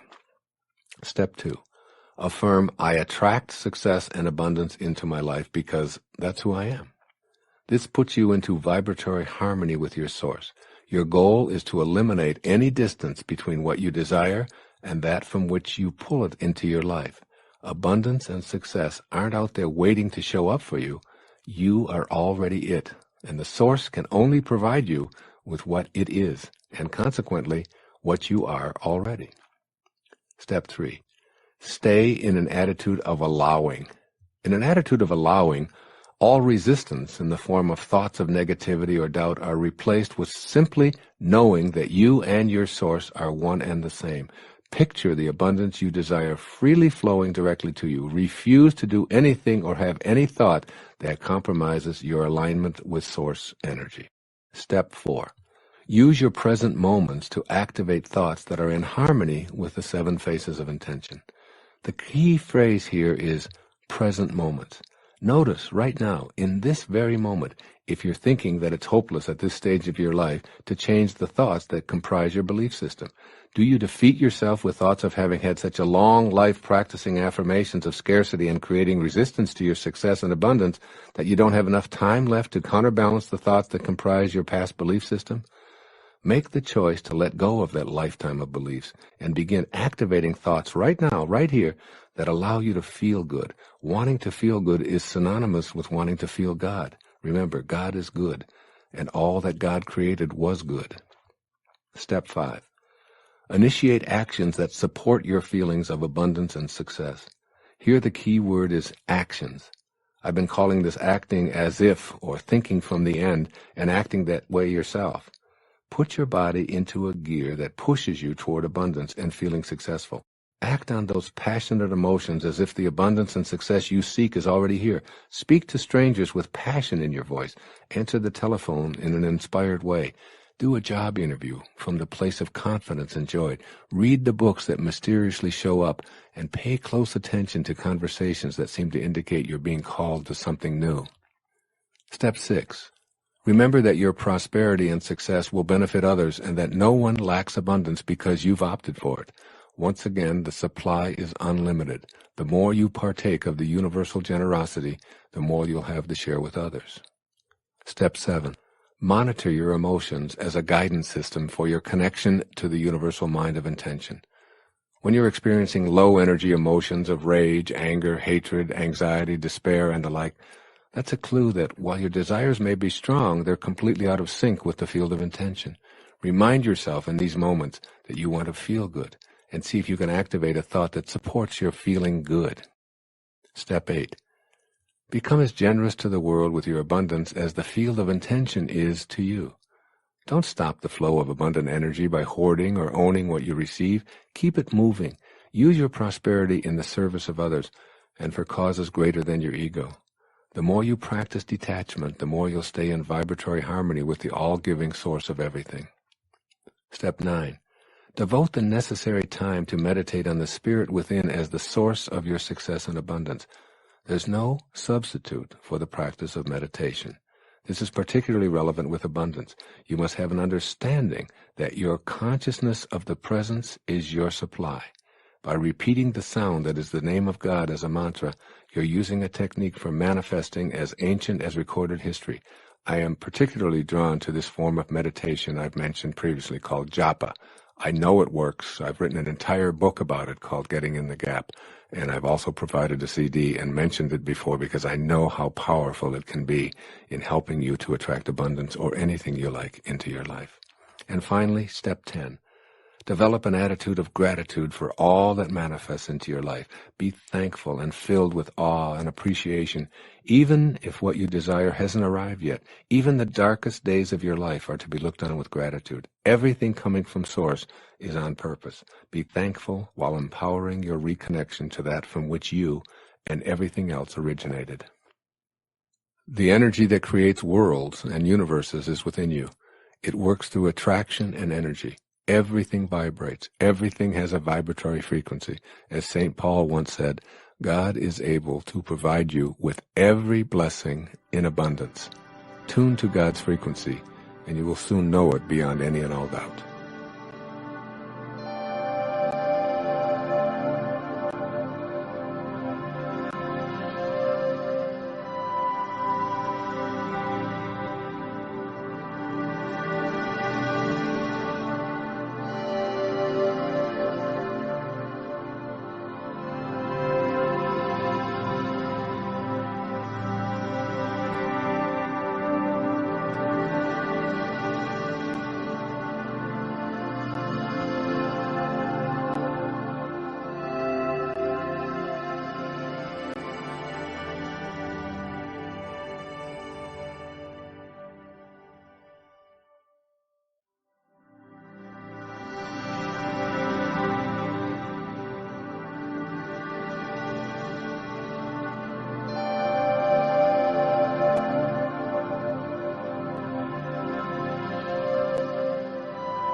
Chapter 11. It is my intention to live a stress-free, tranquil life. There's nothing natural about living a life filled with stress and anxiety, having feelings of despair and depression, and needing pills to tranquilize yourself. Agitated thoughts that produce high blood pressure, a nervous stomach, persistent feelings of discomfort, an inability to relax or sleep, and frequent displays of displeasure and outrage are violating your natural state. Believe it or not, you have the power to create the naturally stress-free and tranquil life you desire. You can utilize this power to attract frustration or joy, anxiety or peace. When you're in harmony with the 7 phases of intention, you can access and pull from the source of all in order to fulfill your intention of being stress-free and tranquil. So if it's natural to have feelings of well-being, why is it that we seem to experience so much unwellness and tension? The answer to this question provides you with the key that leads to the peaceful life you desire. Stress is a desire of the ego. We speak of stress as if it were present in the world as something that attacks us. We say things like, I'm having an anxiety attack, as if anxiety is a combatant. But the stress in your body is rarely the result of external forces or entities attacking you. It's the result of the weakened connecting link to intention caused by your belief that ego is who you are. You are peace and joy, but you've allowed your ego to dominate your life. The following lighthearted way to stop taking yourself so seriously is from a book by Rosamund and Benjamin Zander. He's the conductor of the Boston Philharmonic Orchestra, titled The Art of Possibility. It illustrates in a delightful way how we allow ego to create many of the problems we encounter that we label stress and anxiety. It's called Rule Number 6. I'll share it with you. 2 prime ministers are sitting in a room discussing affairs of state. Suddenly a man bursts in, apoplectic with fury, shouting and stamping and banging his fist on the desk. The resident prime minister admonishes him. Peter, he says, kindly remember Rule Number 6. Whereupon Peter is instantly restored to complete calm, apologizes and withdraws. The politicians return to their conversation only to be interrupted yet again 20 minutes later by an hysterical woman gesticulating wildly, her hair flying. Again, the intruder is greeted with the words, Marie, please remember, Rule Number 6. Complete calm descends once more, and she, too, withdraws with a bow and an apology. When the scene is repeated for a 3rd time, the visiting prime minister addresses his colleague. My dear friend, he says, I've seen many things in my life, but never anything as remarkable as this. Would you be willing to share with me the secret of Rule Number 6? Very simply, replies the resident prime minister. Rule Number 6 is, don't take yourself so damn seriously. Ah, says his visitor, that's a fine rule. After a moment of pondering, he inquires, and what, may I ask, are the other rules? Oh, there aren't any. As you encounter stress, pressure, or anxiety in your life, remember rule number 6. At the moment you realize you're thinking stressful thoughts, by noticing and discontinuing the inner dialogue that causes stress, you may be able to prevent its physical symptoms. What are the inner thoughts that produce stress? I'm more important than those around me. My expectations aren't being met.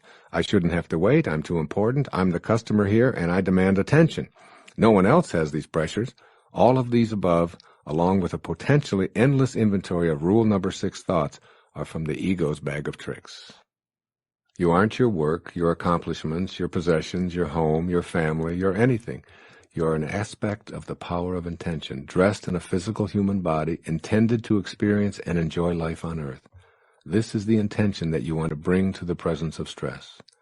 To fulfill the intention of this chapter to live a stress-free and tranquil life, you must become conscious of the need to activate thought responses that match your intention.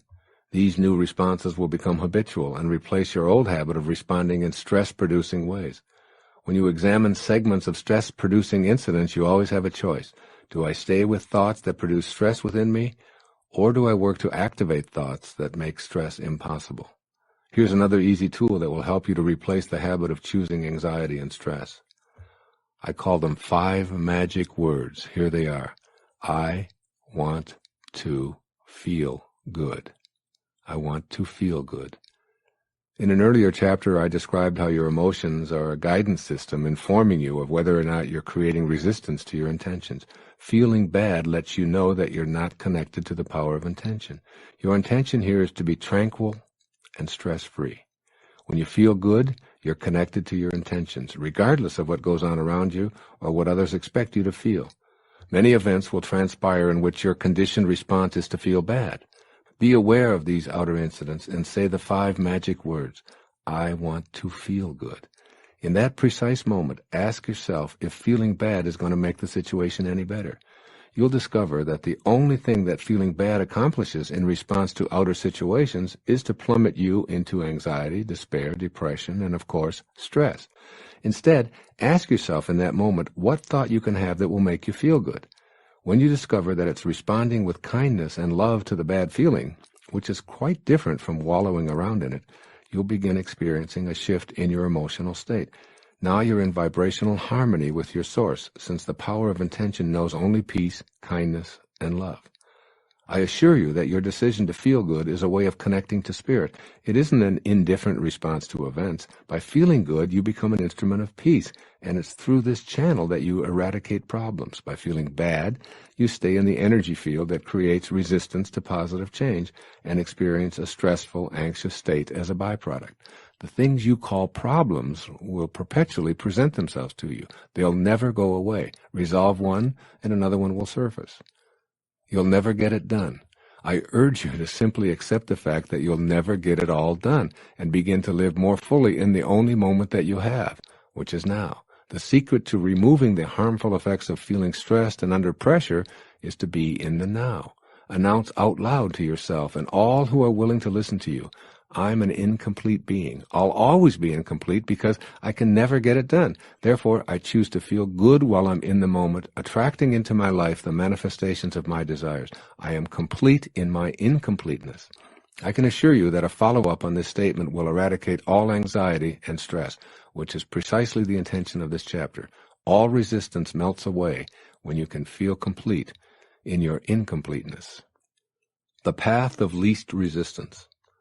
You live in a universe that has limitless potential for joy built into the creation process. Your source, which we call the universal mind of intention, adores you beyond anything you can ever possibly imagine. When you adore yourself, in the same proportion, you've matched up with the field of intention, and you've opted for the path of no resistance. As long as you have even a pinch of ego, you'll retain some resistance. So I urge you to take the path in which resistance is minimized. The shape and quantity of your thoughts determine the amount of resistance. Thoughts that generate bad feelings are resistant thoughts. Any thought that puts a barrier between what you would like to have and your ability to attract it into your life is called resistance. Let me say that again. Any thought that puts a barrier between what you would like to have and your ability to attract it into your life is called resistance. Your intention is to live a tranquil life, free of stress and anxiety. You know that stress doesn't exist in the world and that there are only people thinking stressful thoughts. Stressful thoughts all by themselves are a form of resistance. You don't want stressful, resistant thoughts to be your habitual way of reacting to your world. By practicing thoughts of minimal resistance, you'll train yourself to make this your natural way of reacting, and eventually you'll become the tranquil person you desire to be, a stress-free person, free of the dis-ease that stress brings to the body. Stressful thoughts all by themselves are the resistance that you construct that impede your connection to the power of intention. Here are some examples of sentences on the path of resistance, which are then changed to sentences on the path of least resistance. Here's the path of resistance. I feel uneasy about the state of the economy. I've already lost so much money. And listen to the path of least resistance. I live in an abundant universe. I choose to think about what I have, and I will be fine. The universe will provide. Here's resistance. I can never get ahead in this job. Here's a path of least resistance. I choose to appreciate what I'm doing right now, and I'll attract an even greater opportunity. Resistance. My health is a huge concern. I worry about getting old and becoming dependent and sick. Least resistance. I'm healthy, and I think healthy. I live in a universe that attracts healing, and I refuse to anticipate sickness. Resistance. I don't deserve to feel good when so many people are suffering. Least resistance. I didn't come into a world where everyone is going to have the same identical experience. I'll feel good, and by being uplifted, I'll help eradicate some of the suffering. All stressful thoughts represent a form of resistance you wish to eradicate. Change those thoughts by monitoring your feelings and opting for joy rather than anxiety, and you'll access the power of intention. Making your intention your reality. Below is my 10-step program for making the intention of creating a stress-free, tranquil life your daily experience. Step 1. Remember that your natural state is joy. You are a product of joy and love. It's natural for you to experience these feelings. You've come to believe that feeling bad, anxious, or even depressed is natural, particularly when people and events around you are in low-energy modes. Remind yourself as frequently as necessary, I come from peace and joy. Anytime I'm anxious, stressed out, depressed, or fearful, I've abandoned my natural state. Step 2. Your thoughts, not the world, cause your stress. Your thoughts activate stressful reactions in your body. Stressful thoughts create resistance to the joy, happiness, and abundance that you desire to create in your life. These thoughts include, I can't, I'm too overworked, I worry, I'm afraid, I'm unworthy, it will never happen, I'm not smart enough, I'm too old or too young, and so on. These thoughts are like a program to resist being tranquil and stress-free, and they keep you from manifesting your desires. Step 3. You can change your thoughts of stress in any given moment and eliminate the anxiety for the next few moments or even hours and days. By making a conscious decision to distract yourself from worry, you've inaugurated the process of stress reduction while simultaneously reconnecting to the field of all creating intention. It's from this place of peace and tranquility that you become a co-creator with God. You can't be connected to your source and be stressed at the same time. Hear that again. You can't be connected to your source and be stressed at the same time. This is mutually exclusive. Your source doesn't create from a position of anxiety, nor does it need to swallow antidepressants. You've left behind your capacity to manifest your desires when you don't choose in the moment to eliminate a stressful thought. Step 4. Monitor your stressful thoughts by checking on your emotional state right now, right in the moment. Ask yourself the key question, do I feel good right now? If the answer is no, then repeat those 5 magic words, I want to feel good. Then shift to, I intend to feel good. Monitor your emotions and detect how much stress and anxiety-producing thinking you're engaging in. This monitoring process keeps you apprised of whether you're on the path of least resistance or going in the other direction. Step 5. Make a conscious choice to select a thought that will activate good feelings. I urge you to choose your thought based exclusively on how it makes you feel rather than how popular it is or how well advertised. Ask yourself, does this new thought make me feel good? No? Well, how about this thought? Not really. Here's another. Ultimately, you'll come up with one that makes you feel good, if only temporarily.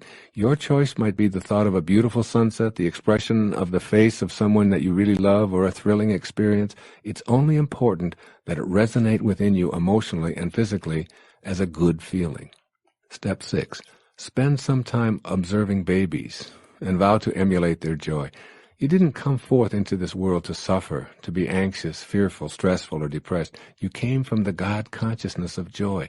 Just watch little babies. They've done nothing to be so happy about. They don't work, they poop in their pants, and they have no goals other than to expand and grow and explore this amazing world. They love everyone. They're completely entertained by a plastic bottle or a goofy face, and they're in a constant state of love. Yet they have no teeth, no hair, and they're pudgy and flatulent. How could they possibly be so joyful and easily pleased? Because they're still in harmony with the source that intended them here. They have no resistance to being joyful. Be like that baby you once were in terms of being joyful. You don't need a reason to be happy. Your desire to be so is sufficient. Step 7.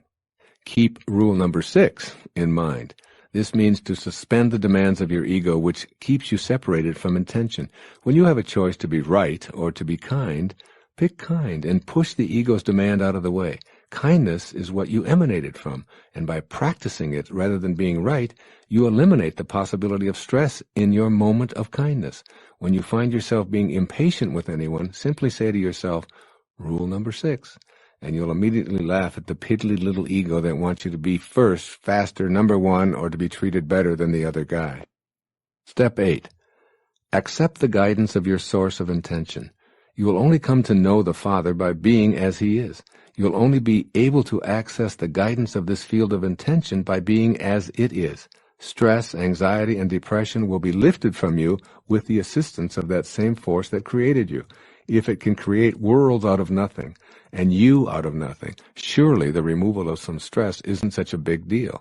I believe that God's desire for you is that you not only know joy, but that you become it. Step 9. Practice being in silence and meditation.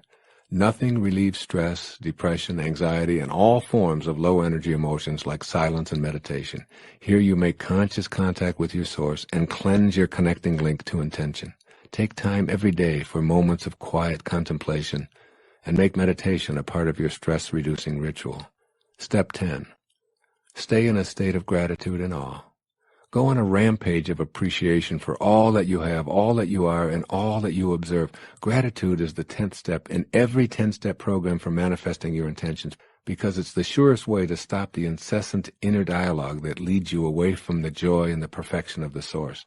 You can't feel stressed and appreciative at the same time. I'd like to conclude this chapter on your intention to lead a tranquil life with a poem by the famous Bengali poet of Calcutta, Rabindranath Tagore, one of my favorite spiritual teachers. I slept, he says, and dreamt that life was joy. I awoke and saw that life was service. I acted, and behold, service was joy. It can all be joy in your inner and outer worlds. Sleep and dream of joy, and remember above all else, you feel good, not because the world is right, but your world is right because you feel good.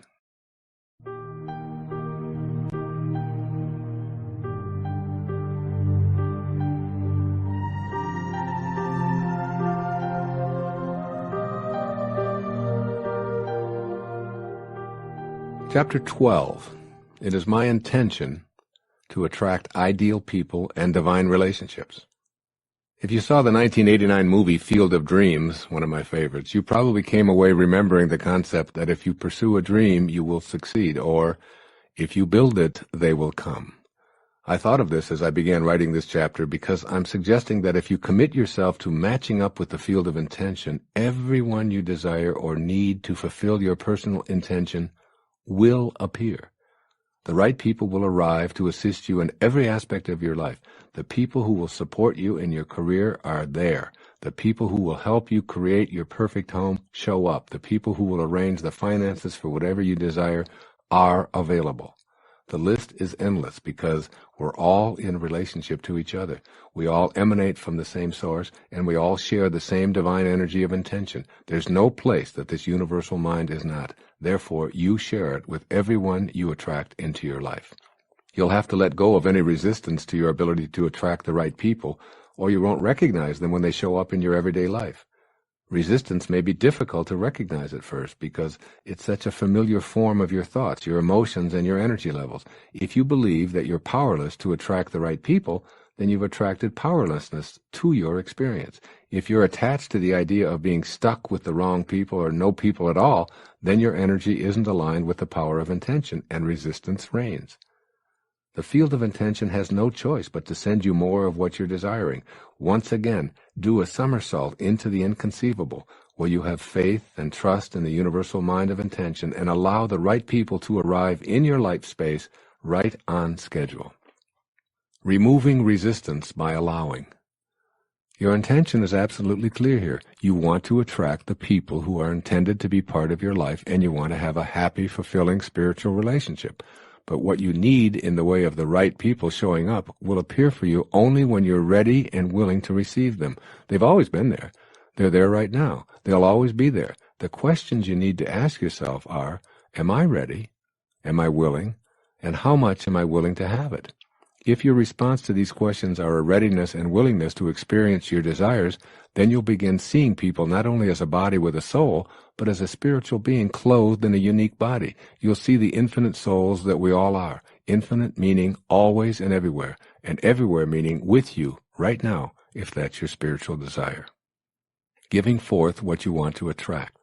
Once you've formed a picture in your mind of the person or people that you intend to show up in your immediate life space, and you know how you want them to treat you and what they'll be like in helping you to live out your desires, you must be what it is that you're seeking. Again, you must be what it is that you are seeking. This is a universe of attraction and energy. You can't have a desire to attract a mate who's confident, generous, non-judgmental, and gentle, and expect that desire to be manifested if you're thinking and acting in non-confident, selfish, judgmental, or arrogant ways, which is why most people don't attract the right people at the right time. The right people will show up precisely when you need them and when you're able to match up. You must be that which you desire. When you are what you desire, you attract it by radiating it outward. You have this ability to match up with the power of intention and fulfill your intention to attract ideal people and divine relationships. Attracting spiritual partnerships. Love can only be attracted by and returned by love. The best advice I can give for attracting and maintaining spiritual partnerships, as is emphasized here, is to be what it is that you're seeking. Most relationships that fail to sustain themselves are based on one or both of the partners feeling as if their freedom has been compromised in some way. Spiritual partnerships, on the other hand, are never about making another person feel inferior or ignored in any way. The term spiritual partnership simply means that the energy that holds the two of you together is in close harmony with the source energy of intention that I've described earlier. You've already connected to those you want in your life, so act like it. Mystically speaking, there's no difference between you and another person. A weird concept, perhaps, but nevertheless valid. This explains why you can't hurt another person without hurting yourself, nor can you help another person without helping yourself.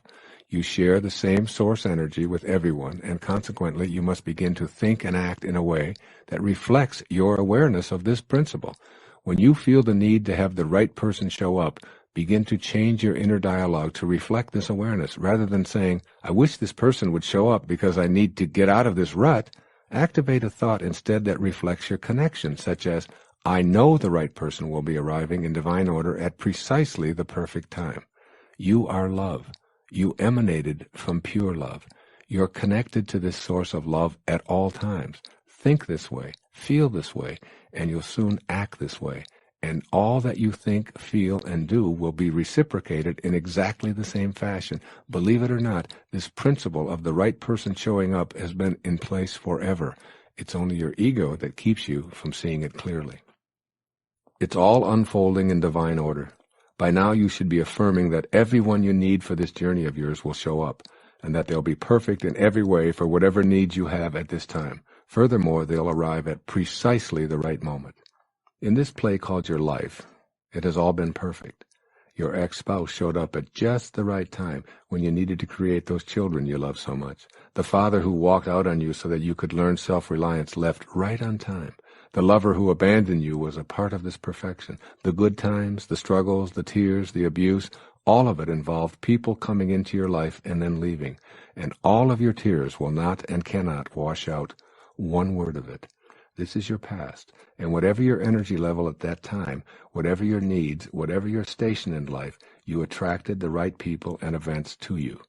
You may feel that they didn't show up when you needed them, that in fact you were alone and no one showed up at all. But I urge you to see it from the perspective of all of life being in divine order. If no one showed up, it was because you needed to handle something on your own and therefore attracted no one to fulfill your energy level at that time. Viewing the past as a play in which all characters and all entrances and all exits were scripted by your source and was what you attracted at the time, frees you from the very low energies of guilt, regret, and often revenge. As a result, you'll go from being an actor who's influenced by others playing the roles of producer and director to being the writer, producer, director, and star of your own glorious life. You'll also be the casting director who possesses the ability to audition anyone you choose. Base your choices on taking the path of no resistance and staying harmonized with the ultimate producer of this entire drama, the universal, all-creating mind of intention. A few words here about patience. There's a wonderfully paradoxical line in A Course in Miracles. It says, infinite patience produces immediate results. To be infinitely patient means to have an absolute knowing within you that you're in vibrational harmony with the all-creating force that intended you here. You are, in fact, a co-creator of your life. You know that the right people will show up on divinely ordained schedule. Attempting to rush the schedule based on your own timetable is akin to getting down on your knees and tugging at an emerging tulip shoot, insisting that you need the flower now. Creation reveals its secrets by and by, not according to your agenda. The immediate results that you'll receive from your infinite patience is a deep sense of peace. You'll feel the love of the creation process, you'll stop making incessant demands, and you'll start being on the lookout for exactly the right person. Making your intention your reality. What follows is my 10-step program for implementing the intentions of this chapter to attract the right people into your life. Step 1. Move away from hoping, wishing, praying, and begging for the right person or people to show up in your life. Know that this is a universe that works on energy and attraction.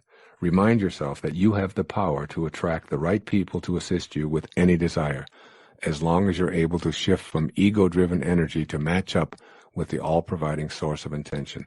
This very first step is crucial, because if you can't banish all doubt about your ability to attract helpful, creative, loving people, then the remaining 9 steps will be of little use to you.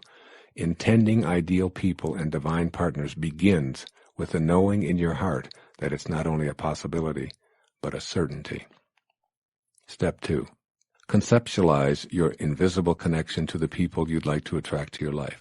Let go of your exclusive identification with the appearance of your body and its possessions. Identify with the invisible energy within you that sustains your life by directing the functions of your body. Now recognize that this same energy source flowing through the people you perceive to be missing from your life, and then realign yourself in thought with that person or persons. Know within you that this power of intention connects the two of you. Your thoughts of creating this merger also emanate from that same field of universal intention. Step 3. Form a picture in your mind of meeting the person or persons you'd like to have assist you or be in partnership with. Manifesting is a function of spiritual intention, matching up in vibrational harmony with your desires. Be as specific as you'd like, but don't share this visualizing technique with anyone else, because then you'll be asked to explain yourself, defend yourself, and have to deal with the low energy of doubt that will inevitably occur. This is a private exercise between you and your source. Step 4. Act upon the inner picture. Begin to act as if everyone you meet is a part of your intention to attract ideal people into your life. Share with others your needs and desires without going into detail about your spiritual methodology. Be proactive and stay alert for signs of synchronicity, never ignoring them. If a truck drives by with a phone number advertising what you need, jot the number down and call it. See all so-called bizarre coincidences surrounding your desires as messages from Source and act upon them immediately. I assure you that they'll occur repeatedly. Step 5. Take the path of least resistance. Resistance is lowered energy. Source is high energy. high, creative, expansive energy. When your thoughts are low energy vibrations, you simply can't attract the high energy people you need or desire. Even if they came rushing up to you announcing, "Here I am, how can I serve you? I'm willing and able," and carrying a sign saying, "I'm yours," you wouldn't recognize or believe them while you're so busy trying to attract more of what you can't have and don't deserve. Step 6. Practice being the kind of person you wish to attract. As I've touched on before, if you want to be loved unconditionally, practice loving unconditionally. If you want assistance from others, extend assistance whenever and wherever you have the opportunity. If you'd like to be the recipient of generosity, then be as generous as you can, as frequently as you can. This is one of the simplest and most effective ways of attracting the power of intention. Step 7. Detach from the outcome and practice infinite patience. This is the crucial step of faith. Don't make the mistake of evaluating your intentions as successes or failures on the basis of your little ego and its personal time schedule. Put out your intention and practice everything that I'm speaking about in this tape, and then let go. Create a knowing within and let the universal mind of intention handle the details. Step 8. Practice meditation, particularly the japa meditation, to attract ideal people and divine relationships. Practice the repetition of the sound that is in the name of God as a mantra, literally seeing in your mind's eye the energy you're radiating, bringing the people you desire into your life. You will be astounded by the results. Step 9. Look upon everyone who has ever played any role in your life as having been sent to you for your benefit. Everything and everyone in your personal history had to be there when they were. And what's the evidence for this? There they were. They were there. That's all you need to know. Don't use what transpired in the wake or the wrong people who showed up in your wake as a reason why you can't attract the right person today. It's your past, nothing more than a trail you've left behind. And finally, step 10, as always, remain in a state of eternal gratitude. Even be grateful for those whose presence may have caused you pain and suffering. Be thankful to your source for sending them and to yourself for attracting them to you. They all had something to teach you. Now be grateful for everyone God sends to your path, and know as a co-creator that it's up to you to either resonate with the high, loving energy of intention and keep those like-energized people in your life, or give them a silent blessing and a pleasant no thank you. And the emphasis is on the thank you, for that is true gratitude in action. Through relationships with others and by using the power of intention, we can radiate outward all of the energy necessary to attract what we desire. I urge you to move into this awareness now and know in your heart, just as the farmer in Field of Dreams knew, that if you build this inner dream, surely it will come.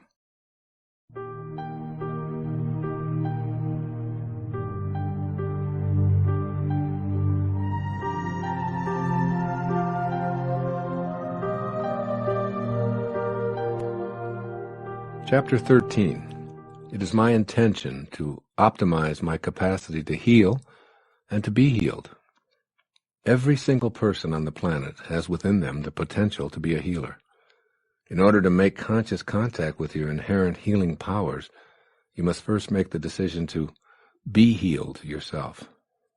Reconnect to the disease-free, loving perfection from which you came is a succinct statement of what self-healing process requires. The universal mind of intention knows precisely what you need in order to optimize your health. What you must do is notice your thoughts and your behaviors, which are creating resistance and interfering with healing, which is the flow of intentional energy. Recognizing your resistance is something that's entirely up to you.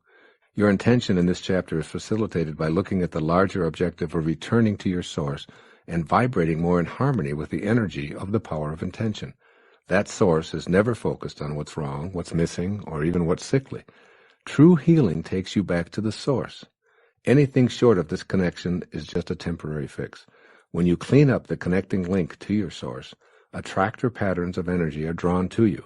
If you don't believe that this is possible, then you've created resistance to your intention to heal and to be healed. If you believe that it is possible, but not for you, then you have more resistance. If you believe that you're being punished by the absence of health, that's also resistance. These inner thoughts about your ability to be healed play a dominant role in your physical experience. Becoming a healer by healing oneself involves another one of those imaginary somersaults into the inconceivable, where you land upright and balanced in your thoughts, face to face with your source. You realize, perhaps for the first time, that you and your source are one when you let go of the ego mind, which has convinced you that you're separate from the power of intention. From thoughts of sickness to intentions of wellness.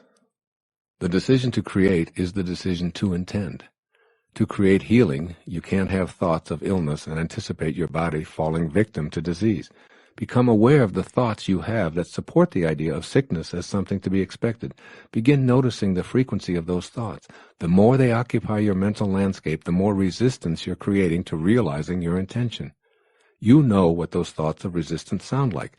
I can't do anything about this arthritis. It's the flu season. I feel okay now, but by the weekend it'll be in my chest and I'll have a fever.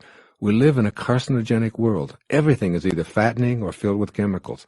I feel so tired all of the time. On and on and on these thoughts of resistance go. They're like huge barricades blocking the realization of your intentions. Notice the thoughts that represent a decision on your part to buy into the illness mentality of the huge profit-making drug companies and a healthcare industry that thrives on your fears. But you're the divine, remember? You're a piece of the universal mind of intention, and you don't have to think in these ways. You can opt to think that you have the ability to raise your energy level, even if all of the advertising around you points to a different conclusion. You can go within and hold an intention that says, I want to feel good. I intend to feel good. I intend to return to my source, and I refuse to allow any other thoughts of disorder or disease in. This is the beginning. You'll feel empowered by this unique experience. Then in any given moment of not feeling well, choose thoughts of healing and feeling good. In that instant, feeling good takes over, if only for a few seconds. Illness is not a punishment. You don't have a need for healing because you were bad or ignorant or as retribution for past life offenses. You've taken on whatever you're experiencing for whatever lessons you need to learn on this journey, which is being orchestrated by the all-providing intelligence that we're calling intention. In an eternal universe, you must view yourself and all others in infinite terms. Infinite terms means that you have an infinite number of opportunities to show up in a material body to co-create anything. As you view the sickness of the mind and body that permeates your own life as well as the rest of humanity, try viewing it as part of the infinite nature of our world. If starvation, pestilence, or disease are a part of the perfection of the universe, then so is your intention to end these things a part of that same perfection. Now decide to stay with that intention, first in your own life, then in the lives of others. Your intention will match up with the intention of the universe, which knows nothing of egos and separation, and all thoughts of illness as punishment and karmic paybacks will cease to exist. Making your intention your reality. What follows is my 10-step plan for implementing the intention of this chapter to optimize your capacity to heal and to be healed. Step 1. You can't heal anyone until you allow yourself to be healed. Connect to a loving, kind, receptive to healing energy, which is the field that intended you here. Be willing to accept the fact that you're a part of the healing energy of all of life. The same force that heals a cut on your hand and grows the new skin to repair it permanently is both in your hand and in the universe as well. You are it. It is you. There's no separation. Be conscious of staying in contact with this healing energy because it's impossible to separate from it except in your ego-diminished thoughts. Step 2. The healing energy that you've connected to at all times is what you have to give away to others. Offer this energy freely and keep your ego entirely out of the healing process.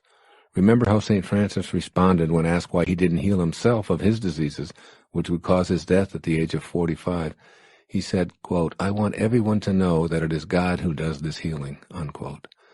St. Francis was healed of ego domination, and he deliberately held on to his infirmities to teach others that it was God's energy working through him that provided the energy for all of his miraculous healings. Step 3. By raising your energy to a vibrational match with the field of intention, you're strengthening your immune system and increasing the production of well-being enzymes in the brain. A change in personality from being spiteful, pessimistic, angry, sullen, and disagreeable to one of passion, optimism, kindness, joy, and understanding is often the key when witnessing miraculous acts of spontaneous recovery from what were called fatalistic prognostications. Step 4. Practice surrender. Let go and let God is a great theme in the recovery movement. It's also a wonderful reminder in the world of healing. By surrendering, you're able to have reverence for and commune with this source of all healing. Remember that the field of intention doesn't know anything about healing per se because it's spiritual perfection already, and it creates from that perspective. It's ego consciousness that creates the disorder, disharmony, and even the diseases of our world. And it is in returning to that spiritual perfection that harmony of body, mind, and spirit are realized. Step 5. Don't ask to be healed. Ask to be restored to that perfection from which you emanated. Let nothing interfere with the intention that you have to heal and be healed. Discard all negativity that you encounter. Refuse to let in any energy that will weaken your body or your resolve. Convey this to others as well. Remember, you're not asking your source to heal you because this assumes health is missing from your life. Come to the source as whole and complete. Banish all thoughts of illness and know that by connecting back to this source, filling yourself with it and offering it to others, you become healing itself. Step 6. Know that you're adored. In the moment in which you're experiencing thoughts that make you feel sick or bad, do your best to change them to thoughts that support your feeling good. And if that seems impossible, then do your very best to say nothing at all. Be on the lookout for the opportunity to literally say to yourself, I feel good. I intend to attract more of this good feeling, and I intend to give it away to any and all in need of it. Step 7. Seek out and cherish the silence. Many people who have suffered with long-term illnesses have been able to return to their source through the channel of nature and contemplative silence. Spend time in quiet meditation, visualizing yourself coupled with a perfectly healthy field of intention. Commune with this source of all that is good, all that is well, and practice accessing this high spiritual energy, bathing your entire being in this light. Meditation is always healing for me. When I'm fatigued, a few moments in silence, accessing higher, loving, kind vibrations energizes me. When I feel out of sorts, a few moments in quietude, making conscious contact with God, provides me with all that I need to not only feel good, but to help others to do the same. I always remember Herman Melville's timely words, silence is the only voice of God. Step 8. To be health, you must totally identify with the wholeness that you are. You can stop seeing yourself as a physical body and immerse yourself in the idea of absolute well-being. This is your ultimate truth, and you can allow this dynamic aura of wholeness to saturate and animate your every thought until it is all that you have to give away. This is how you heal, from the inner knowing and trust of your wholeness. Step 9. Allow health to stream into your life. Become conscious of resistance which interferes with the natural flow of healthy energy to you. This resistance is in the form of your thoughts. Any thought that's out of sync with the 7 phases of intention is a resistant thought. Any thought that says it's impossible to heal is a resistant thought. Any thought of doubt or fear is a resistant thought. When you observe these thoughts, note them carefully, and then deliberately activate thoughts that are in energetic, vibrational balance with the all-providing source of intention. And finally, step 10. Stay immersed in a state of gratitude. Be grateful for every breath you take, for all of your internal organs that work together in harmony, for the wholeness that is your body, for the blood streaming through your veins, for your brain that allows you to process these words and the ears that allow you to hear them. This is the surest way to keep the connecting link to perfect health clean and pure.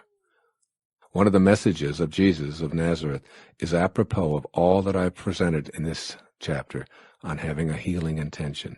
He said, quote, if you bring forth what is inside you, what you bring forth will save you.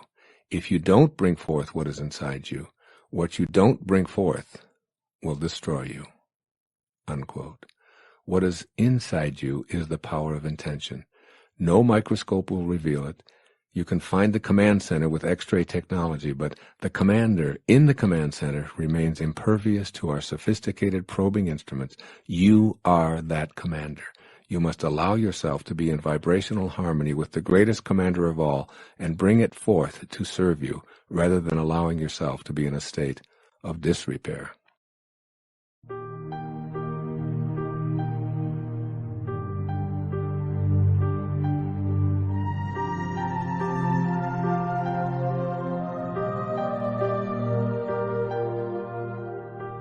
Chapter 14. It is my intention to appreciate and express the genius that I am. You may never have thought of yourself as a person who has genius residing within you. You may have thought that genius is a word reserved for the Mozarts, Michelangelos, Einsteins, Madame Curies, Virginia Woolfs, Stephen Hawkings, and others whose lives and accomplishment have been publicized. But keep in mind that they share the same essence of consciousness that you do. They emanated from the same power of intention as you did. They have all shared the same life force animating them as you do. Your genius is in your very existence, awaiting the right circumstances to express itself. There is no such thing as luck or accidents in this purposeful universe. Not only is everything connected to everything else, but no one is excluded from the universal source called intention. And genius, since it's a characteristic of the universal source, must be universal, which means that it's in no way restricted. It's available to every single human being. It certainly can and does show up differently in every single one of us. The qualities of creativity and genius are within you, waiting your decision to match up with that power of intention. Changing your energy level to access the genius within you. Higher energy is the energy of light, which is a way of describing spiritual energy. The 7 phases of intention are the ingredients of this spiritual energy.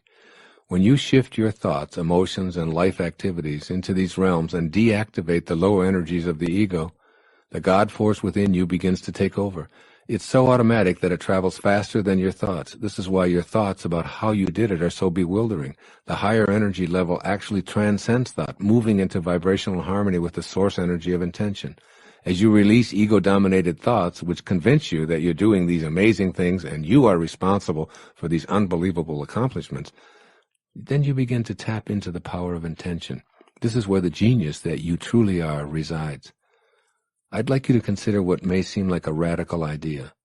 Genius can show up in as many ways as there are human beings. Anything in any field that anyone has ever accomplished is shared by you. You're connected to every being that has ever lived or ever will live, and you share the same exact energy of intention that flowed through Archimedes, Leonardo da Vinci, the Virgin Mother, and Jonas Salk.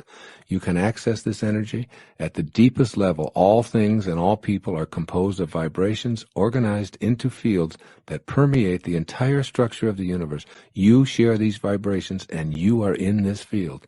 The starting point is knowing and understanding that this level of creativity and functioning called genius resides within you. Then begin to deconstruct doubts about your role here. Make a commitment to raise your energy levels to vibrate harmoniously with the field of intention, despite attempts by your ego and other egos to dissuade you. Expanding your reality. Pay attention to yourself in ways that allow the expansion of the infinite possibilities that you're potentially capable of. You may decide, as I have, that repairing an automobile and surfing in the ocean aren't what you're going to enjoy doing. You leave these activities to others, and you use your genius to engage in pursuits that please and attract you. Expand your reality to the point where you pursue what you love doing and excel at it. Involve yourself in the high energy levels of trust, optimism, appreciation, reverence, joy, and love. That means love for what you're doing, love for yourself, and love for your genius, which allows you to immerse yourself in any activity and enjoy the process of experiencing it fully. Trusting your insights. The process of appreciating your genius involves trusting those inner flashes of creative insight as being worthy of expression. Never, but never regard any creative thought that you're having as anything other than a worthy potential expression of your inner genius. The only caveat here is that these thoughts must be in vibrational harmony with the 7 phases of intention. Inner thoughts of hatred, anger, fear, despair, and destruction simply don't foster creative insights. The low-energy, ego-dominated thoughts must be replaced and converted to the power of intention. Your creative impulses are real, they're vital, they're worthy, and they crave expression. The fact that you can conceive of them is proof of this. Your thoughts are real, they're pure energy, and they're telling you to pay attention and get that connecting link to the power of intention polished up through living at different levels than you've accepted as normal or ordinary. At these levels, everyone is a genius. Appreciating the genius in others. Every person you interact with should feel the inner glow that comes from being appreciated, particularly for the ways in which they express their creativity. A core theme which strengthens the flow of the power of intention is wanting for others as much as you intend for yourself. Appreciating the genius in others attracts high levels of competent energy to you. By seeing and celebrating the creative genius, you open a channel within yourself for receiving the creative energy from the field of intention. My 16-year-old son Sands has a unique way of riding a surfboard unlike everyone around him in the ocean. I encourage him to do what comes naturally and express it with pride. He also created a unique language of communication similar to my brother David, which others in the family and close personal acquaintances emulate. Creating a language that others use is the work of a genius. I tell Sands this, and my brother too, whose unique language I've spoken for over half a century. My daughter Sky has a distinctive, one-of-a-kind singing voice that I love. I tell her so and point out that this is an expression of her own genius. All of my children, and yours as well, including the child within you, have unparalleled characteristics in many of the ways they express themselves. From the way that they dress, to the little tattoo, to their signature, to their mannerisms, to their unmatched personality quirks, you can appreciate their genius. Notice and appreciate your genius as well. When you're just like everybody else, you've nothing to offer other than your conformity. Take the road of seeing the face of God in everyone you encounter. Look for something to appreciate in others and be willing to communicate it to them and anyone who's willing to listen. When you see this quality in others, you'll soon begin to realize that this potential is available to all of humanity. This obviously includes you. Recognizing genius in yourself is an integral part of the dynamic. As Dr. Hawkins tells us in Power versus Force, until one acknowledges the genius within oneself, one will have great difficulty in recognizing it in others. Genius and simplicity. Begin to realize the intention of this chapter by uncomplicating your life as much as possible. Genius thrives in a contemplative environment where every minute isn't filled with obligations or hordes of people offering advice and insisting on your constant participation in ordinary mundane endeavors. The genius in you isn't seeking confirmation from others, but quiet space for its ideas to blossom. An uncomplicated life with fewer intrusions tolerated in a simple setting allows your creative genius to surface and express itself. The simplicity establishes a link to the power of intention, and your genius will flourish. Making your intention your reality. What follows is my 10-step program for putting this intention to appreciate and express the genius within you to work in your everyday life. Step 1. Declare yourself to be a genius. This shouldn't be a public pronouncement, but a statement of intention between you and your Creator. Remind yourself that you're one of the masterpieces that emanated from the universal field of intention. You don't have to prove that you're a genius, nor do you need to compare any of your accomplishments to those of others. You have a unique gift to offer this world, and you are unique in the entire history of creation. Step 2. Make a decision to listen more carefully to your inner insights, no matter how small or insignificant you may have previously judged them to be. The thoughts which you may have viewed as silly or unworthy of attention are your private connection to the field of intention. Thoughts that seem to persist, particularly if they relate to new activities and adventures, aren't in your mind accidentally. Those tenacious thoughts that don't go away should be viewed by you as intention talking to you. You've signed up to express your unique brilliance, so why do you keep ignoring the genius in favor of settling for less? Step 3. Take constructive action toward implementing your inner intuitive inclinations. Any step in the direction of expressing your creative impulses is a step in the direction of actualizing the genius that resides within you. For example, writing and submitting a book outline, regardless of how you may have doubted yourself up until now, recording a CD of yourself reading poetry or singing the songs you've written, purchasing an easel and art paraphernalia and spending an afternoon painting, or visiting an expert in the field that interests you. Step 4. Know that any and all thoughts that you have regarding your own skills, interests, and inclinations are valid. To reinforce the validity of your thoughts, keep them private. Tell yourself that they're between you and God. If you keep them in the spiritual domain, you don't have to introduce them to your ego or expose them to the egos of those around you. This means that you'll never have to compromise them by explaining and defending them to others. Step 5. Remind yourself that aligning with spiritual energy is how you will find and convey the genius within you. Shift your energy to harmonize vibrationally with the energy of Source. Be an appreciator of life and refuse to have thoughts of hatred, anxiety, anger, and judgment. Trust yourself as a piece of God, and your genius will flourish. Step 6. Practice radical humility. Take no credit for your talents, intellectual abilities, aptitudes, or proficiencies. Be in a state of awe and bewilderment.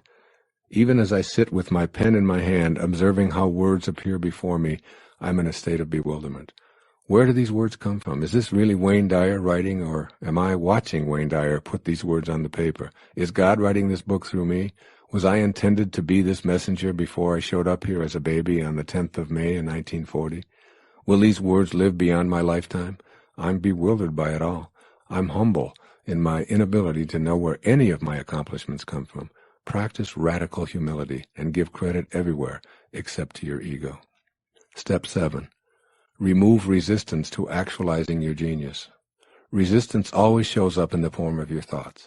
Watch for thoughts that convey your inability to think of yourself in genius terms, thoughts of doubt about your abilities, or thoughts that reinforce what you've been taught about a lack of talent or lack of aptitude. All of these kinds of thoughts are a misalignment and don't allow you to be in vibrational harmony with the universal, all-creating field of intention.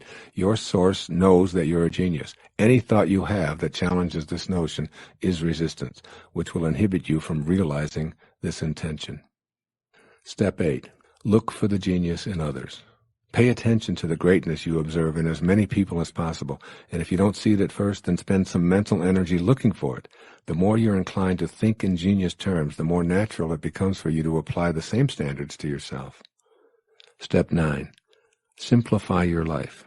Take the complications, rules, shoulds, musts, have-tos, and so on out of your life. By uncomplicating your life and removing the trivial pursuits that occupy so much of it, you open a channel for the genius within you to emerge. One of the most effective techniques for simplifying life is to take time each day to spend 20 or so minutes in silence and meditation. The more conscious contact you make with your source, the more you come to appreciate your own highest self. And it's from this highest self that your own genius will be manifested. Step 10. Remain humble while staying in a state of gratitude. Remain humble and grateful, and more of your genius will surface as you remain in a constant state of expansion. Gratitude is a sacred space where you allow and know that a force greater than your ego is always at work and always available.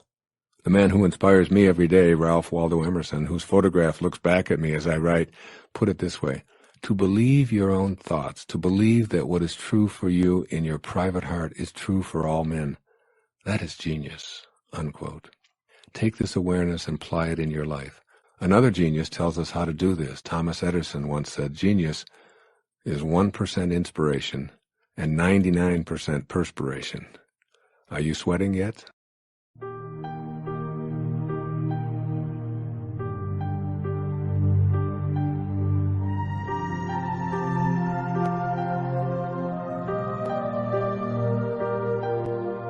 Part 3. The Connection. Chapter 15. A portrait of a person connected to the field of intention. A person who lives in a state of unity with the source of all life doesn't look any different from ordinary folks. These people don't wear a halo or dress in special garments that announce their godlike qualities. But when you notice that they go through life as the lucky ones who seem to get all the breaks, and when you begin to talk to them, you realize how distinctive they are compared to people living at ordinary levels of awareness. Spend a few moments in conversation with these people who are connected to the power of intention, and you see how truly unique they are. These people, whom I call connectors, to signify their harmonious connection with the field of intention, are individuals who have made themselves available for success. It's impossible to get them to be pessimistic about achieving what they desire in their lives. Rather than using language that indicates that their desires may not materialize, they speak from an inner conviction that communicates their profound and simple knowing that the universal source supplies everything. Connectors don't place their thoughts on what they don't want because, as they'll tell you, the source of all can only respond with what it is, and what it is infinite supply. It can't relate to scarcity or things not working out because it's none of these things. If I say to the source of all things, it probably won't work out, I'll receive back from it precisely what I sent to it. So I know better than to think anything other than what my source is. To connectors, it all seems so simple. Keep your thoughts on what you intend to create. Stay consistently matched up with the field of intention, and then watch for the clues that what you're summoning from the all-creative source is arriving in your life. To a connector, there are simply no accidents. They perceive seemingly insignificant events as being orchestrated in perfect harmony. They believe in synchronicity and aren't surprised when the perfect person for a situation appears, or when somebody they've been thinking about calls out of the blue, or when a book arrives unexpectedly in the mail, giving them the information they needed, or when the money to finance a project they've been intending mysteriously shows up. To connectors, everything that shows up in their life is there because the power of intention intended it there. So they're always in a state of gratitude. They feel thankful for everything, even things that might seem to be obstacles. They have the ability and desire to see a temporary illness as a blessing, and they know in their heart that somewhere an opportunity exists in the setback, and that is what they look for in everything that shows up in their life. Through their thanks, they honor all possibilities. Rather than asking their source for something, because that seems to give power to what's missing, they commune with the source in a state of reverent gratitude for all that's present in their lives, knowing that this empowers their intention to manifest precisely what they need. Connectors aren't surprised when synchronicity or coincidences bring them the fruits of their intentions. They know in their hearts that those seemingly miraculous happenings were brought about into their immediate life space because they were already connected to them. Ask connectors about it and they'll tell you, of course, it's the law of attraction at work. Stay tuned vibrationally to the source of all life that intended you, and everyone else here and all of the powers of that field of intention will cooperate with you to bring into your life what you desire. They know that this is how the universe works. Others may insist that connectors are just plain lucky, but the people who enjoy the power of intention know otherwise. They know that they can negotiate the presence of anything they place their attention on, as long as they stay consistent with those 7 faces of intention. Connectors have an uplifting effect when they come into contact with people who are living in lower energy levels. Their peacefulness causes others to feel calm and assured, and they radiate an energy of serenity and peace. They're not interested in winning arguments or accumulating allies. Rather than trying to persuade you to think like they do, they're convincing through the energy they exude. People feel loved by connectors because they're merged with the source of all life, which is love.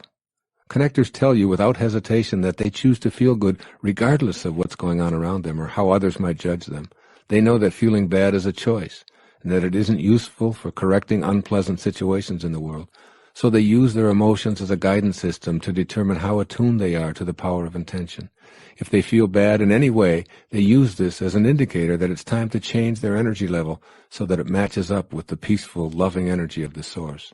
They'll repeat to themselves, "I want to feel good," and they'll bring their thoughts into harmony with the desire. Connectors are always in touch with their infinite nature. Death is not something that they fear, and they'll tell you this, if you ask, that they were never truly born, nor will they ever die.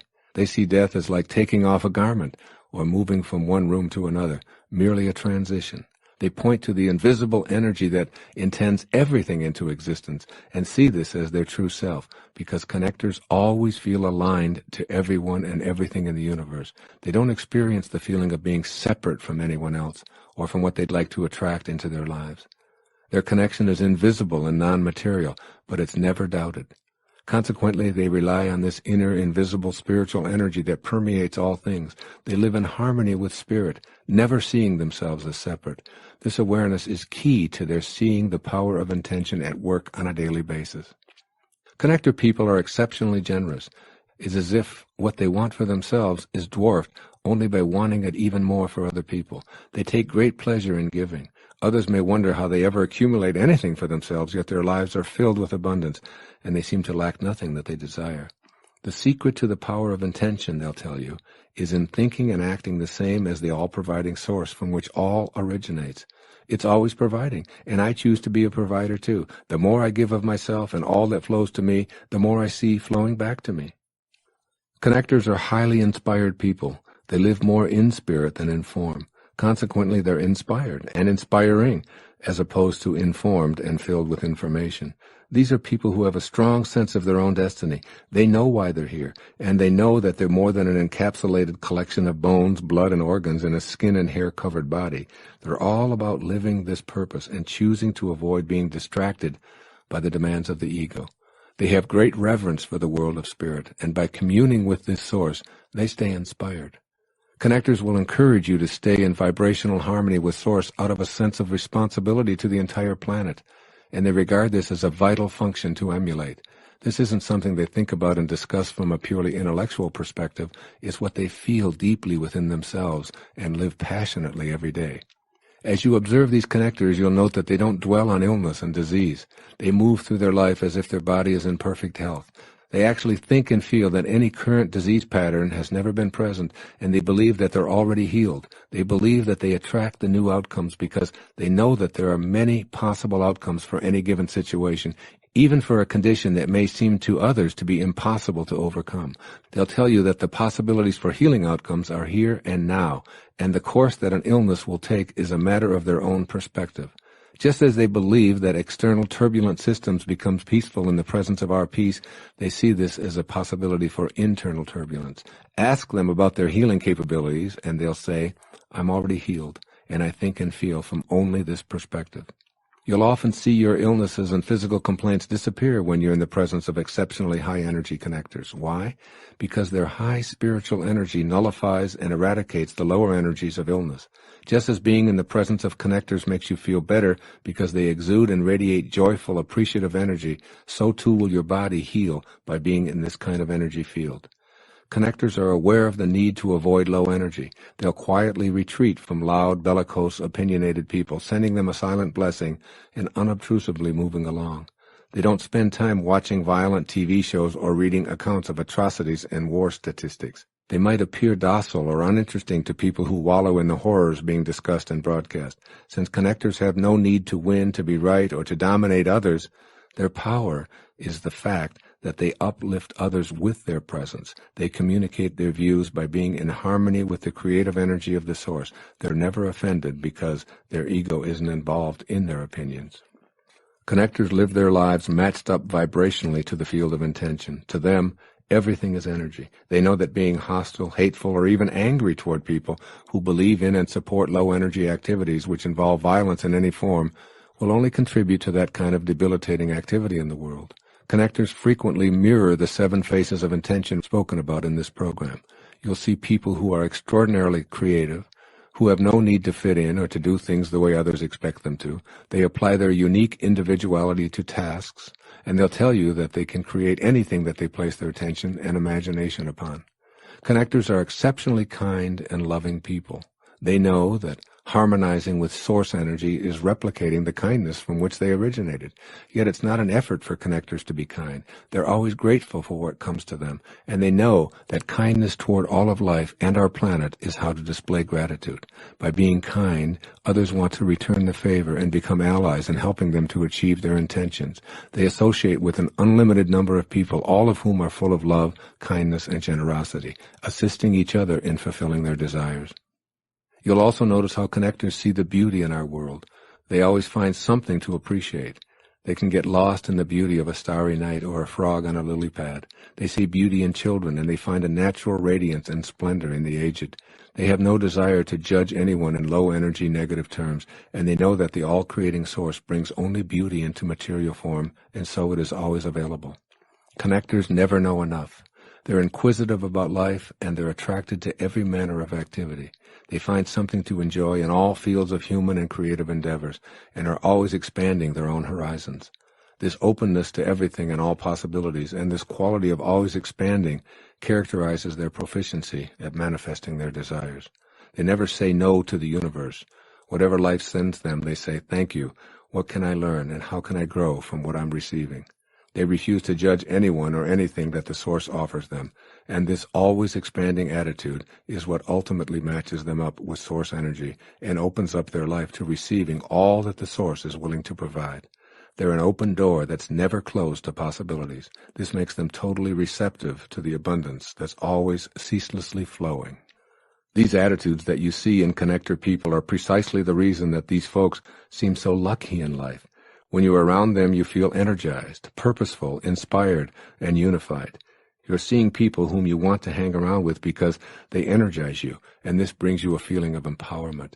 When you feel empowered and energized, you step into the flow of abundant source energy yourself, and you inadvertently invite others to do the same. The connection isn't just to source energy, it's to everyone else and everything in the universe. Connectors are aligned with the entire cosmos and every particle within the cosmos. This connection makes the infinite power of intention possible and available. These highly realized people think from the end, experiencing what they wish to intend before it shows up in material form. They use their feelings as a gauge to determine if they're synchronized with the power of intention. If they feel good, they know that they're in vibrational harmony with Source. If they feel bad, they use this indicator to adjust to higher energy levels. And finally, they act on these thoughts of intention and good feelings as if all that they desired were already here. If you ask them what you can do to make your desires come true, they'll unhesitatingly advise you to change the way you look at things. And the things you look at will change. I urge you to replicate their inner world and rejoice in the infinitely magnificent power of intention. It works. I guarantee it.